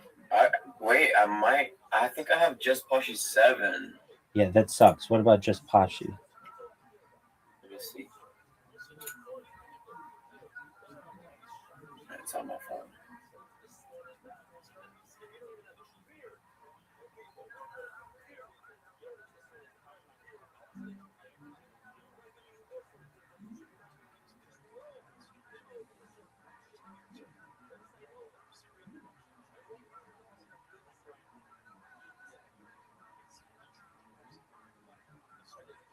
Yeah, it's just Pashi 7. So should I try changing that first? No, just try to get a new one with just Pashi.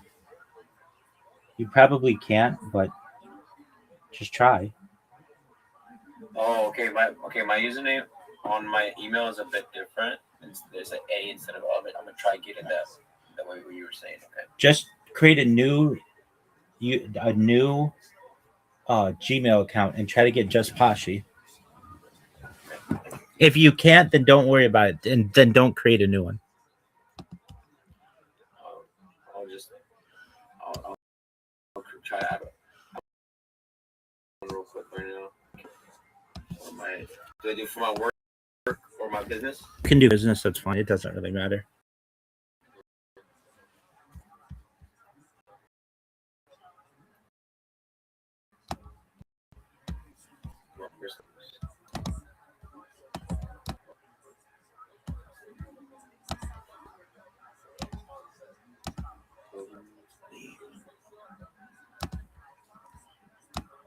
May I ask, where were you born, sir? The United States.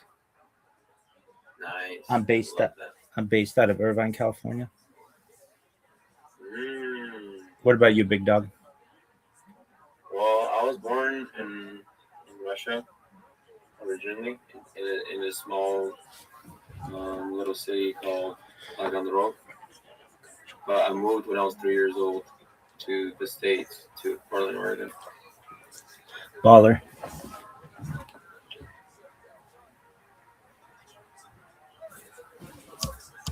Yeah, okay. It says that username is taken already. All right, don't worry about it. Go check your Discord messages.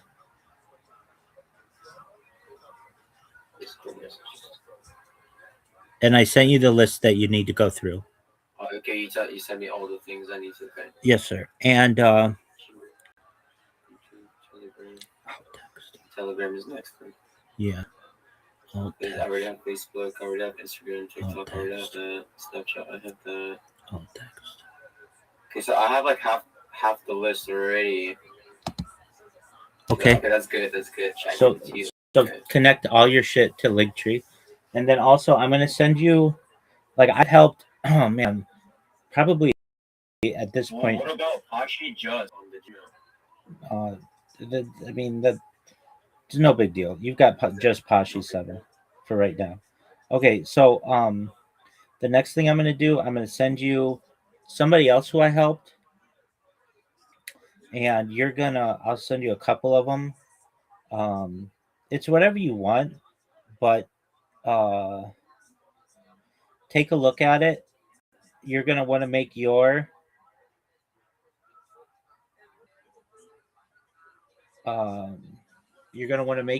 logo look something like, yeah. So look at what I sent you. Now these were just some like random people who I met. Right. Yeah, exactly. But you want it to be at the top, just Pashi, and then at the bottom your link tree. Right now, you're just a random Discord. Like, honestly, I'll tell you this 100%. I did not give a flying fuck about you, even though you were really nice. Like, I mean this like kind of heartedly, because you just had that random Discord emoji or whatever avatar. And if you're like, you judge me by my avatar, dude, I get so many different message requests a day that all the people who are bots or have brand new accounts have what you have, just that random green Discord guy. So what you're going to do is you want to create something that's you, and then it'll make people pay attention to you. Like, oh, this person gives a shit about their account. It's not just the default thing that everybody uses. Does that make sense? Yeah, yes, sir. Yes, sir. Excellent. Now, for just Pashi, do you see the one that I have? Like, it says giant Jabber. For yours, I would probably make it a capital J in just, and then a capital P in Pashi, and no space, so that when a person reads it, they read it as just Pashi, not just Pushi or whatever. They don't think it's one word. Like, people are gonna mispronounce my name, like, regardless, right? It's like, no, it's pretty easy to. No, it's actually really easy. Just all of it. If it's K, UST, and then capital P, OSHI, they'll recognize that it's two words together. Does that make sense? Yes, sir. So it's like simplifying it. Exactly. So what you want to do, and you can do this now, is go to ChatGPT. You want to log in. This is a feature that you need to log in for which you need to log in.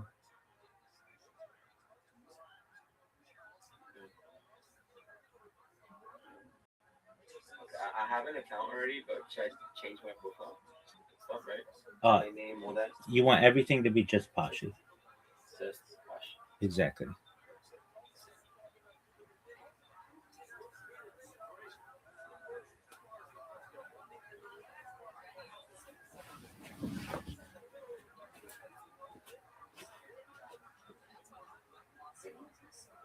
Okay, I did that. Is there profile settings? Let's see what's email on here. So, yeah, I got the right email. I mean, I can change this email to security. Authentication.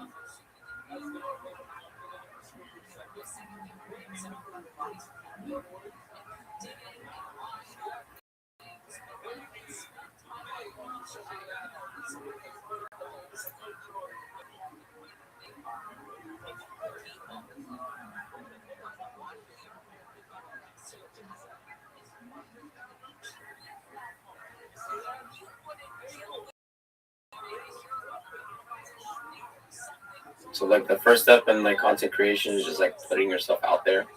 People need to be able to find you in order to follow you. Let me put it to you this way. If you created these accounts right now and didn't touch them in 10 years, you will have 1,000 followers on every single one of them. Just randomly people will follow you. If you don't have the accounts created in 10 years, you will have 0 followers. The algorithm? Exactly. You're a very intellectual man. Word, dog.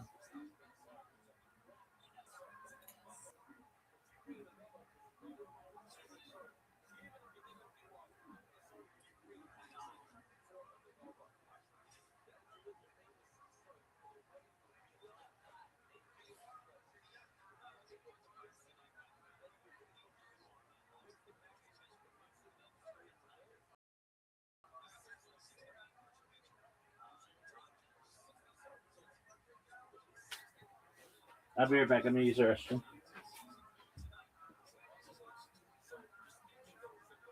Okay, sounds good.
Okay.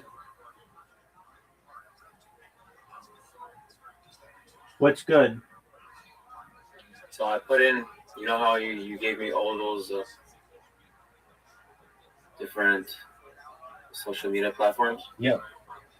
I put them into the AI, and it categorized them by different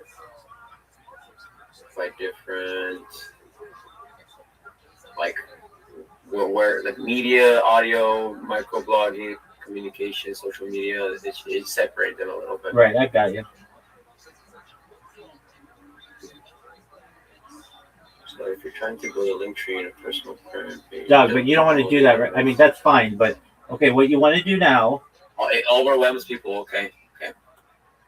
What? No, it doesn't overwhelm people. No, that's what you want. That's what the AI is telling you. You want to overwhelm people. You don't have a social media footprint right now.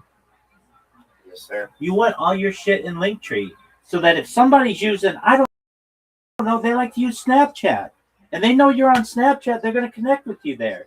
If they like, you have to go to where the people are. You can't force the people to go to where you are. Right.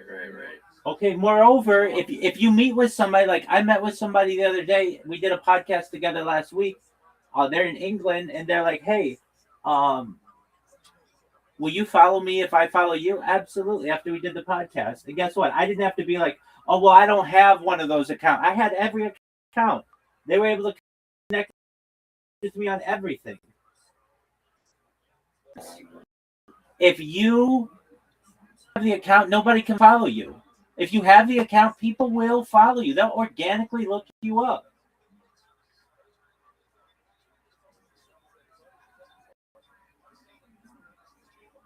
You're right, sir. All right, so here's what you want to do, though. Okay, so you know how I sent you two examples of pictures or logos or whatever? Yeah. Do you have a picture of your... I have to put my name out there. Like, I mean, I have to create a profile picture, so then people can, once they see the profile pic, it's gonna, they'll see my name on there, and that it will click to them. Okay, he has a name. He's looking professional. Boom, boom, boom, boom, boom. That's just like the first step, right? Word. Okay, do you have a picture that you like of yourself that you don't mind sharing with the world? Yes, sir. Okay, great. So here's what you want to do. You want to take that picture of yourself that you like, and you want to take that example that I gave of Giant Judge, and you want to say, please replace the person in the middle with my picture. How to make it Linktree Joshi. And you want to make sure that you don't have everything all capitalized. It should be capital J, small U, small s, small t, capital P, O, small s, small h. Make sense? Yes, sir. Excellent. And then at the bottom, you want the same thing. Capital L for Linktree, linkttree.com / and then capital J, small U, small s, small t, and then capital P, and then small o, small s, small h, small I. So that it reads at the top, just Pashi to anyone, and the same at the bottom. We didn't need to do that with Giant Judge because they have they use an underscore, so it's pretty clear anyway. But with you don't. So we need to make sure that's clear to people. And then what's your color scheme? What colors do you want your stream to be? Probably like red, white, and blue. Okay. I like the red, white, and blue. But I do like the configuration of the different colors. So like it could be red, blue, white, or white, blue, red. Do whatever. It doesn't really have to be in that order. Do whatever you want to do. I would say for yours, do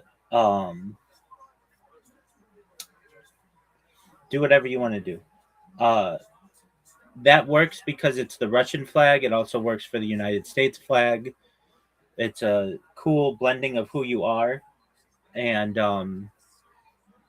it shows patriotism in the United States. So how would I do it? So you're gonna want to tell Chat GPT, make the ring red, the text white, and the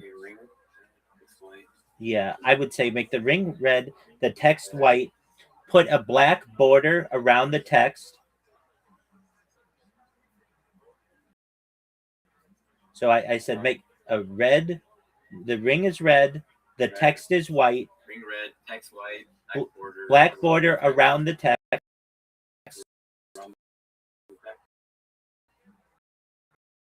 And then and I would say the blue face in front of it is going to be whatever that looks like. So red ring, white text, black outline of the text, and then a blue center circle with your face in the middle. Does that make sense? Sure. Exactly. Generally on the, it'll be on its way.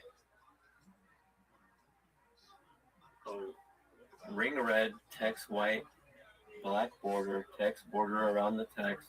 Inside the circle should be blue. Base in front of it. And the inside of that circle should be what color? That the faces. So giant judges. Inside the circle should be blue. Yeah, exactly. Giant judge's face is on white. Yours is going to be on blue. Now, blue might be a difficult color because it's, depending on the picture that you use, it may work perfectly. We may have to make some changes to it, but let's try that. That gives you your red, white, and blue.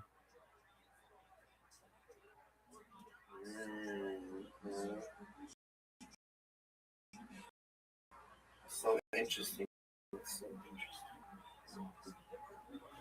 And when you've got a version that you like, and then we'll get something that you're with which you're comfortable.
All right. Well, I'm here if you need me. I'm going to continue watching this podcast. Sounds good. Thank you, sir. You're welcome. I needed So just RAF the right is amount of information. doing things right. It's pure. It's from a good place. Collegiate wrestlers and Olympic level wrestlers and guys with high caliber wrestling pedigrees have a place they can go on on Fox News, whatever, the Fox app, but it's in a ton of clicks and they're being compensated heavily. These guys are making six figures. I used to be a wrestler. The worst possible thing that could happen is TKO, Dana go, that is getting big. It's actually doing better than Slap Fight or whatever bullshit we're doing. Zuffa Boxing. It is. It's beating both of those. We're going to absorb this. We're going to take it. Because then what happens is then the suits get involved. Name a company, name a band, when they go mainstream, they get better. Name a company, when they go corporate, it gets better. No, it's about the bottom dollar. It's about the shareholders. Look at the UFC now. It's been great compared to 10 years ago. It's a shell of what it used to be. And it's making more money than ever. But as a fan, do you care? Yeah. You want the fights, the exciting stuff. You want passion. You want somebody steering the ship who wants this as bad as you do. Worst thing that wrestling got out by TKO. Which at the rate they're going, it's probably going to happen, kids. Because what happens is then the suits go, cool, thank you, we'll take it from here. How much are you giving these guys? Oh, no, that's not happening. We're going to do a flat fee across the board. We'll do this. And then the compensation and the elite wrestlers don't have a place to go. Oh, you guys have sponsors? Not anymore. You're going to wear this singlet. We're going to do these matchups. It'd be a disaster. Because right now, for the most part, some of the matchmakers like Mick Maynard, I'll say Shelby, they know fighting. They're passionate about fighting. But then you look at some of the matchups, some of the cards, it's like those are the suits doing that. It's just the bottom dollar. Right now, you have people who are passionate about American wrestling, collegiate wrestling, freestyle wrestling, folk wrestling, who want to make this an avenue for wrestling. And it's fantastic they finally have one. Do not sell out. Do not sell out to the UFC. Do not. You can bring on sponsors, big sponsors. I'm sure they're doing this. You can bring on big sponsors to support it and presenting sponsors and this and this and this. Do not sell out and go corporate. It's going to ruin that entire thing, especially this early. But as a business owner, you get it, right?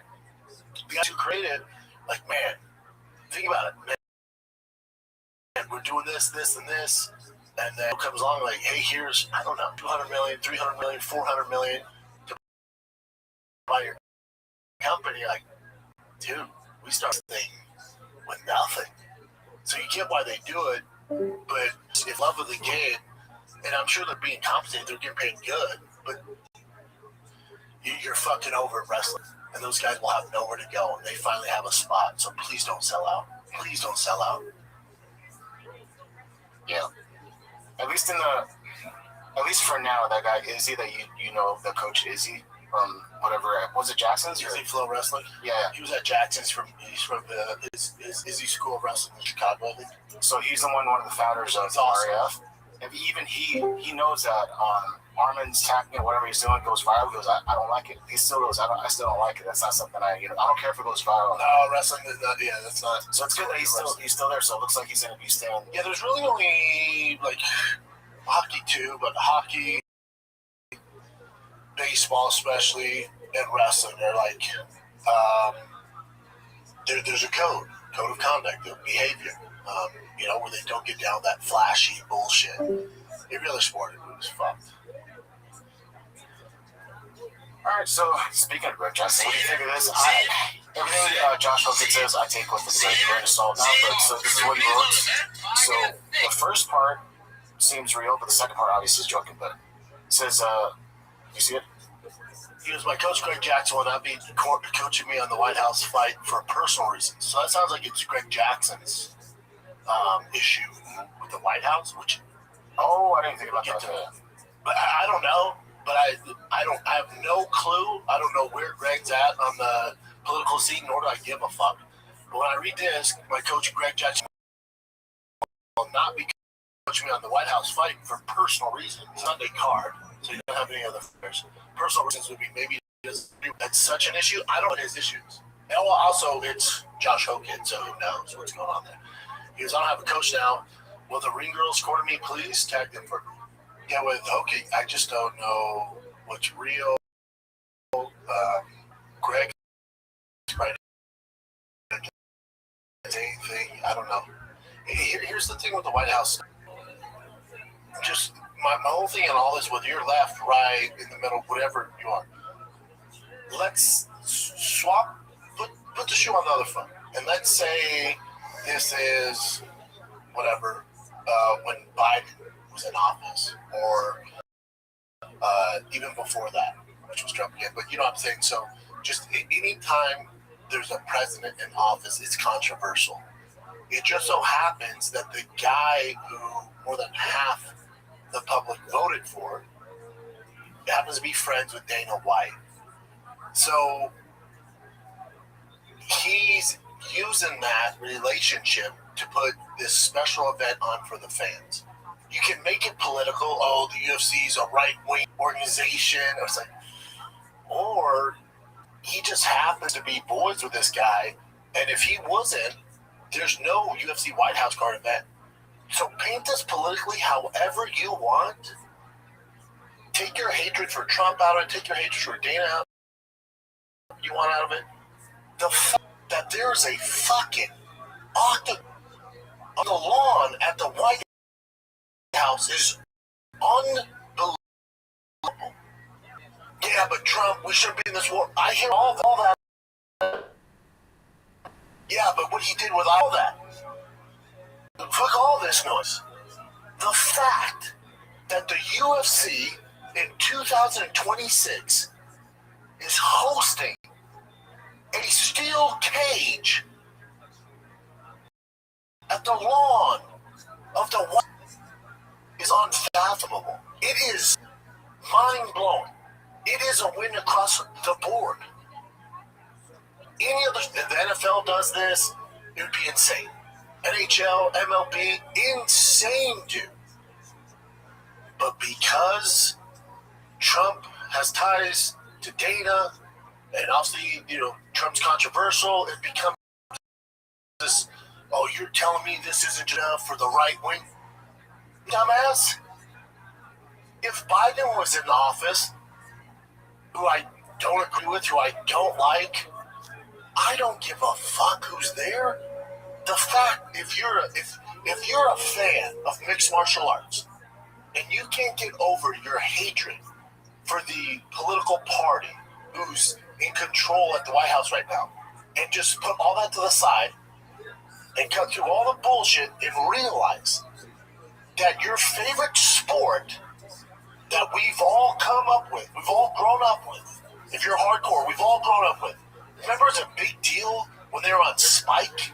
Remember it was a big deal when Forrest Griffin and Stephen Bauer were trading blows and the casuals were calling each other saying, you gotta watch this, oh my god, you gotta watch this.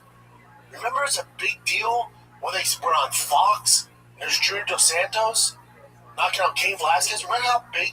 We all felt so much pride in that. Do you remember when they signed the ESPN deal and we're on the sports ticker? And you got Stuart Scott breaking down fucking UFC. Do you remember some of the stuff? And because we became so political, and I get all that Dana has taken this organization and he's put an octagon at the fucking White House. If you can't drop your hate, whatever for it, the right, whatever it is, and realize that this just will never happen again in our lifetime, and just appreciate it for what it is, yeah, but it's just propping Trump up and shut up. They have other means to do all that bullshit. But you're screw up on. The whole time, you're letting fucking politics get in the way of what's actually happened. Fucking card. Insane card. Yeah, and I hear it. I criticize them for saying it's sometimes the greatest card I've ever seen. No, it's pretty fucking good for the current roster, man. It's pretty freaking tasty. It's pretty tasty. It's a better card than MVP Netflix. Get real. It's more relevant. It's not even close. And now we were told something else. All good. They still delivered a fucking steel cake. You know what insane this is? Do you remember when the politicians used to call it cockfighting and it was illegal? Remember when they had to fight on Indian reservations? Do you forgive them? And now it's on us at the White House. If you can't put your political bias to the side and just celebrate this as far as a sport, I know, the right's doing this, the left's doing it. Oh, cut all that out. The sport that you and love is having a once in a fucking lifetime event at the White House. It will never happen again. Stop the bullshit. This is like the people that don't talk to the parents because they voted for the left or the right. What? You're letting that stuff get in the way of your relationship with your friends and family? What are you doing? You've been compromised. So these people who are in my space, whether MMA analysts, whatever, who are all anti-UFC, anti-Trump, oh, this is a faraway propaganda. Oh, you've lost your way, Mama. You've lost your way. Remember when you guys were fighting for the UFC to be mainstream? Remember when you were fighting, not getting views on your website, not getting views on your podcasts or your shows, and they're getting canceled left and right? Remember when you were fighting for this to be mainstream? And now they pulled off a fucking event at the White House, the most famous house of all time. It will never be done again. And y'all want to hate on it. You don't want to appreciate that. Because you don't like that Trump's doing this or that. What president do you agree with 100%? Which one? I'd love to hear it. But you're letting all that get in the way of what they have accomplished. Do I have my issues with the UFC? Yeah. I have issues with the MLB, NFL. Yeah, sure. But I don't not watch it. I'm not that big of a pussy right? When the UFC puts stop racism and they're taking knees and doing all this woke shit. Okay.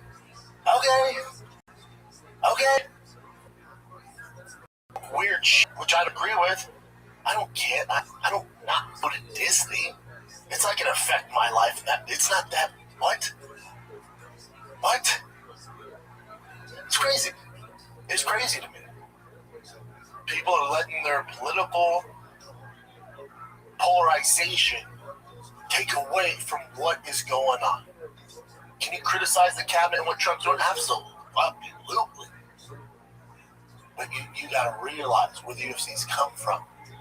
And dude, it's mind-blowing. If I would have told you 20 years ago, if I would have told you in 1993, hey man, this thing's gonna get so big, they're gonna do this quote-unquote cockfighting at the White House. You're like, oh dude, you're smoking crack. Y'all want to hate on it. Y'all want to criticize it because you don't agree that Trump's buddies, he's doing data a favor. Shut up. Shut the fuck up. Your sport that you love, that you make money off of, criticizing or celebrating every fucking week, is putting an event on at the goddamn White House. Shut the fuck up. The buck stops there. Yeah, but Trump I'm not talking about all that. All I'm saying is the sport you love is holding an event at the motherfucking White House lawn on a Sunday. How about dim apples? Yeah, but his rules on international... Shut the fuck up. I'm not even getting into all that. Sunday, June 14th, but it's the president's birthday. I don't give a fuck. I don't care. It could be anybody's birthday. I don't give a fuck. They're just doing it because his birthday. Cool. If that gets it done, fucking do it. Your sport that you've been fighting for how long, fellas? How long? Mainstream, bitch, we're at the White House. Ouch. We're at the White House. And if you can't put your political bias to the side, I can. I can easily. If Kamala was president, if this is during the Biden term, the Obama term, I don't give a fuck who's at the head of the table, whose birthday it is, why they're doing it. All I know is the sport I fucking love has an event at the White House on a Sunday. We're going Sizzler. Yeah, but they're just propping themselves up for 2028. Shut the fuck up. Shut up, man. Shut up. Is that it, Chen? That's it. Let's go to some fan questions. I didn't realize that little. Yeah, it's one thing sparks the fire, Chin, and then I'm on a rant, buddy. Oh, I know. That's what I do, dude. Yeah, fight night this weekend. We'll get into it on the show. Aljo has a tough one against the Moroccan Devil. My God, it's a tough fight for Aljo. These older heads, they're trying to kill off, dude. I'm a huge Aljo fan. Bushesha, my God. Dude. Jiu-Jitsu Royal. We'll get into this card on Thursday. But let's get to some fan questions. All right, let's get to these fan questions. Chin. And for you guys, on Monday, you can DM me the questions. I see them on there. I post Mondays. Your fan questions and is in the YouTube comment section. So submit them there. Chin and Nick see them, and when you put a fan question, it makes it super easy on us. So love you guys. Let's get to it for Monday's episode. This is Devin33. Who's the most slept on performance trainer, MMA trainer that you'd like to see get more credit?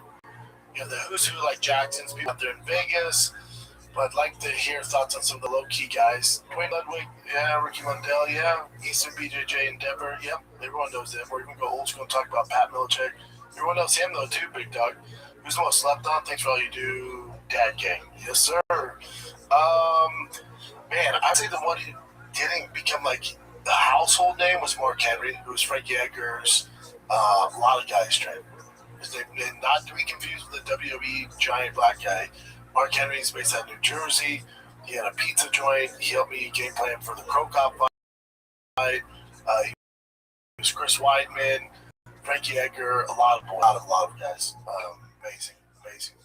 Zabit's guy. Oh, he wasn't Chris Weidman. He was Zabit, Barboza, a lot of the badasses. Mark Henry. My answer is Mark Henry for 5,000, please.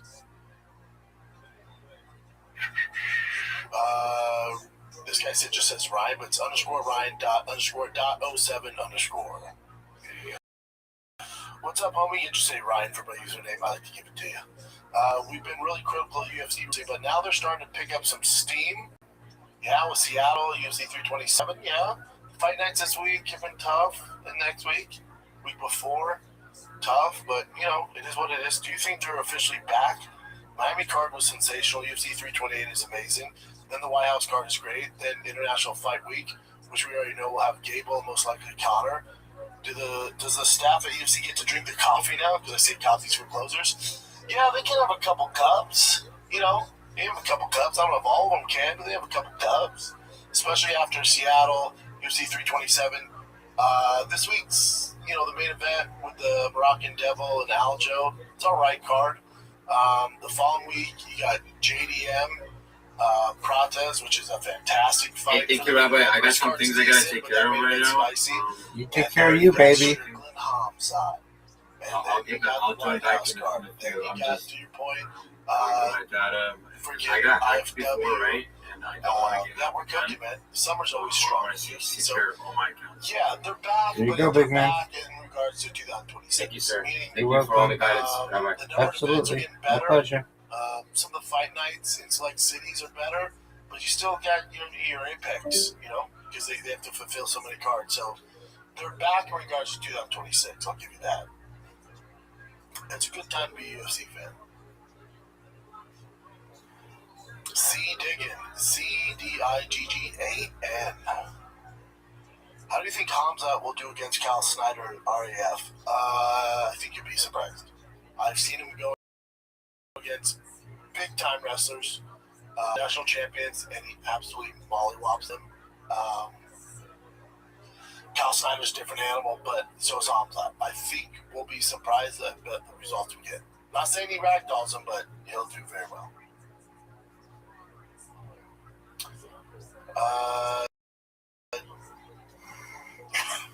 Jaggerl Dad HK808 AGRL Dad HK808. Michael Logan's his full name.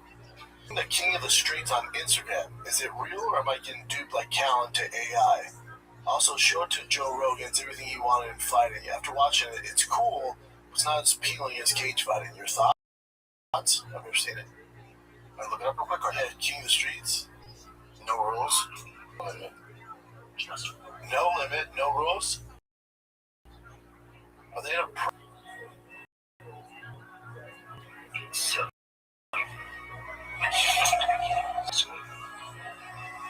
Oh, shit.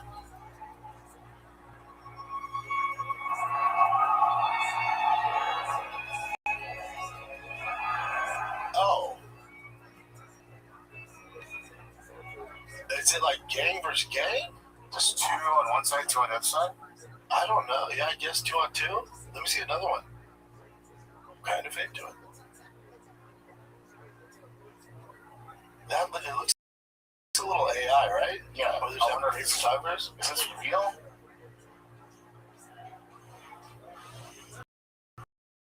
Oh, so it's fake, but it's just a show, maybe. It's fake. Let me see this one.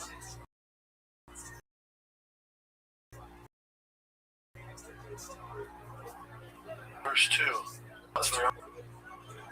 But I think their problem is they're messing with AI too much, but it's also real, so you think it's all fake. You have to be careful of the AI.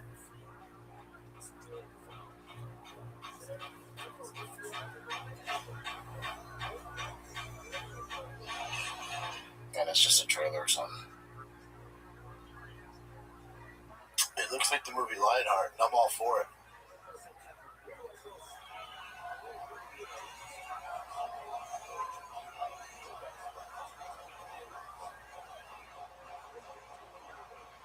wish you would just fast forward, but yeah, I don't know.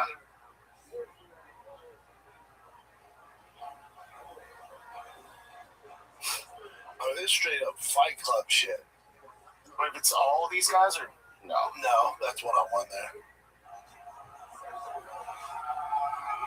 Oh, that guy who was doing all that just won. Yeah, there's some rough dudes. I'm not mad at it. Yeah, if it's real, then that's pretty dope. I think some of it's and some of it's real. That's cool.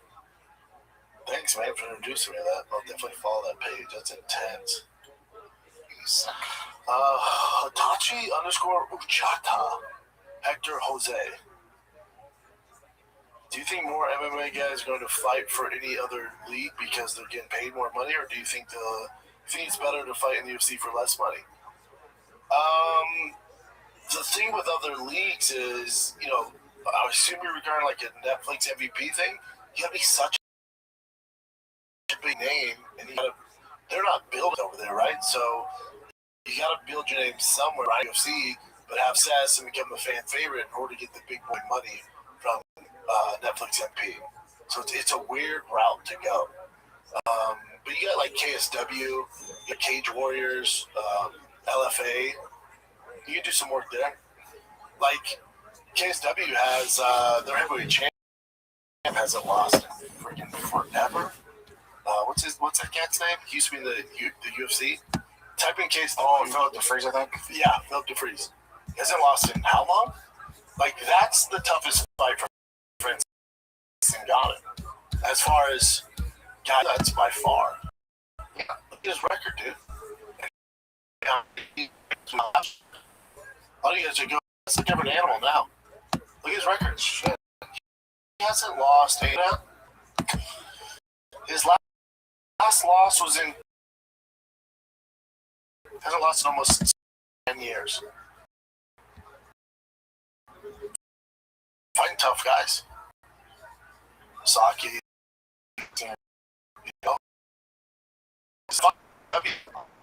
He's defending his belt.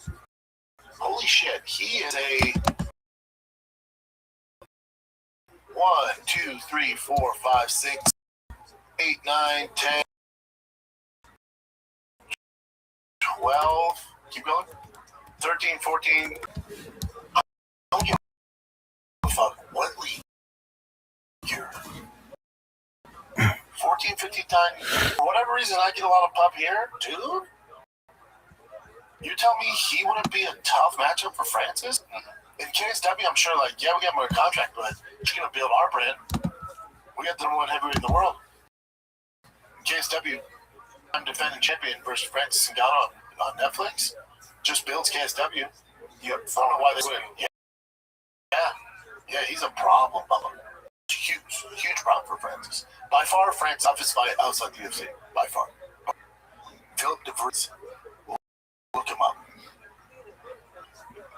Daddy Rambos. Should Laura Sanko stop wearing suits? She's too sexy for that bullshit. I don't mind this suit. I still think he looks good. It's so sexy. She pulls it off. Now she had a warlock face. We're talking about a different thing. But she's pretty all the way around. She looks dope. Don't stop wearing that suit. Makes it different. Big Doc 01. Fan question for Monday's podcast. With MMA being a melting pot of all versions of fighting, making a true test of skill, if you were to get the current world champion from individual disciplines, boxing, wrestling, BJJ, have them fighting their style against each other like UFC 1, this one would ultimately be crowned the champion. Anyway, guys, just had my third child on Friday. Keep up the dad chats, being realness to the podcast that you're part of. Thanks, brother. Appreciate you. Shout out to your kiddos. If this is back in 1993, it's all disciplines. Wrestling would dominate. Boxing would do the worst.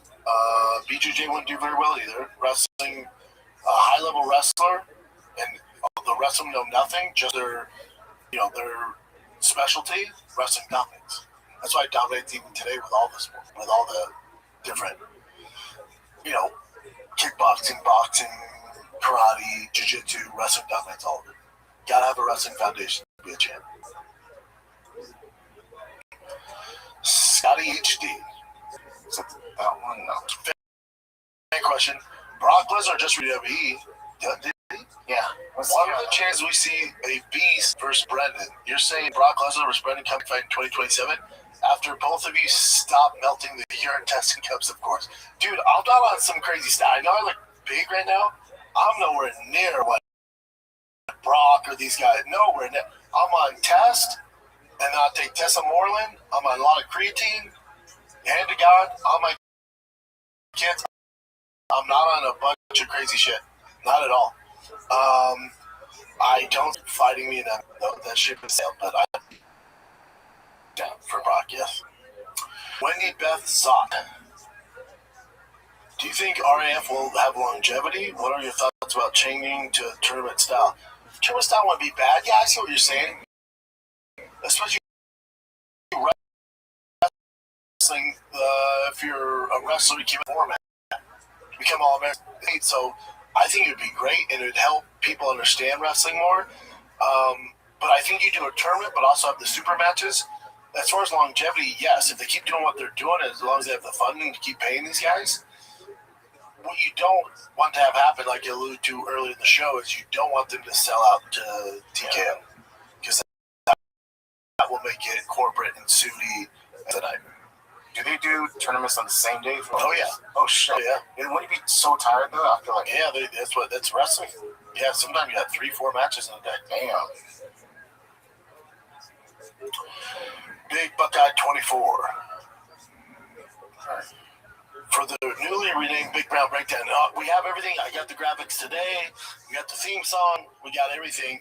We're relocating studios. So we're in the same building. We're just going up a floor. It's a much better setup for us. When we moved here, we moved in pretty fast. We didn't look around. You know, that's why my house, the studio, we're changing everything. Just we know the lay of the land now. The new studio is so good. Much better setup. Would you say, Jen? 100%. Yeah. Right, so this is Little Goat. Submits Bryce Mitchell. Jiu-Jitsu stud. Beats Evans Volk. Kills Holloway. Charles. Other than him taking a couple hard shots, he literally has no weaknesses. Yeah, not we've seen yet. Is it too early to say right now? He's the best fighter we've ever seen. I think it's reasonable given his resume. There's still work to do. You know, Armin's a big one. The one hanging over his head right now. Everyone wants to see him versus Armin. I think it's his most toughest fight to date. I think he'll get it done against Gaethje, even though, you know, I'm rooting for my boy Gaethje, but it's a tough one for him. And then I think what would really submit him as the greatest of all time is to beat Islam. In Islam, done. I think he's like, if he beats Islam, there's no debate. But even if he never fought Islam, but he beat Armin, it's up there, man. Cooterlicious. Bro, can you bring back Food Truck Diaries? Pretty pleased with Rink's giant nuts on top. Yeah, we get this all the time. With Food Truck, with the guests and all that, you know, that I'm not with Showtime, it's a lot, man. And the show comes out 3 times a week now. I got to find the kid twice a week. I get Golden Hour. I feel like I'm overdoing it on the content. You know, less is more in a certain aspect. So if I got more time, I would do it. If something gave, you know, if for whatever reason I stopped doing Golden Hour if I had a kid, then maybe I'd consider some of that stuff. But between that, I got my TV show right now, I got other stuff. So never say never, but it'd be tough right now. But look, there's a lot of food trucks in Austin, I'll give you that. There'll be some one-offs every now and then. Yeah. See. Cruz_OC. Do you think people, including yourself, put too much stock in Tom Aspinall? You have to bring up strength of schedule, but he can't control that.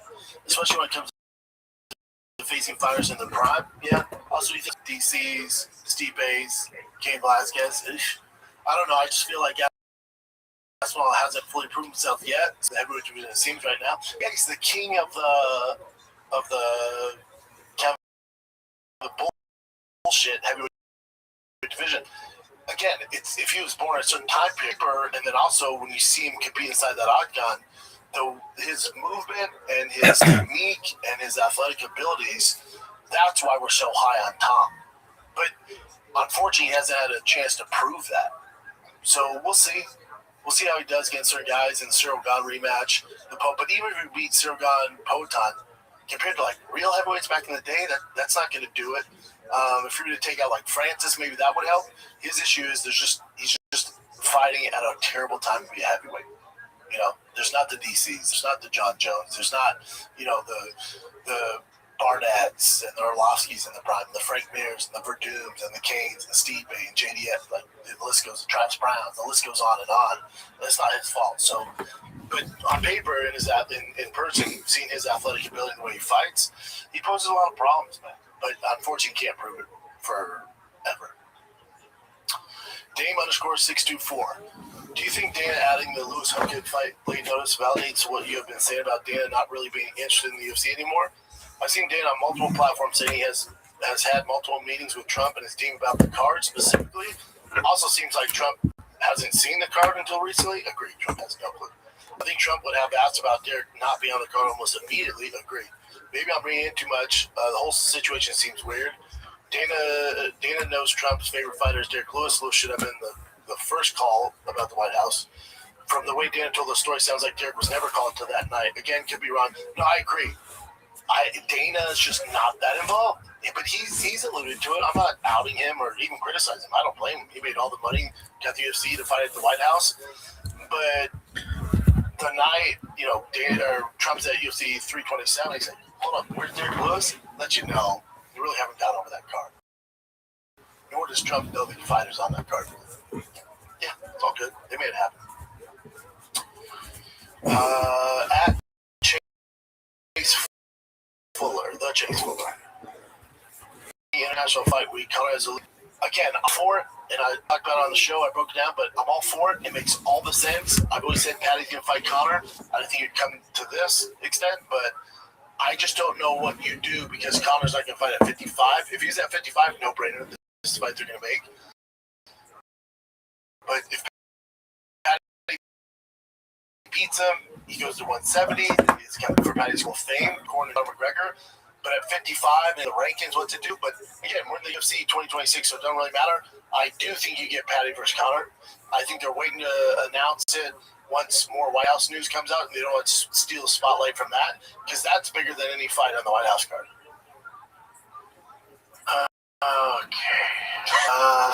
Nolan Khan. Number one fan question. Maybe one of your biggest fans straight up. Appreciate you, brother, from the old days when you guys were on Fox to now when you're out here taking over the game. Yeah, we're trying. I don't know you personally, but I'm proud of you. Thanks, brother. Also big fan of the recent crew, the OGs, obviously, with Chan, Callan, the OG Nick, but the new Nick is great, too. I love hearing his input on PEDs and wrestling. He says, okay, enough glazing. If you, B-Shop, were an MLB athlete, what position do you think you'd play? You're right, pitcher or first base. Yep. But I'm curious if you'd ever consider that as your boys play ball. I grew up playing ball, but boxing was in my blood, so I ended up being my main pursuit. I was always wondering what fighters would be the best at certain positions. For example, I think Izzy would be a good pitcher, same as Poatan. But I think guys like DC would be a good catcher. That's because he's thick. Can you make any comparisons to fighting playing specific positions in baseball? Yeah, I think fighting in baseball are very specific talents, and it takes a lot of work. So just because someone's a good athlete isn't going to make him a good fighter or isn't going to make him a good baseball player, and you're not going to go very just based off having a fast 40 or a crazy circle. Like, it takes specific techniques and it takes a lot of time and discipline to execute them. So, like, for back to Muncie, for instance, what other professional sport did Max Muncie play? With his height, his weight, right? He's a little chubby. Football, not a chance. Basketball, not happening. Soccer, not happening. Track, not happening. But he has a specific skill set, his hand-eye coordination, and his glove work, and the 1,010,000 hours he's put in to hone his craft makes him a very special baseball player. He's one of my favorites. He ain't playing anywhere else. He's just not. Then you get some guys like Aaron Judge, Bryce Harper, the Otanis of the world, these freak athletes, Taylor Cruz, right? Those are athletes that put the work in to become really good at baseball, and then think how great. So I think baseball and MMA, they're not the best athletes. It takes a lot of discipline to get really, really good. So it's one of the few sports in the world that you can't just show up and because you're a good athlete, you're going to have success. You have to work very, very hard to get good. Fighting, you got to work very, very hard to get good. Baseball, you got to work very, very hard to get good. You're not going to get by on just your athleticism. That's the similarities between those. Riley.Curtin. Hey, Brendan, this podcast has been a great listen for me over the year. Being a big UFC fan from Australia, I'm joining the Army starting next week. I won't be on stand, dude. They only listen to podcasts. Any tips or nerves, I'd be greatly appreciated. Tips for nerves: breathe, and then what's making you nervous? Probably the unknown, right, Bubba? We can't control that. So try not to assume what's going to happen or assume what you're going to do. Just take it day by day and breathe, my man. Anxiety comes from the unknown, which you can't control. So there's no reason for it, dude. We can't do anything about it. We don't know what's going to happen. Just take it day by day. Don't overthink, and literally just focus on the task at hand to start, and then we'll deal with what else is coming up. But when your anxiety and nerves about, like in fighting, your nerves were, if I get my gas out, okay, And there's no saying we fear more in imagination than reality. That's where anxiety comes from. Yeah. It's the unknown. That's it. Yep. All right, kids, if you want your questions read on the next 2 episodes, just in the comments below, put fan question, Nick and Chin will see them. I will answer them. That's it. I love you guys. I have to go shoot a commercial in LA, so the episode might come out late on Friday, but I'll make sure you guys have one on Friday and one on Sunday, all right? Love you guys. If you see me, come say what's up. Good luck to all the dads this weekend in your baseball tournaments. I got one myself, so good luck. I'm out.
Hi, everybody.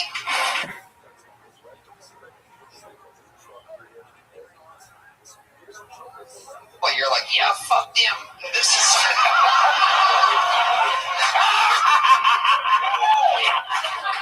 Oh, It's a very good So point. you know non-Manila Filipinos have to hate Manila Filipinos. Yeah, but they hate white people way more. They're really cool. And Filipinos are like awesome. They're like so nice. Like They're Manny yeah, Pacquiao. Super friendly. Yeah, they're great. They're the best pool players in the world. Did you know that? They are. No, I'm telling you, they are. Yeah. Efren Reyes, the greatest pool player, arguably of all time. Manny Pacquiao is one of the most likable guys. I'm on TV singing karaoke for some reason. Every Filipino. They're some of the most family-oriented. That's amazing. Who's the first Titus? There's a lot of different kinds of Asian people, so that's an amazing. Vietnamese. Yeah, but it's from like Asian States. That's why they put that war. Had to ruin a moment. How dare you? You guys found the good in Filipinos. I can't find anything good about fucking Cambodians. Fuck the Cambodians, I'm sorry, honestly, that you ran into a bunch of people that poorly represented Filipino people, but I can't think of, like, if I had to pick, like, one race that was, like, almost universally friendly. Filipino people. Oh, yeah. What race are you, by the way? Really, like, friendly, nice. But I'll tell you this real quick. What did they say? My father's Italian and my mother Hispanic version.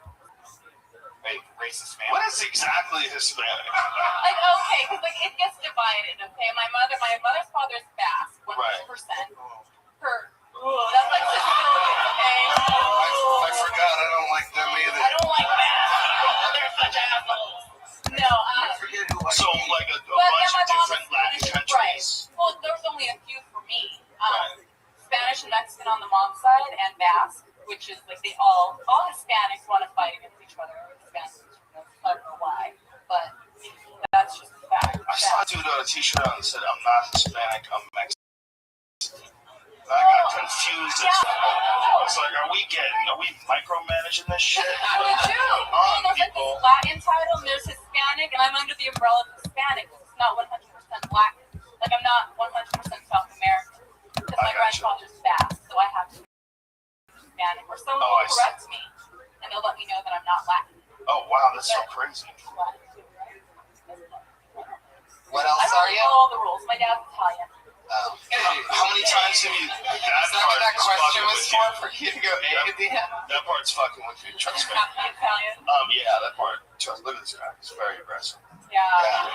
Is that the blood boiling? It's Italians. They're crazy people. Yeah. They come from a mad monkey people who lived on a rock somewhere. That's what they are. I've never been with an Italian girl. That's my people.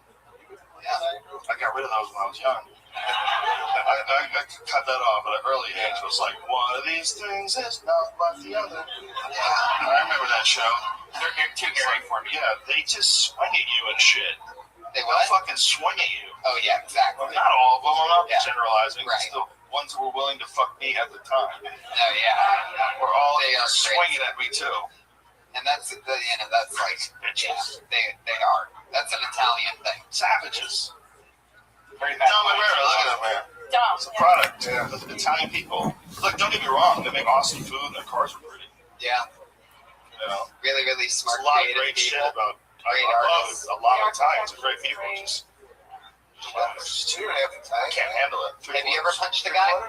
1/4 hour. Really? Okay, that's not true. I was asleep and I was having a bad dream and I swung and I didn't realize that I was swinging in real life and I punched him in the stomach. He's one of the nicest guys I've ever dated and I felt so wrong. Just in the stomach? What is he, pussy? Just totally just punched If a girl hits you as hard as she can in the stomach, you know, how hard would that be from a laying position? Did he whine about it? I have no idea. The look on his face. What kind of ferocious ground and pound do you have, sister? It was kind of... Was this Josh Martin? So you ground and pounded him with like some sort of a rich hand type? I think I actually kind of like came around and down. I doubt you did. I have no idea. How it tastes. I would tell you, based on what I know about the human body, all I know is that I felt my fist hit his stomach, and I woke up, and his eyes were like his hand. I was like, and I was like, oh shit. Did you get turned on by the moment? Like shit just got crazy? God, no, just a little stare up out of nowhere, bitch. tired of your bullshit. Oh my god, I can't believe I thought I was dreaming of hitting you. It's so crazy. I was in that dream-like state in the morning when you wake up because you have to pee. You just wailed him right in the liver. If he had broken up with me, I would have understood. I looked at his face. You would have understood. Oh my god. I totally was like, this relationship's done. Oh What did my he god. say? Well, he didn't say that much because he was hurting. This guy sounds like a real He pushover. didn't say anything at first. Sounds like a real pushover. The first thing he said was he's super nice. This is what he was, okay? I mean, It's like, what kind of douchebag is this guy? What is he, Mr. Polite? Just goes around thanking people for nothing? Okay, so what? Thank you. Oh, hello, good day. How are you? Please don't punch me in the stomach. I'm trying to get some sleep. Oh shit. I just buried her ex-boyfriend. He's got a point there. He really does have a point. Yeah, I mean, he wasn't a fighter. He was a golfer. Okay, I mean, he's a You guys really golf, dude? Only miniature. Miniature nothing. You take it serious? Fuck you. Out there chasing your score, you fucking asshole. I'm under par. Super nice. That translates to small freckled cock. Hey, anybody else hungry?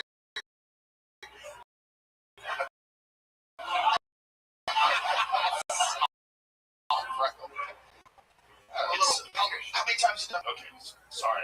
How long have you been in? Would be a better question. I'm sorry. I lost. Do you do it a lot? How often do you do it? I try to get up 4 to 5 times a week. Oh wow. Is that hard to do? Yeah. If it's not a bow, then I try to get on a mic somewhere. And did you start in LA? I did. Yeah. I've come by an hour or so. Well, It's a lot harder to move. look, you can make us laugh for sure. You'll get better at it. Just do you record yourself? That's one of the best tools. Record your sets, go back and listen to it. You know, and it's hard to be critical, but you have to not like it. You have to not like it, and then you have to figure out the new ways to do it. And you want to hate those recordings, but it's really important. Recording yourself is hugely important, and being really critical of your set is really important. But you got the most important part, but you made me laugh. It's funny. Heck yeah. Melanie Baldonado, everybody. She's on Twitter at Melanie B Comedy. Thank you so much, Melanie. I love that Filipino. I feel like a reverse Simon Cowell. It's like if Simon actually helped people instead of just being a British dude. Oh, you're no good. That was the worst British accent ever. You've been wearing red band too long. He's starting to fuck with your head, son. You gotta cleanse yourself up. Hey! You need to drink spring water. Go on a walk. Spring water? Fucking head, son. I love it. Is there I get a him worse confused English with accent? Piers Morgan. Am I right? Is it the same? Simon is No. English, right? Yeah, Piers Morgan is the guy that used to be on CNN do the uncomfortable interviews. Yeah. And then Simon is the guy who's on American Idol that mostly thinks people suck. Yeah. There's a lot of British people taking the American jobs, man. Isn't it funny though that it's fascinating with someone's I mean, like I was listening to American Idol. with a British accent though. Well, they created CNN, that's America's News. America's American Idol. Oh, hello, welcome to America. It's like it doesn't make any sense. You can't. But I mean, I'm saying Idol that's is even one show. crazier. Yeah. CNN is another show. Why are all the American red, white, and blue shows being hosted by English guys? It's like they're getting the Black revolution. helicopters. The nation is at sleep right now. The time will rise when the internet lets the world know what the fuck black helicopters, Tony Hinchcliffe. What it's Alien babies, implants, the NSA, the documents, chemtrails. Bigfoot was a CIA implant. They put him in the desert to lure out susceptible hikers. I didn't know about any of this. I didn't know bugs were a thing until right. I didn't know. You gotta protect yourself from the chemtrails. You gotta wear special hoodies. You gotta get hoodies that are. Is that what they do? It's gotta be all cotton. Chemtrail absorbing. All cotton will absorb the chemtrails. That nylon stuff, it just slides right off you and into your pants. Let's get another comedian up here, everybody. He goes by the name of Brad Sack. Keep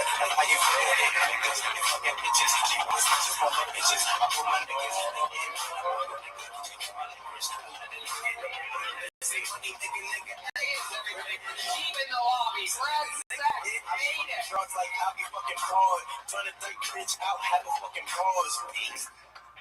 Hi guys, sorry about that. Sorry, I always wanted to get a personalized license plate on my car. You know where you pay to put something on your plate? I saw a cool one in Hollywood. This dude had rum and coke as his plate. I was like, that is fucking cool. I'd kill to have a mixed drink on my plate. My very next thought was, you're the most motherfucker in the world. Put rum and coke. You might as well put kid in the trunk. It's the same thing. You ever had anybody call you by the wrong name so many times after a while? That's happening to me right now. There's this guy that always calls me Russell, and my name's Brad. And he's always excited. He's like, "Hey, Russell, good to see you, Russell. Over to Russell. Sit down, Russell." I'm like, yo, dude, just call me Russ. It's cool. Yeah, 50 cents. From Brad Sass. That was funny, dude. Thank you. How long have you been doing it? It's about 3 or 4 years. How often? I try to get out every night. Wow. Yeah. That's awesome, man. Yeah. Both are important, man. You're writing a lot more. You didn't make it to a minute. He's trying to be considerate, Dominic. You got 3 seconds to kill. It was great. He timed it perfect. That's a true sign of a professional. Now, Brad, we've talked to you before, and you've mentioned in a couple bits that wife, and we haven't seen in a few months. How's that been going? Are you still together? Yeah, we're still together. I actually have big news, guys. Oh, what's the big child? No. Whoa! No. She's having a child. That's right. You're right. Get it in her. I saw that on your podcast. You talked about. All right, wait. One time. John is setting something up. Wait a second, OH. You in the last time we saw you, the last 2 times, you were talking about how you don't think you want to get married, how you like. Did she listen to any of this? No. Why you're having a baby, or I mean? No. I actually after doing these shows, I kind of really thought about it. You know, I thought about my relationship. Wow. Is she here right now? Like, what's going on? I don't know. I'm trying to figure out. He was talking about on just a month ago about how he doesn't want to get married. But this was a while. This was like 7 or 8, 9 months ago. I like that changes in a couple of days. I like that you said after doing this. You know, after doing a minute of comedy, I thought I got a lot of time on my hands. Maybe I'll have a baby. Yeah. Well, congratulations, Brad Sachs. There's going to be a Miss Sachs, and it's because of your sack. Yeah. You just knocked her up. Now you don't have a choice. No choice. How does she feel about being a Mrs. Sachs? I mean, your name is really Sachs. Sachs, yeah. As in ball sacks. For those of you that aren't completely getting. Let me ask you this, Russell. Yes, sir. Russell. It was a callback, for Christ's sake. Wow, Brad, how far along is she? I got literally 3 weeks to a month, and she's gonna deliver. Baby girl, a girl. Wow. Yeah. Wait a second, it's a month away? Yeah. It's been that long since I was on the show. Oh my God. Yeah. She's at 8 months? Yes, sir. And did you try all the things at the beginning? You know, like singing and corn a lot, stuff like that. What does that do? Let me ask you this. Do you think the baby is going to take on your look at all, that Ghostbusters 2 bad guy? Oh, Vigo! That look that you have going on? It's possible. Vigo, come alive, Vigo! go. It could be. You have the face of a comedian, sir. Don't let him fuck with you. Of course, definitely. No, he definitely has the face of a young man's confidence. How dare you? Brad knows what's up, and your congratulations. Your daughter is going to be one funny baby because you're a funny guy, Brad, and hopefully that carries really pregnant. Get attention. Stranger. Crazy. I'm trying to tell you how long this show. I'm having a fucking baby. That's how long it's going to be. Yeah. Brad, congratulations. Thank you, Charlie. What are you gonna? What's the biggest change that you've made since finding out that there's going to be a new Saks? I would probably say the biggest change is a lot more medical cannabis. Since I thought, no, I'm just kidding. I started to save more money, of course. That's something I know. Wait, were you really kidding, or was that the truth coming out? I do both. Simultaneously. Well, then next time, don't do the laugh and say I was kidding. Follow through with it. I got a groan here, like. Oh, whatever. You gave up on it. You're just changes that happen from things. They're things that you can talk about that'll be therapeutic for you, especially now that you're about to go through all that crazy shit. Yeah. Right? True. Yeah. True. So have fun with it. I can't believe I didn't know that you're having a baby, Brad. Yeah. Who's the godfather going to be? Hint. No, I'm kidding. I don't want to be a godfather. I didn't even know what that has to do with. I just heard the music and I thought it'd be a funny place to go. But Brad, I'm going to get another comedian up there. Thank you so much. Brad Sachs. He's on Twitter at Brad Sachs. That's SACHS for you listeners out there following along. Oh, how fun. Should we get one more before the regulars? All right. Normally we would move on to our two lovely regulars, but instead we're going to pull one more name since so many people came out and traveled so far. You guys are a great crowd, by the way. Heck yeah, you are. Put your hands together for your next comedian. It's Dennis Wilson.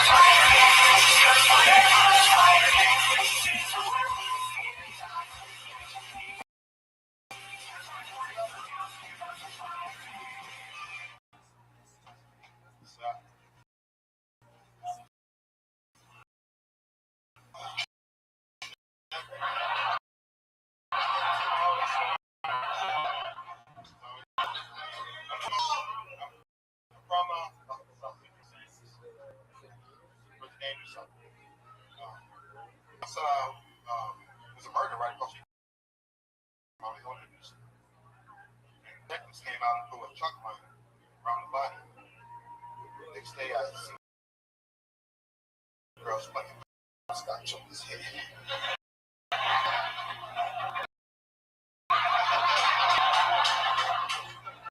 I once got arrested for identity.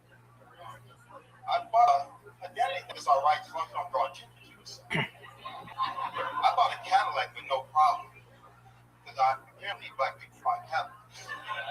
But the next day, they called the police. Yes, black people don't buy patio furniture.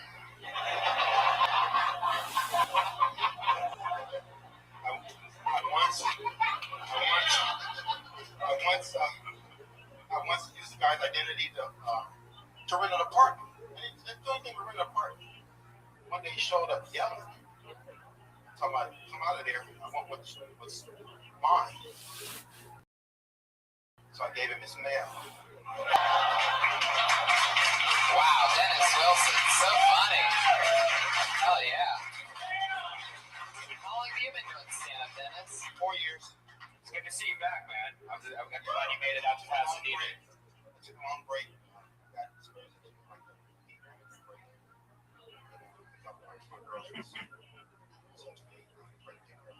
How long did you do it before that? 4 years. So 4 years. I got back 4 years. Yeah. I had like a year for it. So I just came back. I came back in 2010. And I left in 97. I can tell you how long I left because I remember Joe. And you had a great story. Oh, remember? Wow. You're just super assholes. I love that car. Yeah, you were the only one who had one. Should have kept that fucking thing. Yeah, I'm a big fan. I'm a big fan of your company. Like, you know, that's Joe Rogan does it.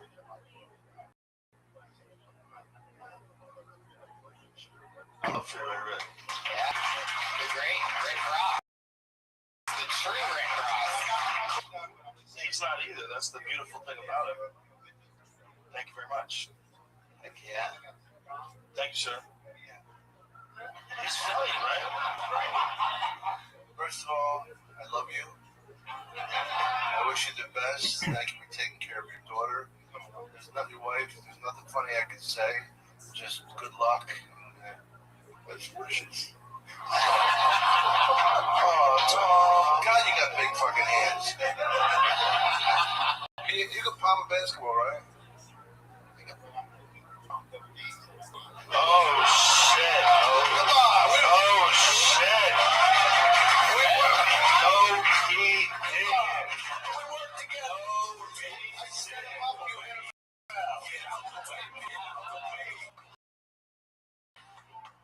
Fuck yeah, Dennis. He just comes in, slaughters, and is out. I love it. He's on Twitter at DJ. He's on Twitter at DJ Sunset BLVD. DJ Sunset Boulevard. You know what? Let's just do another quick one. Let's go. We got in and out with him quick. That was fun. Stunk out one more.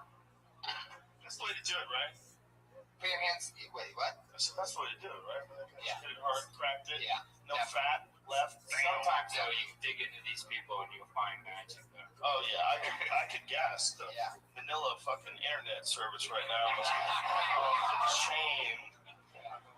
Fuck with the wrong people hooker. Oh, there we go.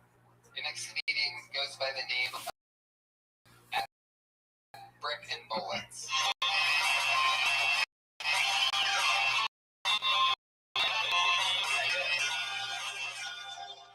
Brick and Bullets. Is that what you signed up as? Yeah. Okay, cool. Put your hands together for Brick and Bullets, everybody. Here you go.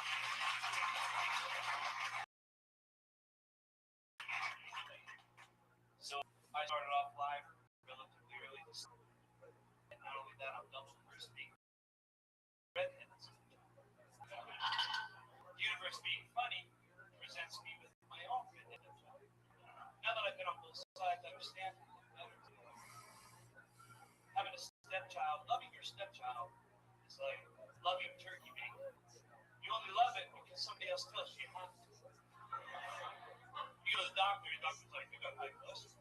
Try the turkey bacon. The woman's like, you better at least act like you love your kid. Plus, your stepkids, they don't smell like your real kids. They don't smell like your real kids. They smell like turkey bacon. I'm just saying. Then you go kiss them goodbye, and they're a little extra salty. Like, you haven't eaten chips all day? That's it. I got bricks and bullets.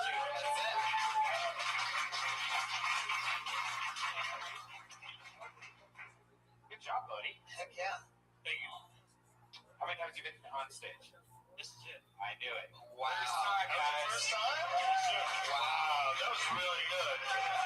That's really good, man. For a first time, that's very impressive. That's awesome. I support that.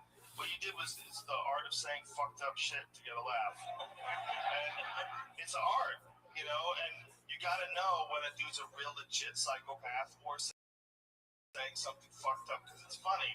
And then there you walk in, you never know. But those guys are like some of my favorite comedians ever that made that art. Saying a really shitty saying, but it's funny, fucked up shit. And people, like, it's a real problem when people would take something that you would say at full face value and say, well, these are statements he's making, right?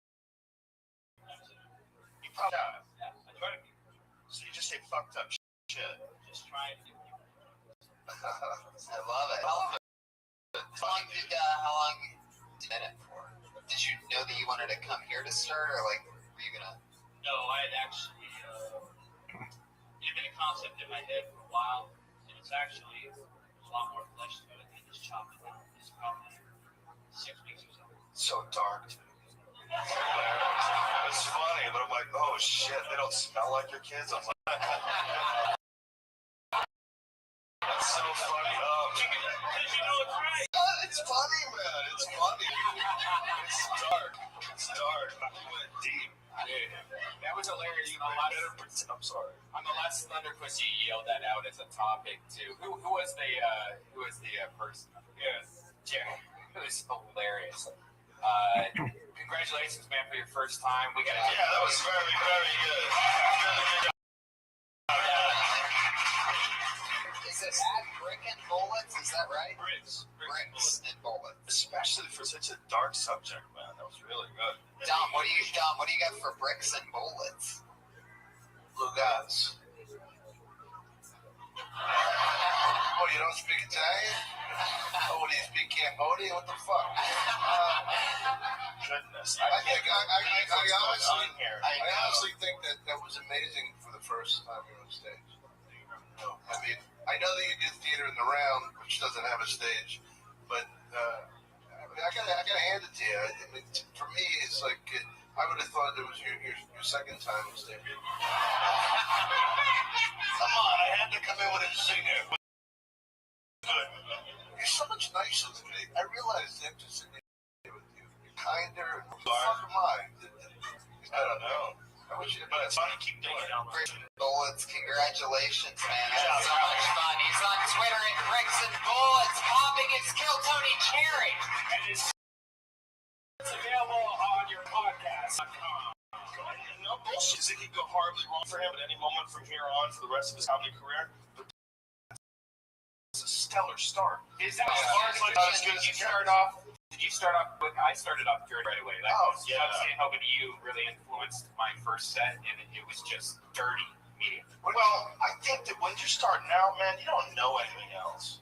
You know about like fingering each other and shit. You're 20 years old. What the fuck do you know? You don't know shit. You're gonna go up there and tell people about life, bitch. Shut the fuck up.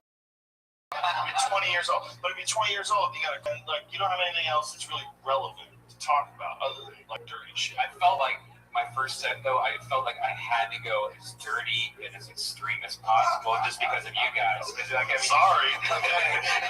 Wait, did you go dirty? I did. But I wasn't influenced by them as much as I was influenced by the other guys that were in town. Boston, really, like the comedies, they were trying to go really clean. A lot of guys were trying to go really clean. So I was always really insecure about doing dirty jokes. So I probably tried to morph my act into something that other people liked for a little bit. I don't know how I did that for them. But like even into like my second year, I was still trying to be clean. I just couldn't do it. So what do you say when people say like when you're dirty, you're cheating? I figured out a long time ago that those are people that I don't want to talk to. So I just go whatever, saying bad words and talking about real shit that somehow or another it's out of the intellectual reach. What is it? It's the place where you don't go. It's dirty. Why? Because Nabisco says so. You're selling crackers on the Tonight Show. You goofy fuck. Because it's easier, it's harder to be brilliant dirty. Or somebody fuck. But it can, twat. But to make it really incredible. Like he had Robert Rothschild was? Yeah. And he had the best fucking dirty jokes ever. First comic ever saw live. He was a sweetheart. My mom is a black dirty comic because anything they say dirty. Stank a pussy. Man, that was funky. Ooh, baby.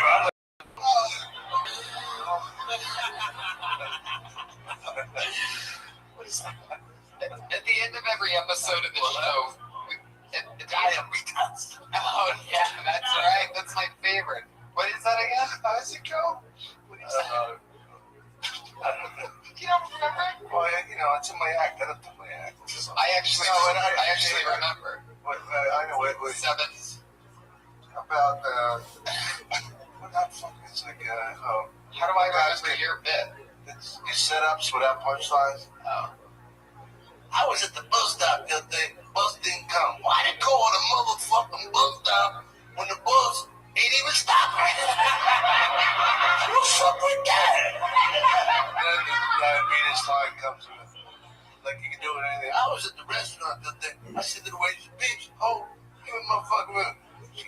A cup of coffee. She bring me 7 sugar. 7 sugar. 7 sugar. 7 sugar. What she trying to give me? Diabetes? I'm gonna call the police on that bitch. Get out the way. Joey Diaz and I will be here next weekend. Next weekend, both Friday and Saturday, go to Ice House Comedy. Guys, to close out every episode of this show, we have 2 young ladies who do a new minute each week, every single week. Now, this is actually the second week, so we get to watch them create, and it goes out there, and they're constantly working and writing on that level at a minute a week, or at least trying to. They're pushing it that hard. They almost have an hour worth of material because they've done a minute every single week. Don't talk to them. I will, Joe.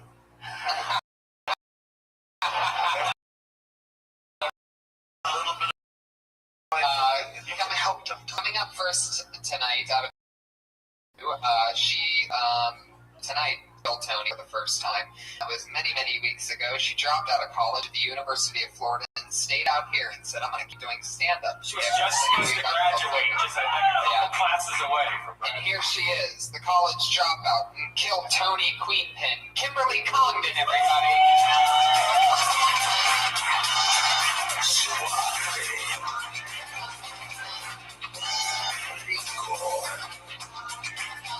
Kim Congdon, everybody, come on! Hey guys, I'm Kim Congdon. I read the other day that a guy went to prison for 4 years for leaving his child in the car, in a really hot car. Way to judge the car on its looks. Right.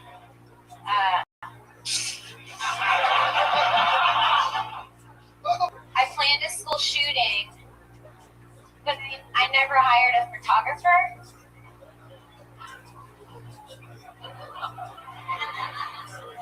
I was really pushing to get plastic surgery, but plastic said it felt fine.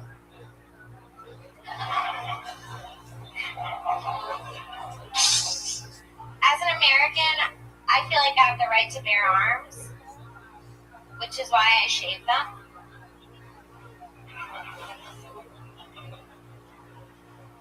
This guy told me he liked my frame, and I was like, I didn't do it, he did. Oh, can I do my last one? Yeah, go ahead. I like to follow the speed limit. Because who likes to do too much speed? Hey, Bear, go get back in there, Angry West Hollywood Bear. Kimberly Congdon, everybody. Completely changing style. I don't know how many of you listen to Kill Tony, but I've been listening to her for 50 some weeks, and she's never been a one-liner comedian. What's up with this little test? I was just trying it. I was just writing some jokes. Try one-liners. It's interesting. What a weird episode of Tuesday. Two real natural comedians on the show, and you went with one-liners. That's okay, right? That's okay. It's fine. It's just, I just find it interesting. It's very interesting you doing a whole minute a week. What is that? How challenging is that? It's really hard. It's really hard because when I go to open mics, I also want to work on my material that I do on shows in that sense, and then I have to fit in extra random every week, and now it's Monday, Friday. How much time do you usually get at open mic set? 5 minutes. I do 2 a night during the weekdays, and I try to do 3 Saturdays. Wow, dedication. Yeah, that's awesome. It's fine.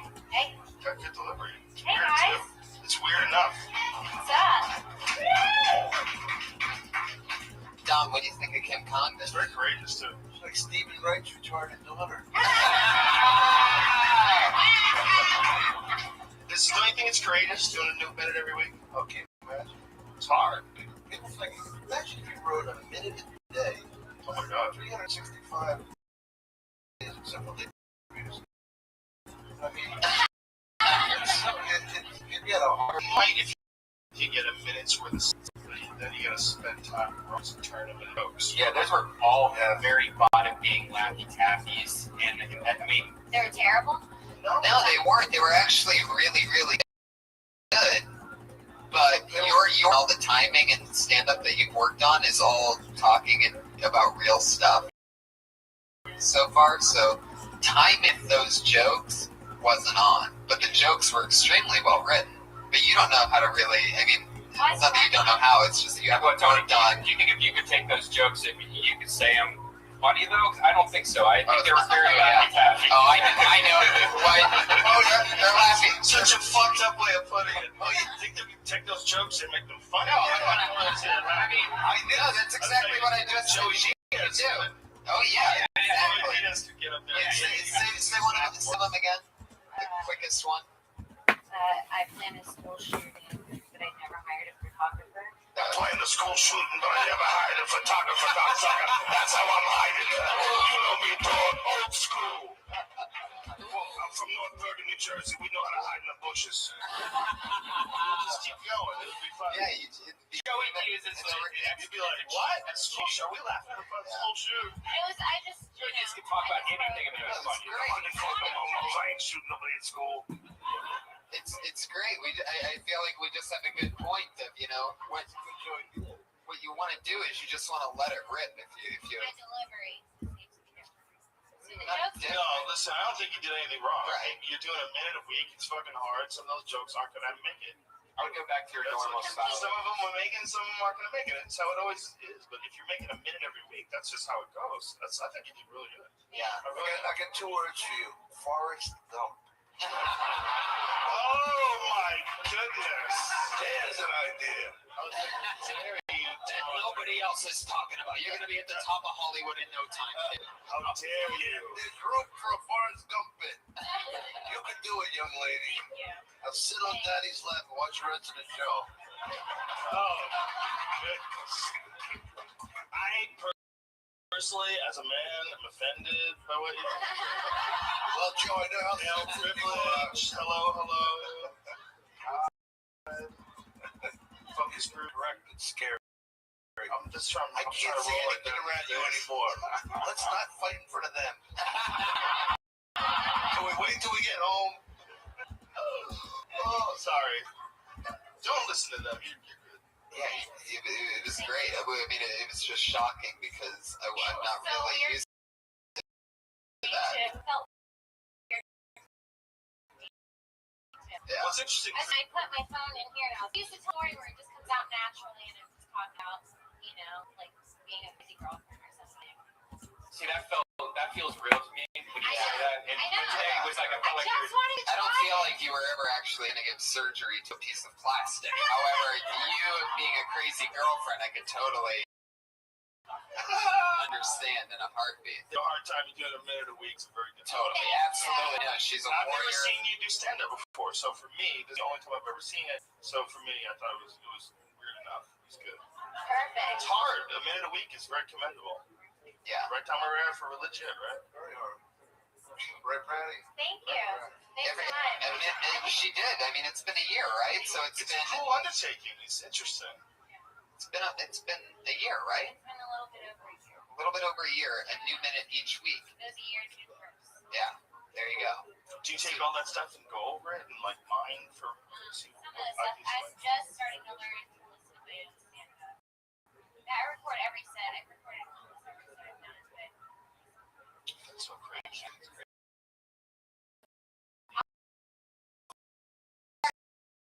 then I'll just start cringing and turn it off. Something. You gotta watching it drunk, like, oh, shit. No. Jesus, what did you think about that? I don't. Oh, there you go. A callback to BC right there.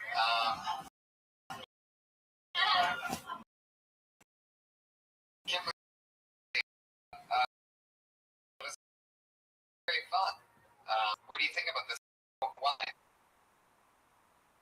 Switch it up. You can do a little. Do a minute of crowd work sometime. It'd be fun. I was gonna do that last week, but I You're just trying to steal my idea. Here's Kimberly Condon, everybody. She did it again. Like from the ice house at the very Until Tony. And the other regular and your final comedian of the night, another one of our regulars and favorites. She is a regular Until Tony in the Dysentery podcast.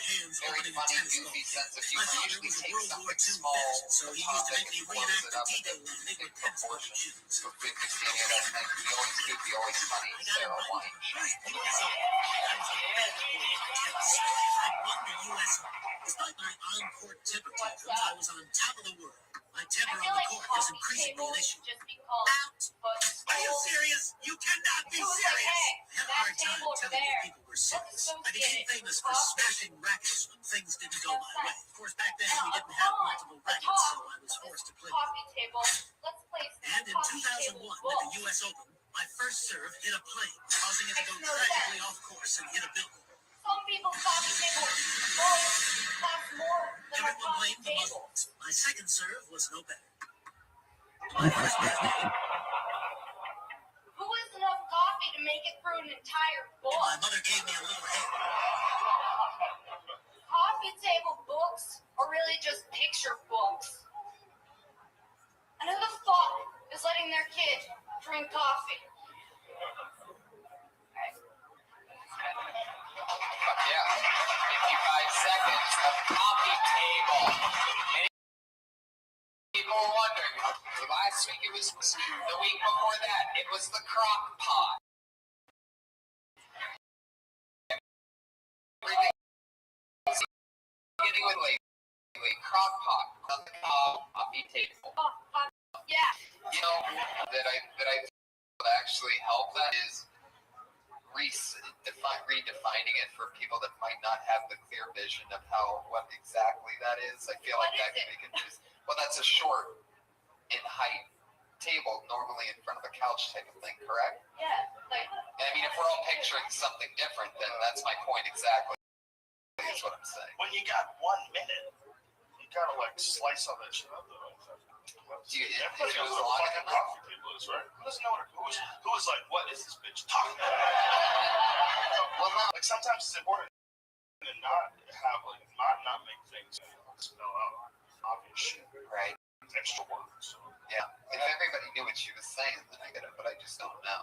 I have to withdraw from commenting on this because I take it very personally. Because my grandfather died making a coffee table. And I know it's a big joke to you, but I'm guessing he was killed by a Cambodian while he was making. He's reading a book about. I'm trying to figure out where this Cambodians who moved to Manila. I would think you definitely would be right, but I think a coffee table is such a common reference that it would be totally unnecessary and a waste of extra seconds. Yeah, that's like saying you don't know what a living room is. Yeah, it's a little silly. Well, but if I know what you're doing though. You're trying to like. Why would the kid be drinking coffee? How would he know that? It's a picture book. It's a picture book. Because it's for little kids. Gotcha. Big people read shit. Gotcha. Damn, son. Now I'm all caught up. A picture book is worth 1,000 words. It's hard to do, right? You're doing the same thing. You're writing a whole subject. It's very difficult, and your way is even more because once you commit to a thing, you're fucking skiing down the mountain. Whoa! You fucking do not stop it until you hit that 1 minute, right? You have this one topic. You gotta get as many. It's even more difficult, probably. One obsession. But you know, there's something to that. In my opinion, I always love people that take a bit and like bring it out. Like I saw Richard Jennings. I knew you were reading my mind. Yeah, right. No, for real, right? Oh no, yeah. You guys are laughing, but as comics, Richard Jennings was a guy who I don't think gets nearly enough credit. He unfortunately killed himself a couple years back. He suffered from depression, but he was a great comedian. Yeah. We saw him in the 80s, in the late 80s, the early 90s. Comics would go to like where he was, sit in the back room and watch him. And one of the things he was awesome at, he would do a bit like on Jaws. And he had 11 minutes long. Best one. He wrung that fucking thing down, and you were crying by the end of it. Just see, and what you did is kind of what you're trying to do is kind of similar in a way. Yeah, flush everything out of it. Yeah, you're getting by choosing a subject every week. This big thing and creative thing out of it. Like you'll set like a thing going off in a person's mind where you're taking them on like a little journey. So instead of like a one-liner here or there, which is also great, like Mitch Hedberg is one of my all-time favorites. Somebody that like a Richard Jenny did, or Chappelle does it great, tells these big and falses. You know, they drag you into something. They pull all this comedy out of it while you're there. It almost seems like more special as that's happening. So I mean, what you do is I think the most difficult way. I think it always feels the best to me when I watch it. But that kind of comedy is always my favorite. Which was so old school, like young and hip. Yeah. Like when I had him on Full Frontal Comedy with Mitchell. One of the lines he said was, "No matter how much I practice tennis, I realize I'll never be as good as the wall."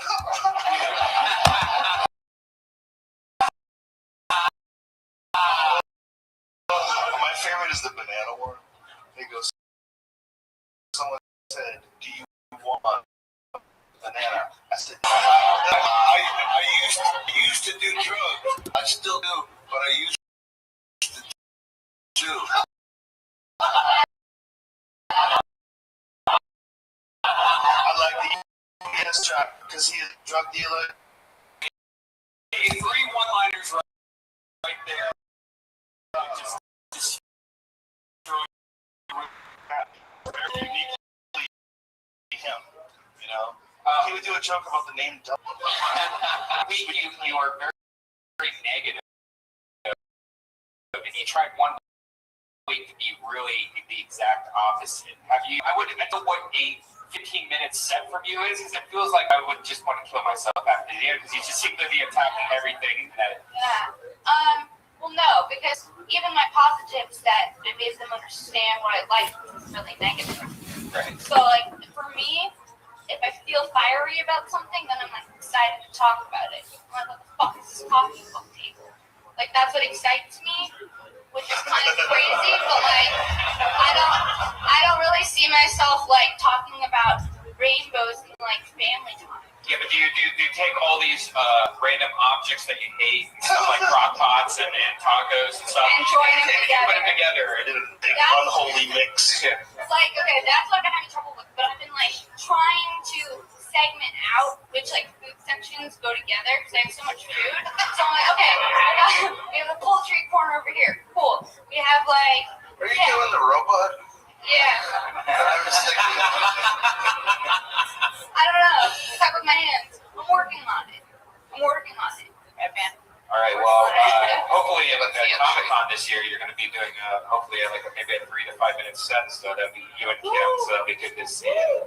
How long have you been doing comedy? 3 years. How often do you do it? I try to get up, like, 3 times a week. That's awesome. You're doing it a very difficult way. To do it on the internet, on a television show, do a minute every week, it's very brave. Both you guys, very brave, you know. And, you know, you can, that kind of style, what you're doing is attacking things like coffee tables. It could be hilarious. The more ridiculous you get, you just got to get real ridiculous. Yeah. And it's one of those things where the people will catch on with your cadence and your timing and your style as the years go on, you know what I mean? So if you just keep stockpiling stuff the way that you do on specific topics, by the time you pop, you're going to be able to kick out a crazy amount of stuff. Yeah, because you can fucking hate everything. You can fuck tricycles. I'm tired of tricycles. And your audience who knows your style go, oh shit, tricycles is the next thing. It's the next wine segment. You know what really irks me? Love seats. Nobody's loving on them. Am I right? Crowd's just like, Madison Square Garden and Sarah Wineshank. Jim Congdon's great too. I mean, these girls are fucking knocking it out. You know what I mean? And makes me very happy. It was interesting when you said the thing about coffee tables when you were fucking around.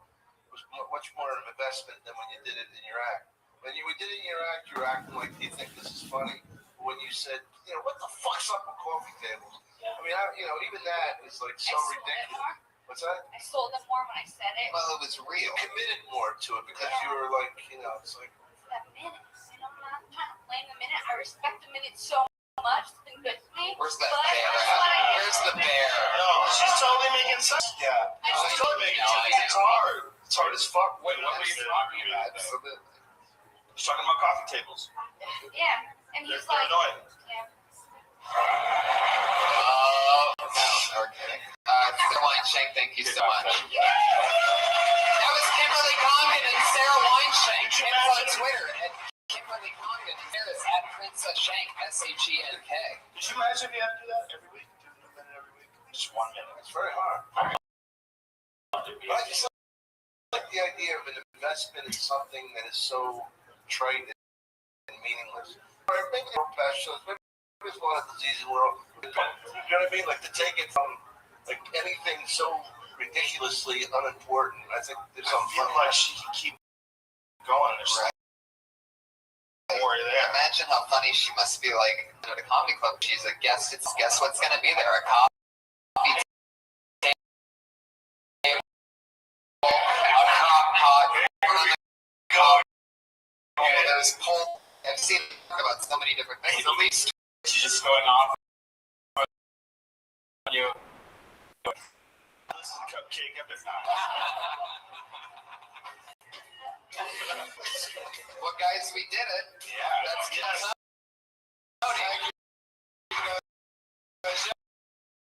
Rogan, thank you so much for being on. So much fun, Don. As always, a blast. The great Dom Irera. We have that number live for the last factor. Joe's on a couple of episodes. It's great. Were you on yet? Yeah. Brian told some of the most hilarious perverts of all time. That was a classic episode. I enjoyed it. I did it while I was in my office.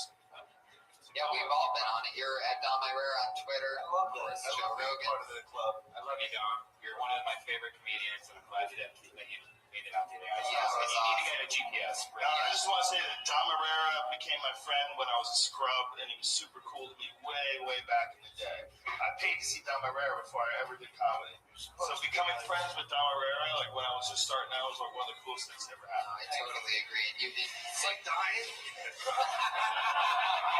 Somebody knows something I don't know. I didn't want to say anything, but there's a Cambodian right behind you right now. Viva la Philippines! Jesus Christ, everybody is on Twitter at Kevin Lee Light. He was the Patriot tonight. Live audience, Pasadena, we did it. We made history. It's the first Keltoni in Pasadena. Big thanks to our producers, Josh Martin. You can find him on Twitter, Josh Martin Comic. Guys, we're going to be at Comic-Con 2014, July 23rd and 24th at the American Comedy Club. We want to thank our sponsor, Squirt, the Thirst Quencher. Later.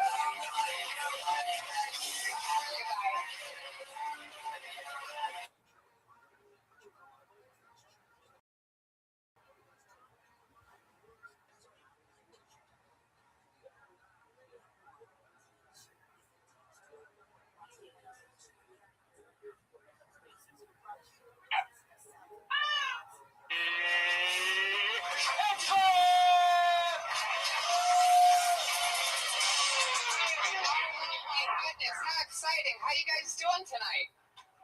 What's up? So many comedians there that ignored that question because they hear it so often. Comedians, how are you guys doing tonight? So proud, so much energy. Probably because we have a new sponsor, everybody. That's right. That's right. We'd like to officially re-announce that our newest sponsor is Diet Squirt.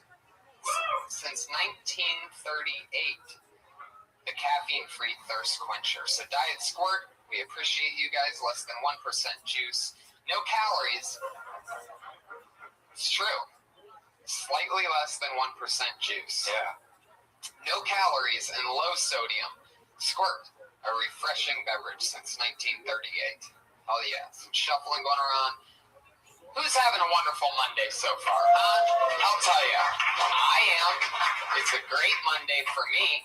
I had a crazy job offer happen that the 12-year-old me would love for me to take. I can't talk about it just yet, but that's going to be something in future episodes that I'm going to talk about, is the job opportunity that I'm hinting at today. You have already told me about this, and it's crazy. All right. we can't maybe talk about now. KinderCare was still in business, though. Yes, great job offer from KinderCare. The good makers of KinderCare goes delicious with a diet Sprite. Yeah. Squirt at a KinderCare. Oh yes, diet Squirt. We do not like. Fuck. We probably just lost them. You just lost Squirt. We've had him for 2 episodes. Oh my god.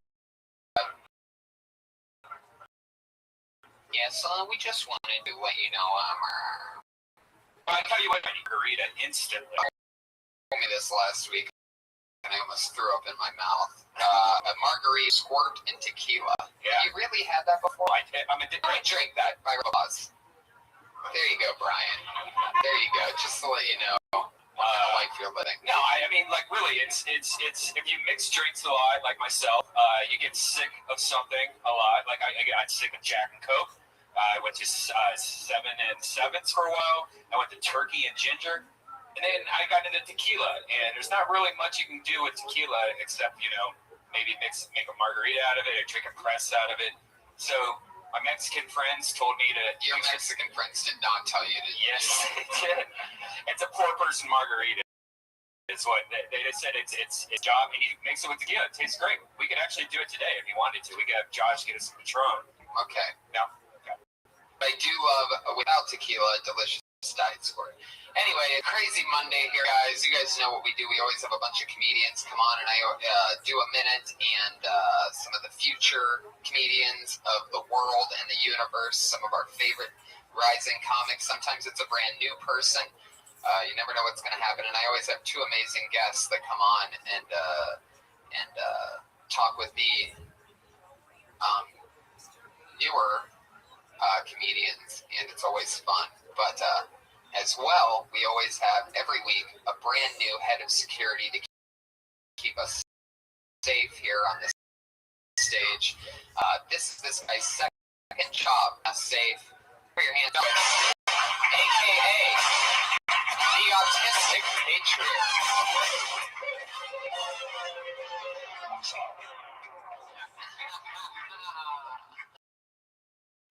Can you imagine if, like, an Iron Patriot really did kill all his enemies and then apologize? It is true. The Autistic Patriot gives more apologies than any other super.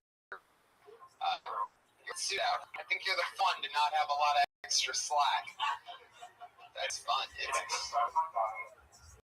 What diet is that? You sound really excited.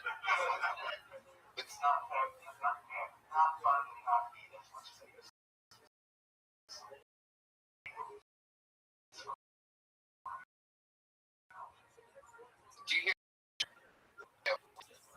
anymore? It's very annoying. Back to you, Diet Man. The sound of shoes squeaking. Are you really on a diet?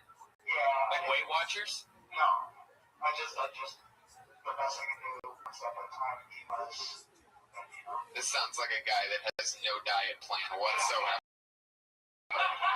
Just one step at a time. I have the In-N-Out burger that I eat daily. Do you eat bad or do you just eat a lot?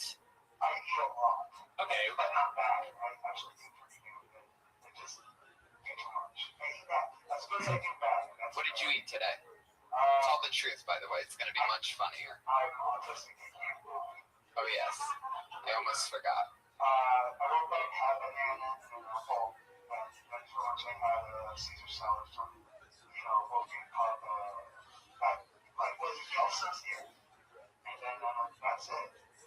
Really? Yeah, that's all I had today. Just drink lots of water. Oh, my goodness. Well, it seems like maybe you are sticking to your diet. Now I sort of feel bad. And next time you have a salad like that, though, put side to it instead of pouring it on top of your food. Save about half the calories. Heck yeah. Do you usually toss your salad? I try very hard to toss myself. A little picture in your minds, all of you.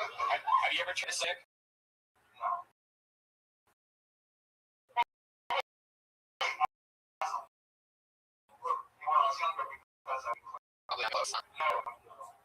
Were you? Could you at least nibble on your bush? No. I even as a mature adult, I don't have like a lot of pube? Well, since you said that in the singular, I'm guessing you have about one. Just one thick pube. You know, to this very day, I just don't have very many pube. You're 30? Oh my goodness. Put your hands together for the biggest 11-year-old I know, turning 30. I love it.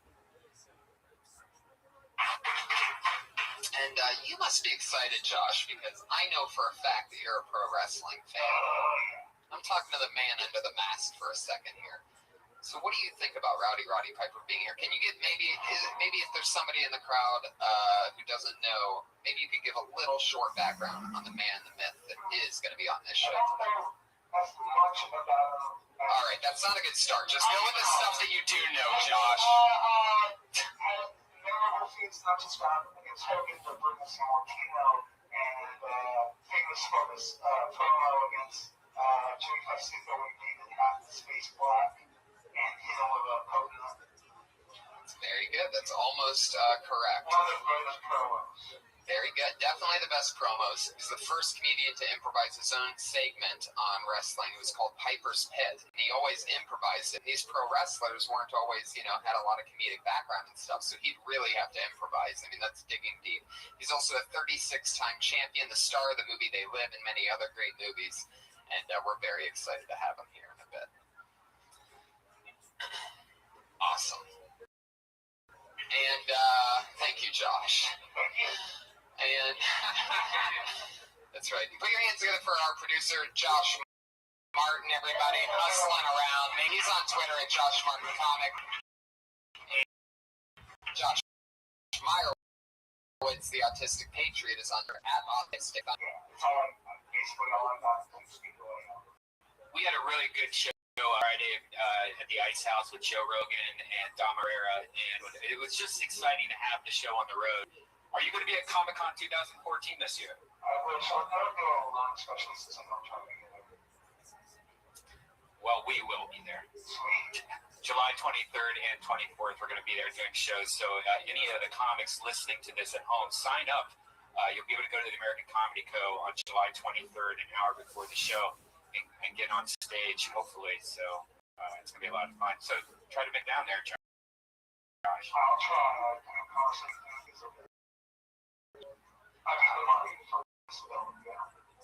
There you go. You might want to say that. But you have some perks that non-disabled people, you have that taxi that gets you. Special needs taxi. They get a hell of a deal. I mean, that special Uber is like. Putting a mustache on him would actually make him look better. We'll have to try that one out when you get 60 seconds one Monday. All right. Much love indeed. If you don't know, that is Josh Meyerowitz's catchphrase, much love, because he can't help but to say it. It's his way of closing up everything. Like an extra times if we had autism. Apparently Josh Meyerowitz joining. So fun, so exciting. Josh, are you here? We got 2 thumbs up. Really blew that cover. Josh. We could talk. What I learned people is that the Army and stuff, they try to get as many autistic people in the Army in certain jobs. There you go. Some lady knows one dumbass person. I'm not dumb. I'm smart, but I'm not as smart as other autistic people. But do you obsess about stuff? What about radar blips over the ocean? No. I know nothing about math or science or physics, but those means the Japanese comics. Josh, you're actually, now that I think about it, not even our first autistic patriot. You are, however, our first diagnosed autistic patriot. So it's an exciting title to have. Now, let's talk more about this diet for just a second. we have a half a minute to talk. Banana, an apple, and a salad is what you ate today. Are you really hungry right now? Wow. Heck yeah, it does. I can tell. Put some meat in that water, though. You need some protein in that water. Yeah, I figure that with the chicken, that's the protein for the day. White meat, of course. So not enough protein for you. You're a big guy. You need more protein than that. I love to eat with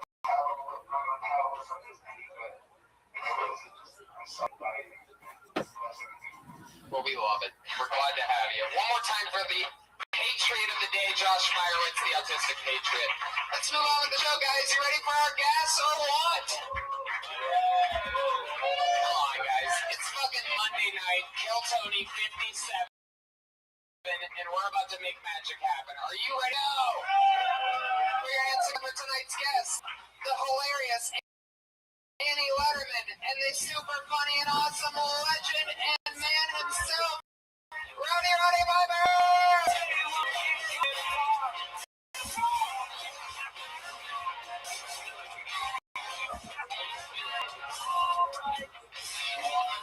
Letterman is here. Roddy Piper is here. You guys are meeting each other for the first time, I do believe. Two of my favorite people. Annie, fast rising comedians of the world, all over E! and Comedy Central. So many fun things. And TV. I mean, it just goes on forever, guys. Haven't you heard of me? Oh, you haven't? Cool. And from a lot of my favorite things, including most recently Legends House on the WWE Network, Roddy Piper is joining us. Very excited. Good friend of mine, and glad to have you back. We had you pop in a couple episodes ago. You were nice enough to grace us with your presence, and then I'm so lucky to have you on as a guest tonight. Thanks for so much. Oh, no one's ever called me a lady. Thank you. She's been on TV. Oh, exactly. So it's going to be a fun perspective switch. I figured the two of you will give two different perspectives for sure. Annie from, one of the toughest chicks I know to one of the toughest guys I know, Roddy Piper. Are we gonna end up wrestling? Yes. That's what I didn't tell you. We're going to every Monday. My boyfriend just killed himself in the back. A lot of people don't know this, but Roddy Piper is also a paid regular here at the Comedy Store. Been doing stand-up for a few years, and who would have thought that a guy that could make stadiums and arenas of people laugh for decades could possibly blow up stand-up comedy in a room with 20 people. These guys are the professionals. Yeah. I love that it takes an autistic guy to take dining advice from Red Band. The dipping the fork in, fuck you, Red Band. Hey, that's true, man. I'm a Weight Watcher. I lost 75 pounds on Weight Watchers once in 3 months. I know. What year was that? Year I had AIDS. It was. Oh, I'm sorry. Was that too mean? You assholes in the belly room of the fucking Comedy Store? Yeah, I don't know if you caught. I don't think you caught the beginning of the very beginning of the show, Piper. So let me update you. Our Patriot tonight. We always have a new head of security. Our Patriot tonight is Josh Meyerowitz. He is autistic. He's an amazing stand-up comedian where he talks about his autism so he can handle it. But he just said that he's on a new diet, and what he ate today was an apple and a banana and a Caesar salad. So what I figure diet is that? Water diet. He drinks lots of water. It's a diet. Seems like it'll last for about another 2 hours. It's called. I used to do it in middle school. It's called anorexia. But Piper, I'd imagine from your years having to be in front of a camera and be in tip-top shape, you might have some kind of advice to give You're trying to lose weight. Stop eating. How does that go? Like, how many times do you eat a day? 3. Right? How many times do you go to the bathroom? Once. Right? Reverse it. Just eat Chipotle once and shit the rest of the You need gallon of water a day, chicken and salt. Yeah, chicken, no salt, no nothing on it. Pasta, nothing on it. Chicken sushi. And then you gotta hit the gym. The salt's really the tricky part because that keeps the water trapped. Yeah. Oh, it's a pleasure.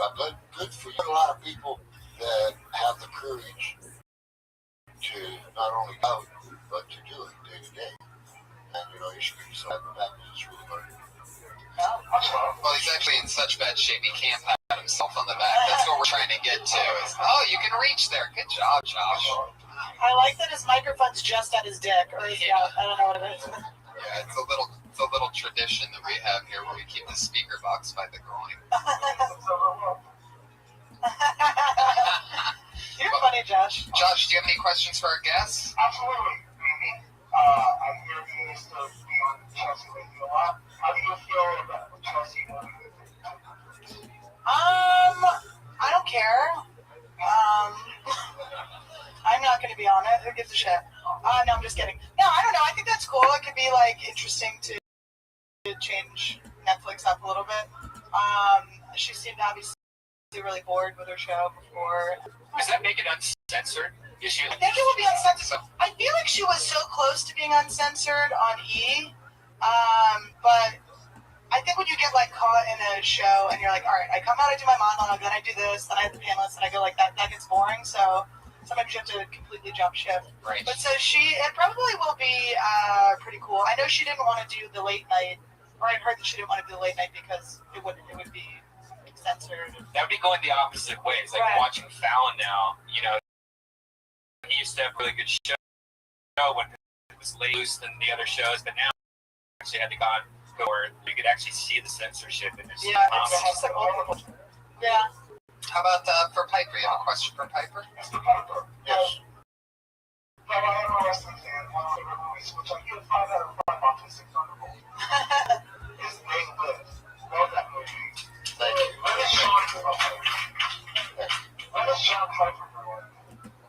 John Carpenter? He's a little eccentric, and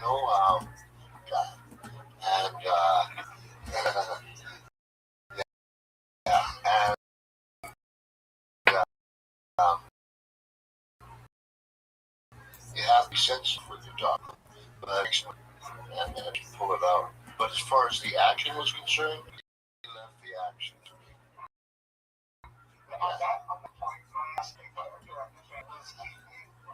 Oh, he's a great guy. He's a 220-pound dancer. It's like Mike Tyson doesn't even know it. I'd like to kill him. Kill that dancer. I saw something really. Ferrari dancers. What's that? Ferrari dancers. What's that from? Oh yeah. I saw. You just doing so confidently the wrong answer. That's almost as annoying as squeaky shoes. Nothing's more annoying than you. Just kidding. There you go. Was it true with the big fight scene there that it was supposed to be like a short scene, you against Keith David, and then you guys just were fighting it out, so they just decided to record the whole thing, and it ended like a 6-minute fight? No, it's 12 minutes. It's in the Guinness Book of World Records. It's the longest fight. Wow. But John Carpenter wanted the fight that was longest before that was John Wayne and Marino era, The Quiet Man. And Carpenter wanted a longer between two, and it followed the script. So it was a little more difficult, but it paid off. And there's punches thrown, right? Well, it was fun. You throw camera punches as long as you cross the line. You can't tell, but on the way back you catch my I just said, a lot easier. I have a problem with that. I get into that and beat the shit out of me for a couple days, and there we are in the Guinness Book of World Records. Wow. Great. Congratulations. Cool. Longest fight scene. That's amazing. Very sweet. I saw something cool today. I stumbled across on the internet was there's a scene in Alien where Sigourney Weaver, I guess after she obtained special powers, or at some point in the movie, either way, there's a part where she's walking away from a basketball hoop with the basketball in her hand, and she throws the basketball over her shoulder, and she makes this shot showing how advanced she is or whatever. But I watched the clip today of her doing that for the first time, doing it, and they couldn't even all the serious characters in the role broke. You know what I mean? And it's like with the moment that it went straight in, it's a super professional actress. She's so dialed in without thinking, and she's saying in the interview that she doesn't know how she knows whatever about it. Surely did what the character was supposed to do. Made that look back shot.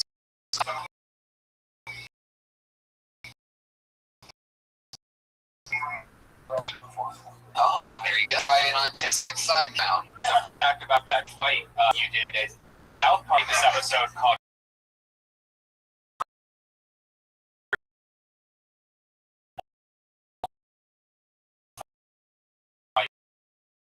and they did it shot by shot of that fight. That's why it's that episode. You're like, what about stuff? You know what? I wouldn't watch it because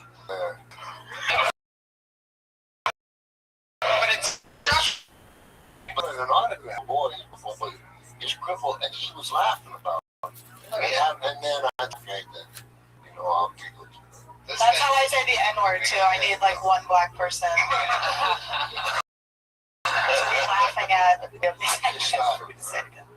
South Park guys have a real knack for making people laugh at their own problems. Like a lot of you know, but Mormon, those people, a bit more than anything, like Mormons are way into the Book of Mormon while they're making fun of it. They have ads in their pamphlet and all this stuff. And they're doing a run of shows in Salt Lake City, which are already sold out because Mormons dig it the most. It's the biggest joke, but they make fun of everything. That's why they get away with it. I think it takes a whole rounded person to be able to have some self-deprecation. Yeah. You get done, you point your buddy, reporting 3 best out. Yeah. Well, the Mormons are definitely well-rounded.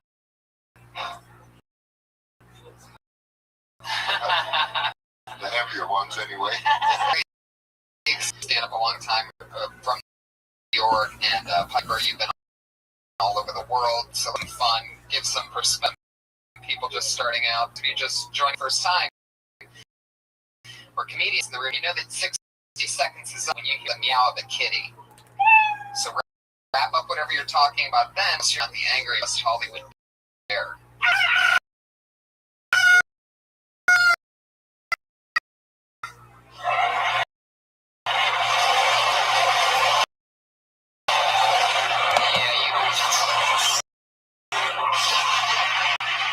I like how that sound effects out of control.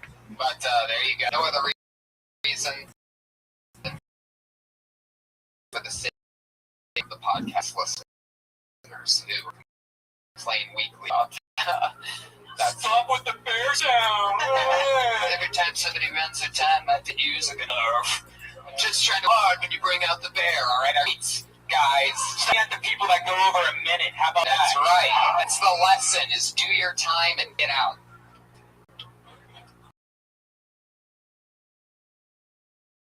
Andy Letterman and Roddy the Autistic Patriot. Your first comedian doing 60 seconds today is Gil Garibaldo.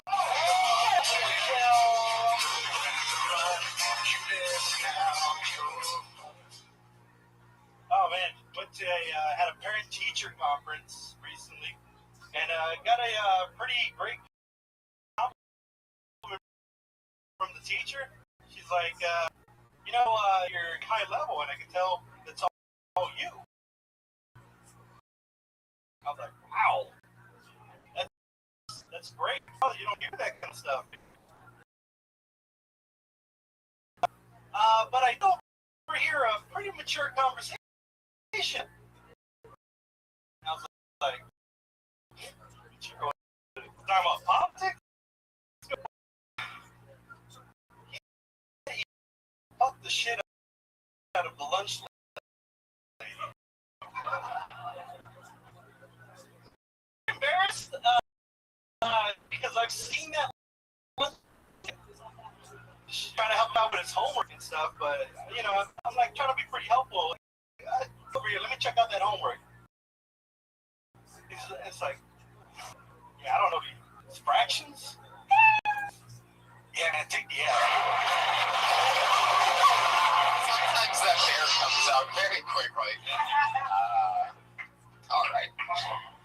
There you go. That was 45 seconds to lead up to your first joke, and I thought it worked. I thought it paid off. I thought it was funny, but I don't know. You think that's too long? Did you say you're teaching at the place? No, it's a parent-teacher conference. Oh, and you have a son. Yeah. How old's your son? 12. Oh wow! So what I would want to know as an audience member is like, what was the context of the conversation when he said that he fucked the shit out of the? Did he say he would fuck the shit out of the lunch lady, or that he did? He was bragging to his friends about it, you know, but joking. Gotcha. Yeah, that was interesting. So was the setup the setup in the beginning where the teacher said that you can tell that his voice is coming from you or his language is coming from you, was that to set up that when he said he fucked the lunch lady, you were like, that I wouldn't say that because she's ugly? Was that? Yeah, because she was just not the type of female that he should be. She's ugly. She looks like shit. She has a beard. We get the lunch lady. We know the lunch ladies, yeah. But like, I think like the whole beginning doesn't, the setup doesn't. You could just say at the parent-teacher conference and get ready. Went to a parent-teacher. Yeah. Now, did he tell you that, or did the teacher tell you that he said that? The teacher said. Yeah, in front of him, and he just had this like kind of like. So, you know, one thing with that, I think it also might be fun to go on the adventure a little bit more with you. Like maybe at first you're proud of him, or not. Both ways are funny if you tell us what you're feeling when you first found out, and then when you remembered. It gives you a chance for 2 laughs there at some point, because then once you realize that, and also gross as shit is funny, but I think that could be one step funnier too, you know, just something other than your average lady, or you could say she looks like you, and then you could be like, or like, is my son trying to fuck me? Right. I go for instance. Yeah, if you said I mean, you know, and it's upsetting because the lunch lady looks like this, you know, to you know, or anyway, but to get it back to you. But I think it's important in the very beginning you need like a punch in the very beginning, so that people want to go on the journey with you, rather than. Yeah, because after 30 seconds, it's almost like, wait, what am I listening to here? I'm trying to like, I don't know, pay attention, but then I'm just talking about nonsense. I was just kind of waiting for the joke a little bit too long. So too much setup. Too much setup, but the joke is good, and you can probably get really fast. Like I go in, I mean, it could be a one-line. Piper, you've watched many stars start, and you have a good thing. You know show business probably better than anyone that I know. So let me